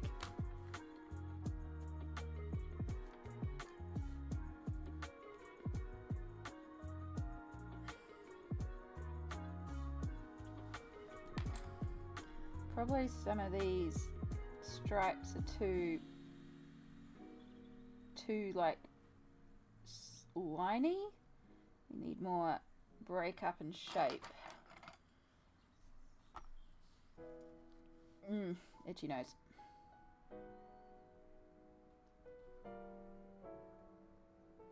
But I think we're getting there. I know, it kinda looks like it.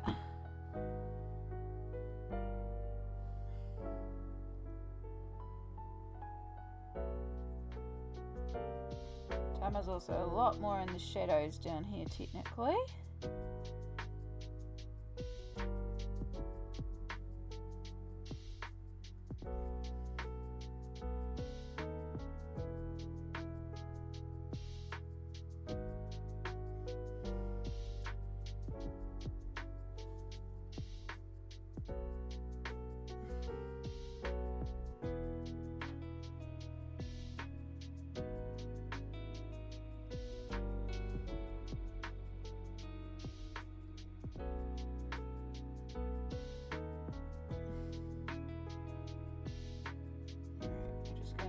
Spin that down way too much.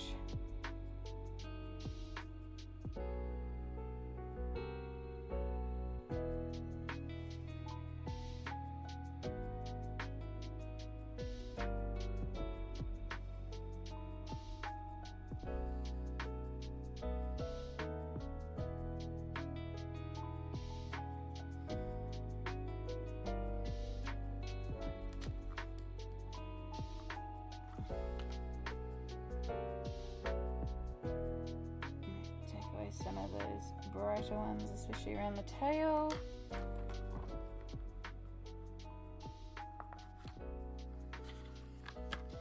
Where's the 0.1?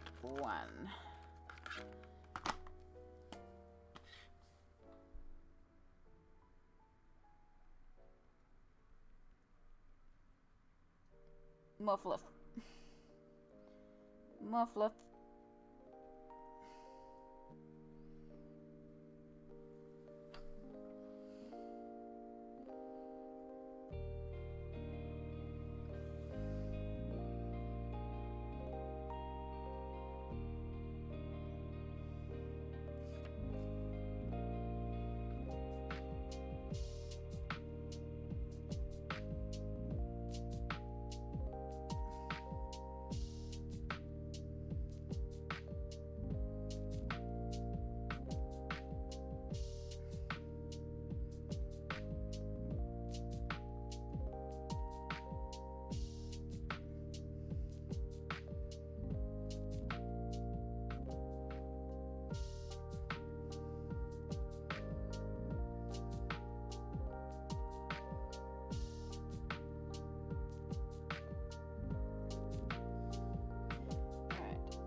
Black markings around the nose. We want to just widen that mouth markings a little bit. We've got some little dots on the cheeks.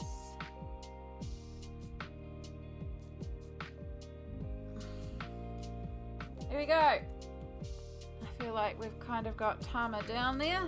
a lot of the interesting colorways of Tama.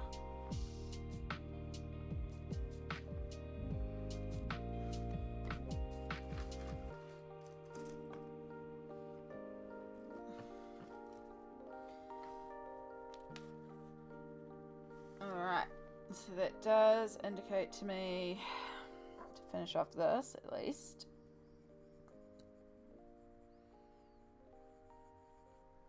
And I think we can bring in a couple of the oranges around here as well.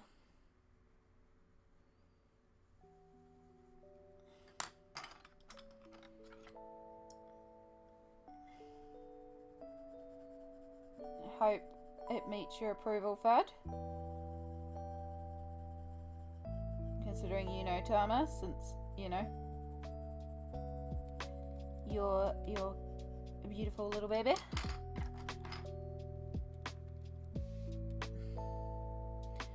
Do.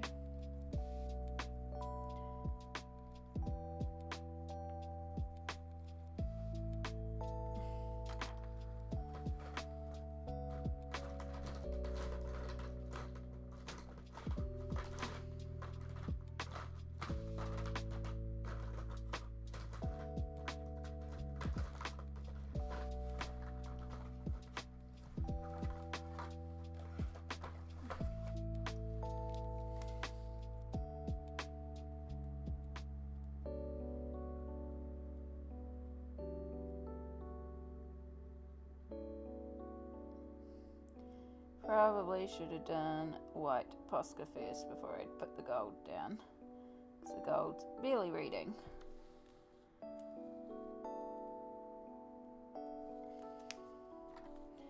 And a little over the edge here, so we'll just scratch that away. Looks good, yes. Glad to hear that. Right, so now we can work on here, and I can tell that now I do feel okay doing a little bit of orange around here. Just bring in some more orange.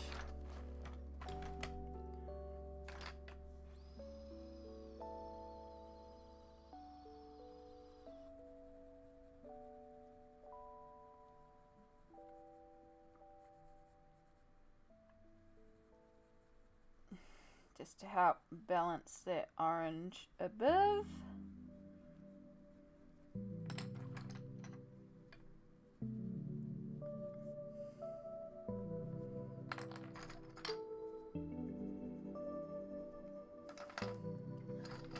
Home stretch now. It's just all the little finishing details.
Those stripes dark brown just so I can shade right across here and make that a bit smoother.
Home stretch, y'all.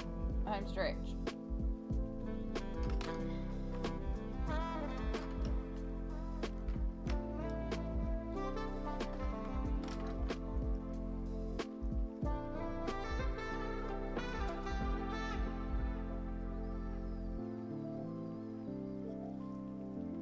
Let's do a grey book. Don't think I've actually done any grey books.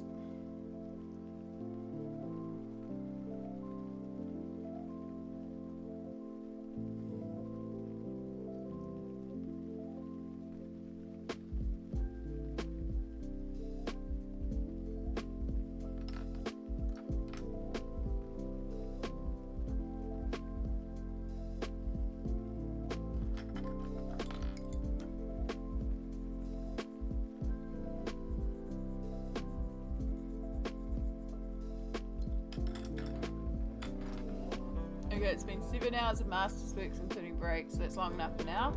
Ready for a cat nap. Heck yeah. Well deserved as well. Good job.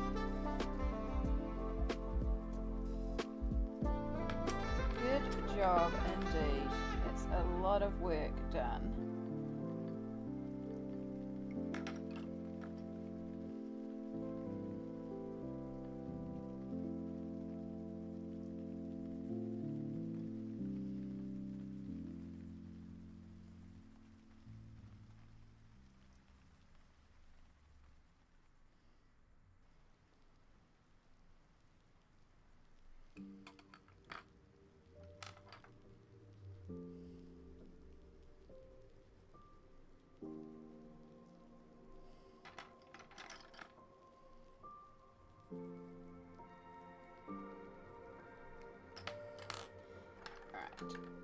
We want a dark blue down here to balance in here.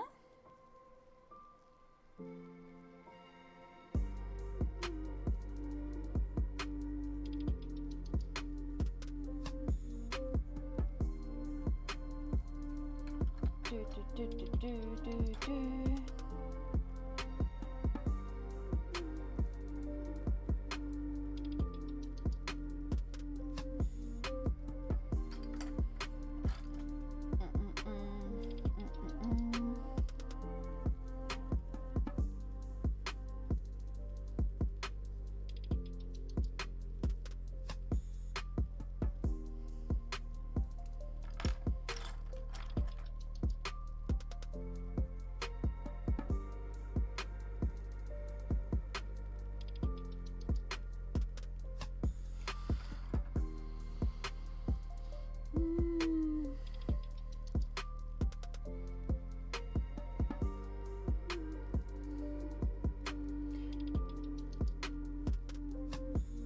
Oh, good chai. Yes, I still have. It's hard with the simple recipes. I've been trying to think about it, but I don't really follow recipes. A lot of what I make is just dump stuff and put it together. A lot of my meals are really odd. Like if I was to send you pictures of what I eat every day, it would be really odd. And not recipes per se, it's more like just a collection of bits that I put together. Occasionally I cook something like the Korean stew that I've sent you the recipe of. So, yeah, but enjoy your cat nap. It is well deserved.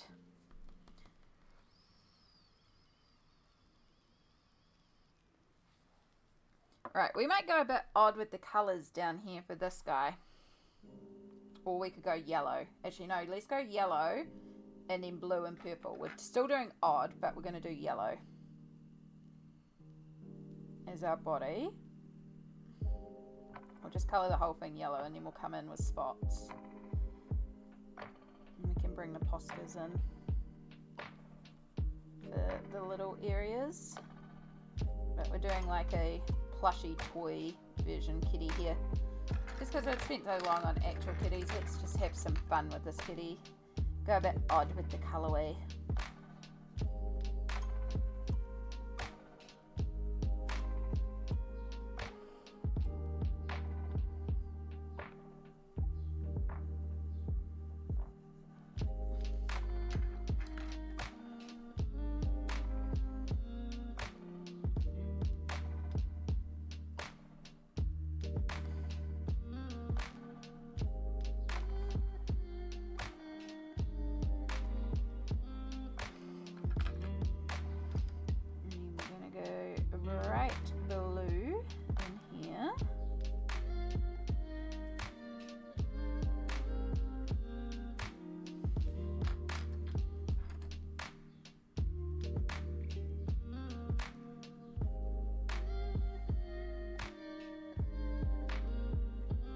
my gosh, y'all, I just realised after this we just have the ribbon up there and then everything's coloured.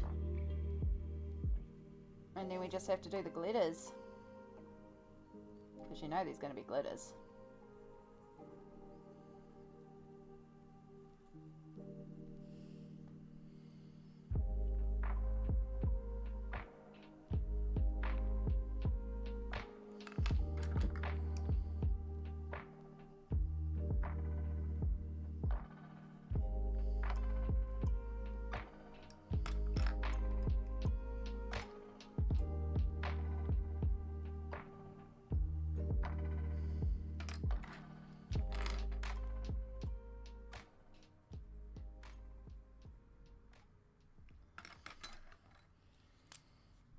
Purple spots, because why not?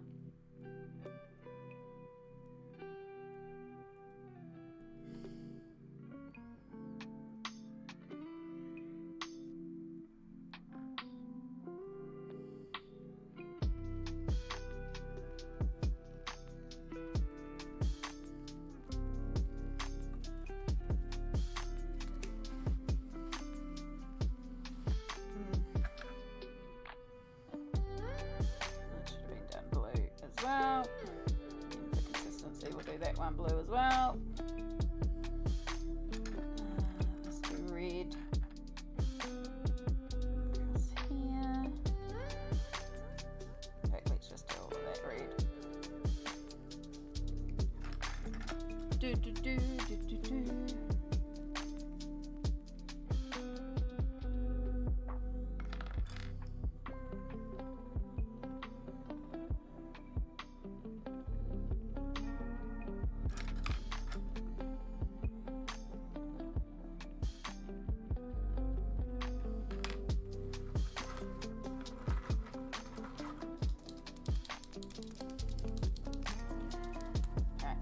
Baby blue posca to do the little pour dots.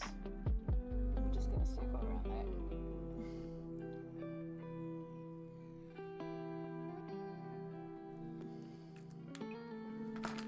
And we're just going to use the purple in the inner ears as well. Oh, not quite done. We also have the photo frame. Ribbon colour. Keeping it simple. Yellow. It'll pop on the yellow of the daisies. And pop against the red.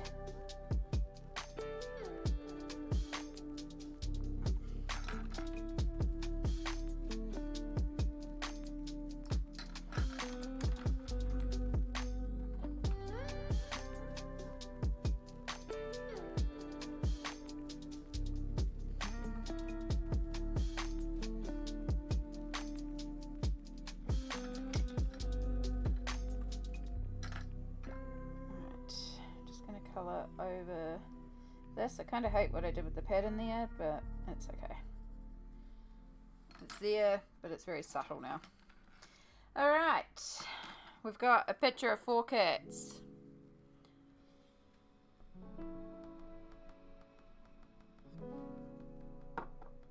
RJ Boss, hello. I'm not sure who's arriving soon, but they're welcome. Welcome into chat.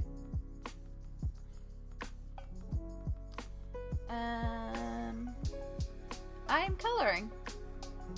I am doing a adult colouring page in Teresa Goodridge's It's a Cat World, and we're just about to finish off the last of the pencils before we add in a bunch of glitter. And it's a bunch of kitties watching some fishies on the TV. And so we're just deciding on this.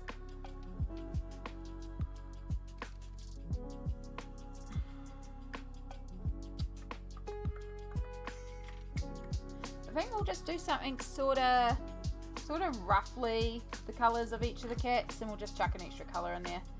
It's just like a placeholder, it's not actually them, but we'll just use the colours that we've used just to tie it all together. And we're going to keep it simple because it's more like an illustration.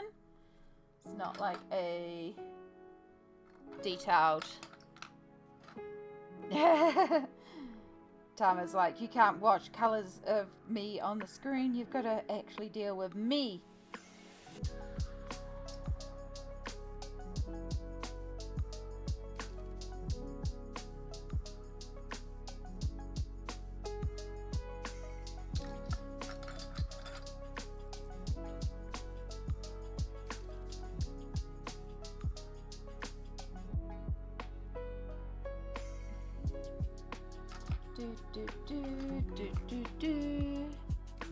Managed to brush them a bit. Excellent. Gotta do that pick here. Alright, so we've got sort of like a dark chocolatey, and then let's just do a little bit of a light grey for like a white kitty. You know, all the kitties are different colours.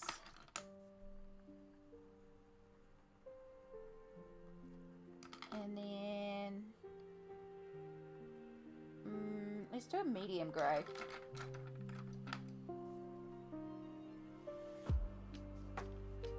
Again, we're just keeping these simple because they're just illustrations. They're not like photos. It could be a photo, but I don't know. I'm just viewing it as like a little illustration.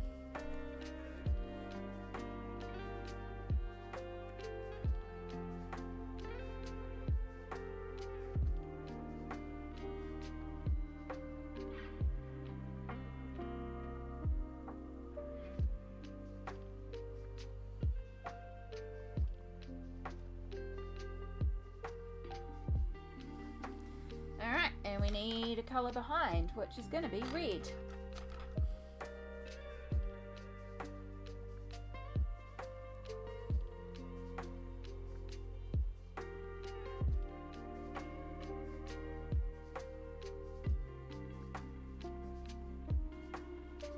I could have also done purple here, but it's too close to the purple draw set, so it just looks, it'll be too close. Plus we've got that little touch of purple on the frame because we did the paw prints, but the red will pop. And then just so it kind of matches our TV,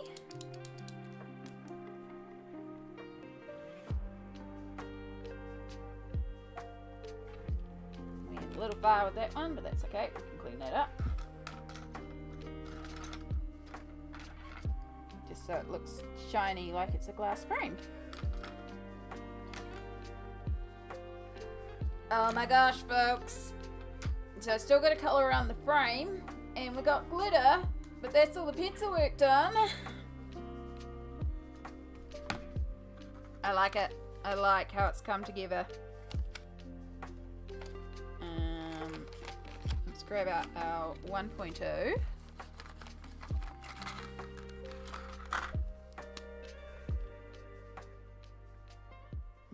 Start.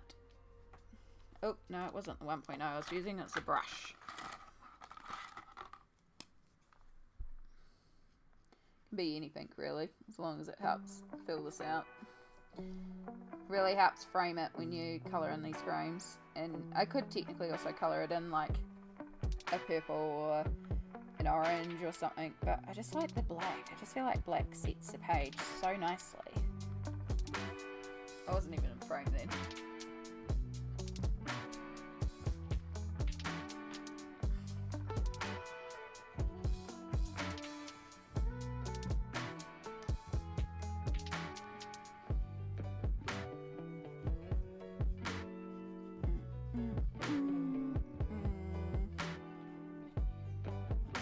This is the scariest part for me because this is the part that's actually the hardest on my wrists, is staying within the lines with a colour that you know is very clearly going to be obvious if you go over the lines, and it's not a pencil so I can't remove it easily. It's a bit of a difficult cleanup if we screw up on the frame. Just like I kind of did there. It's not too bad, it's going to be worse if I try and even it out. I'll just leave it as is.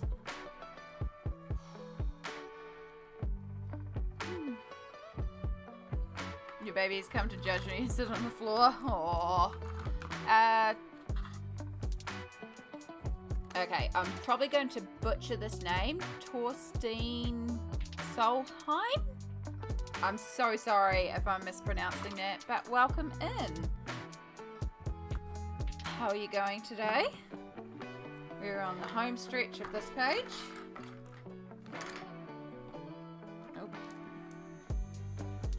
Clean up the little pencil mark that's there.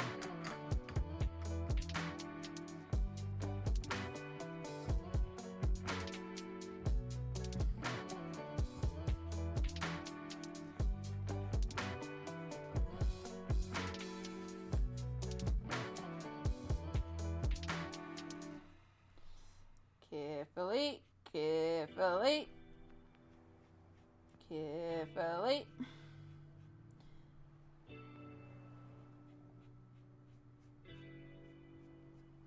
I'm just using the by Unity, which is the store brand from the warehouse stationery.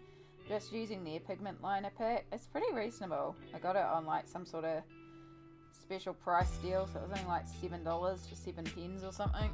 So they do the job. Because as you saw, a bunch of my pigment liners had dried out, so I just grabbed it. And but for a fleeting moment, he loved me. Aww.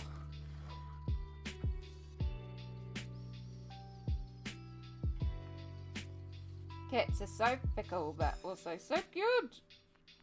So, glitter. Now the two obvious spots are of course the cat's bow and collar. But we could go really OTT with glitter. We could also go really subtle with glitter. We definitely need some glitter.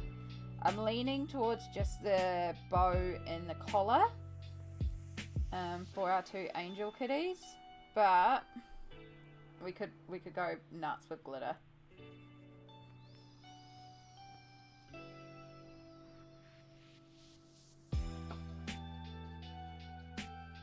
Like, there's so many little accessories in here that we could glitter as well. We could do touches of the books. We've got all sorts. So, what are people, any ideas? How far do we go with glitter? Because you know me, I will literally put glitter everywhere if I'm given the opportunity. Subtle to start with, and then we'll see how it's looking. Okay. So I'm actually going to use, I have just some glitter gel pens. I'm going to use those because that'll be a bit easier to colour in those small areas rather than pulling out the stickles, because it's very small areas we're working with. I also have a marker that I'm going to use for the white. It's technically more metallic than glitter, but it'll look good. Trust me.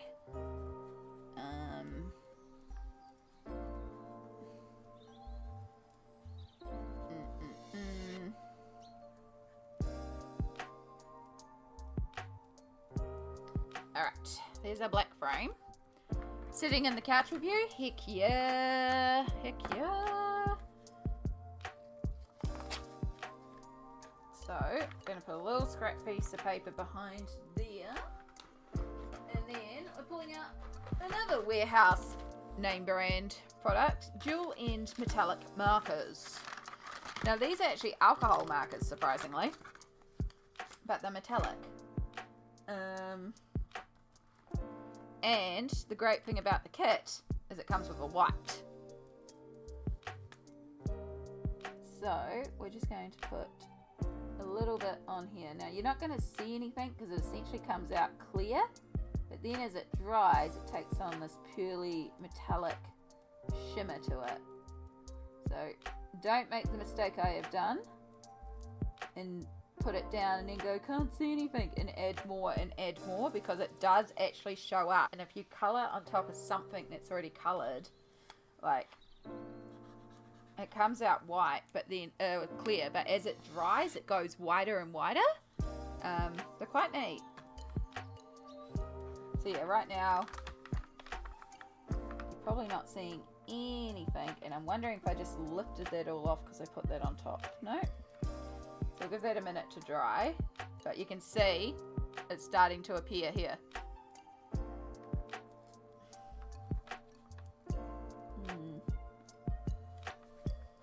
Okay, that's absorbed in and I'm not seeing anything, so we'll do another coat.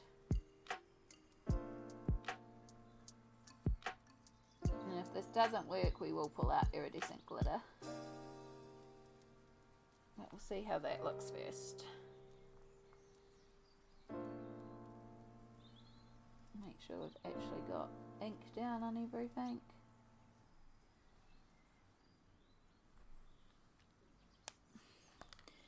Alright, for the green colour, green gel pen, Again, these are very fine areas, and I love my stickles, but stickles can be very difficult to pull in when it's a tiny area like this. It can be quite hard to control sometimes, so this is where gel pens can be quite handy.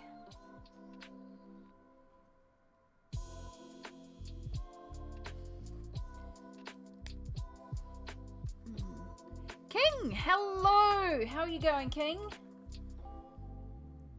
Lovely to see you again. Yeah, there's nothing appearing. It's going matte. Oh, glitter it is. Oh. Alright. Iridescent.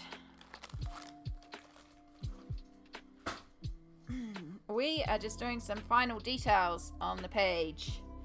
We're adding our glitters. Alright, get rid of the air bubble first. Cool.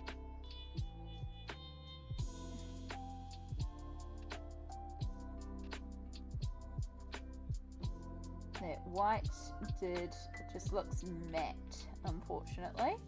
It does have shimmer on some of the other ones I apply it to, but it's definitely not as shimmery as the glitter. And we want glitter, not metallic. And then I'm also going to just top this one so it matches.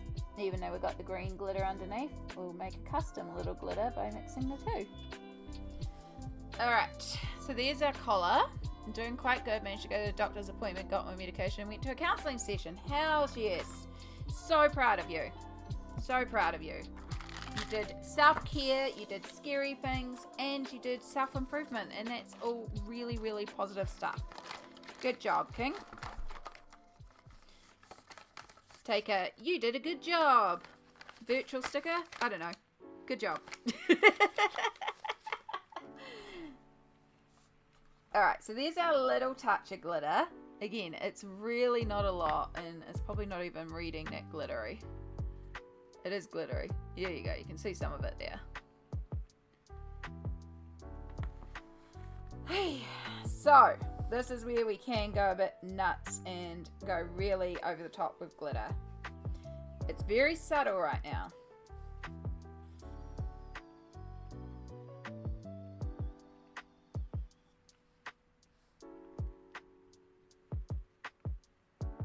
You need a good job button.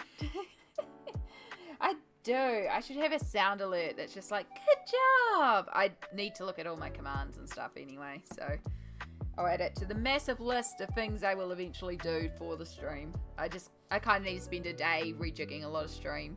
I do want to set up a like pronouns check as well, so you can use that too. Oh yeah, we've got the applause sound. There you go. But yeah, I do want one where you can like redeem it, so you can express your pronouns. You can query my pronouns, and if anyone else feels comfortable, they can share their pronouns too. I've seen that in a couple of chats, and I do like the pronoun check. So applause works as well. Hey, I think we'll leave it at just that glitter. I think I'll let it dry. If I decide to add any more, I'll let you know. But I think if I'm kind of like I could add little bits to the center of the flowers, but if I do that, I'm going to want to also add some to maybe the clock and then the cat, and then we're starting to add a lot. Like, we're going to have to balance a lot more. Right now, we only have the ribbons, and it's like that's contained in itself. So I think that's okay. Alright, I'll blast it with the hairdryer, because that makes it safer, but also will help set the glitter a little bit, and you should be able to see it a bit more. So I'm just going to mute you all for a second so you don't get your eardrums blown out.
There we go. You can see some of the glitter now sparkling, especially on the green collar. It's there on the white collar, but it's a bit out of focus. But yeah, we got a little touch of sparkle there. So pretty. I love sparkle. Sorry about the changing lights, the easiest way to show the sparkle. But yeah, I think we can call that page done. How exciting is that? I just need... The pencil is in the bedroom because I was using it for my crossword puzzle book. Do, do, do, do, do, do. That's okay, we'll just use this. The date today is the 25th, isn't it? 24th. November 24, 2023. Thank you, thank you. We are done on this page.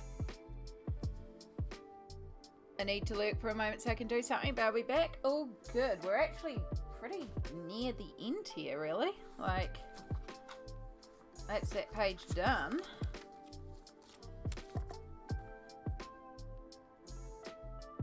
It's actually dry enough that I could move on. I could do a little bit on here, but we are getting very close to when I would wrap up anyway. But that's the 5th page in this book completed in like a couple of weeks, because we've done Dessert Kitty, we're working on the quilts, the Quilt Kitty.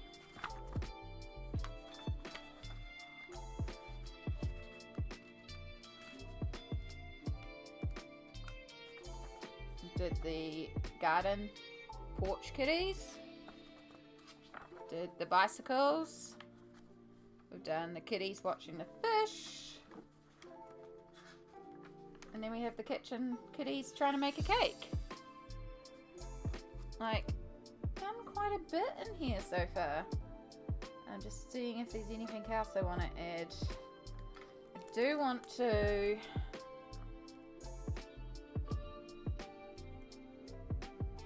Oh my god, don't you die on me now. Oh yeah, it might be time to buy a new posca. Because that's my newer one and that one's running out.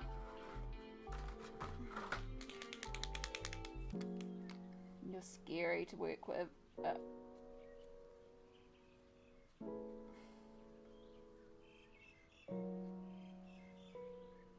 Just a couple of extra shine highlights on the TV there. You're welcome. Thank you for suggesting it as an option.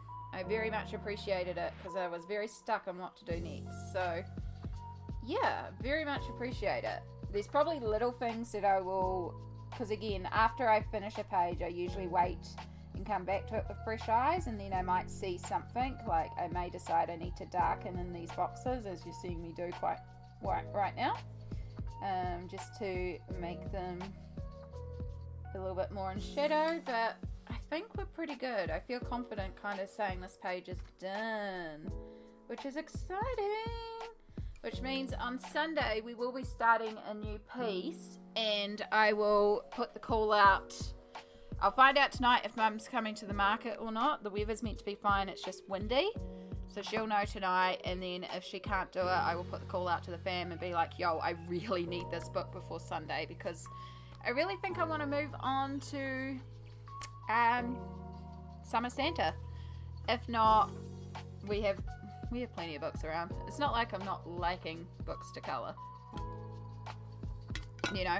And for those of you that know some of my collection, if you have anything that you think you'd like to see, are we ready to move on to Christmas colouring? I mean, we're getting to the end of November, so I feel like it could be time to move on to some Christmas colouring.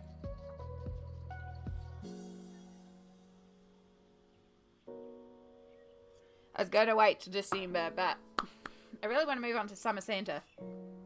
Or we move on to Beach Kitties, or we move on to a different book entirely.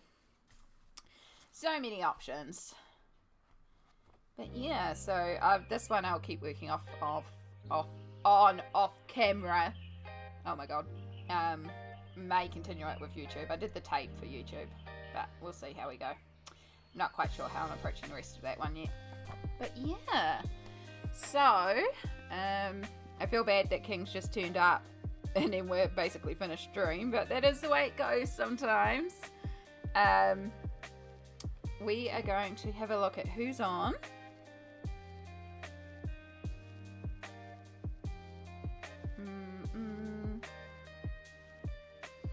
Let's see if anyone's actually just straight colouring. I've got a couple of people I can definitely raid into. It's a shame you're not colouring because I would have raided into you.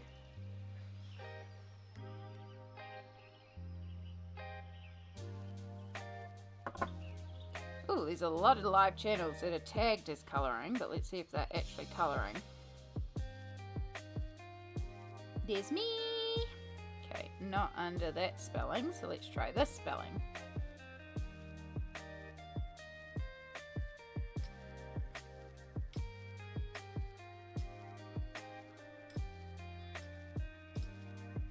Okay. Cool, nobody is on colouring.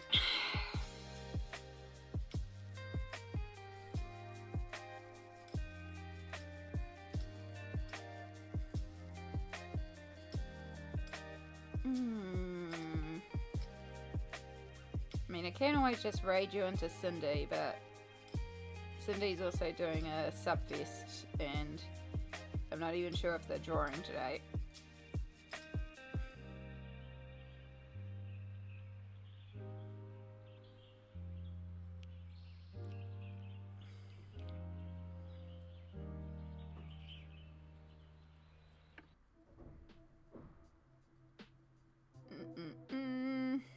My goodness.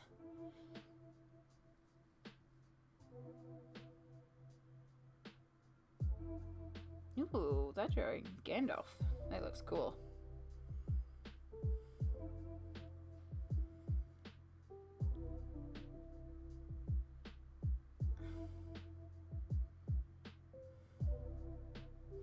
My goodness. I might just have to raid into Cindy.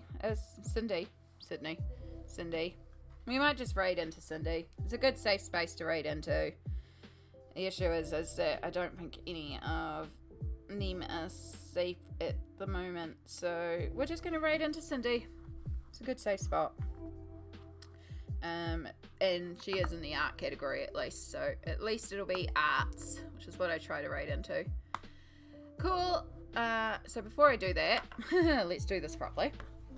So let's bring up our raid message, which one of these days I will also create a subversion. But for now, if you'd just like to copy and paste that little command, and we will get this raid started. Thank you so much for hanging out with me today as we finished off yet another page. Always so fun to do that. So we will be back on Sunday. Of course, Sunday is Sunday Fun Day. I roughly try to start in the morning around 10, but it really depends on the day, and that'll be a longer stream again, so we'll keep going for quite a while on Sunday. I have no plans, so I think it'll be quite a good day. Yes, so we'll get lots and lots of colouring done on Sunday, and thank you so much for being here. I appreciate you all very much. For those of you in America, happy Thanksgiving. I hope you are having a wonderful Thanksgiving if you celebrate it. If not, I hope you're all having just a good, wonderful day anyway. Make sure you're looking after yourself. Take care. Take your meds. I need to go and put washing on. That's been sitting in the machine for like 4 days that I just remembered. Oh gosh, I'm going to go and take a little break before work, and then I will catch you all on Sunday. Bye.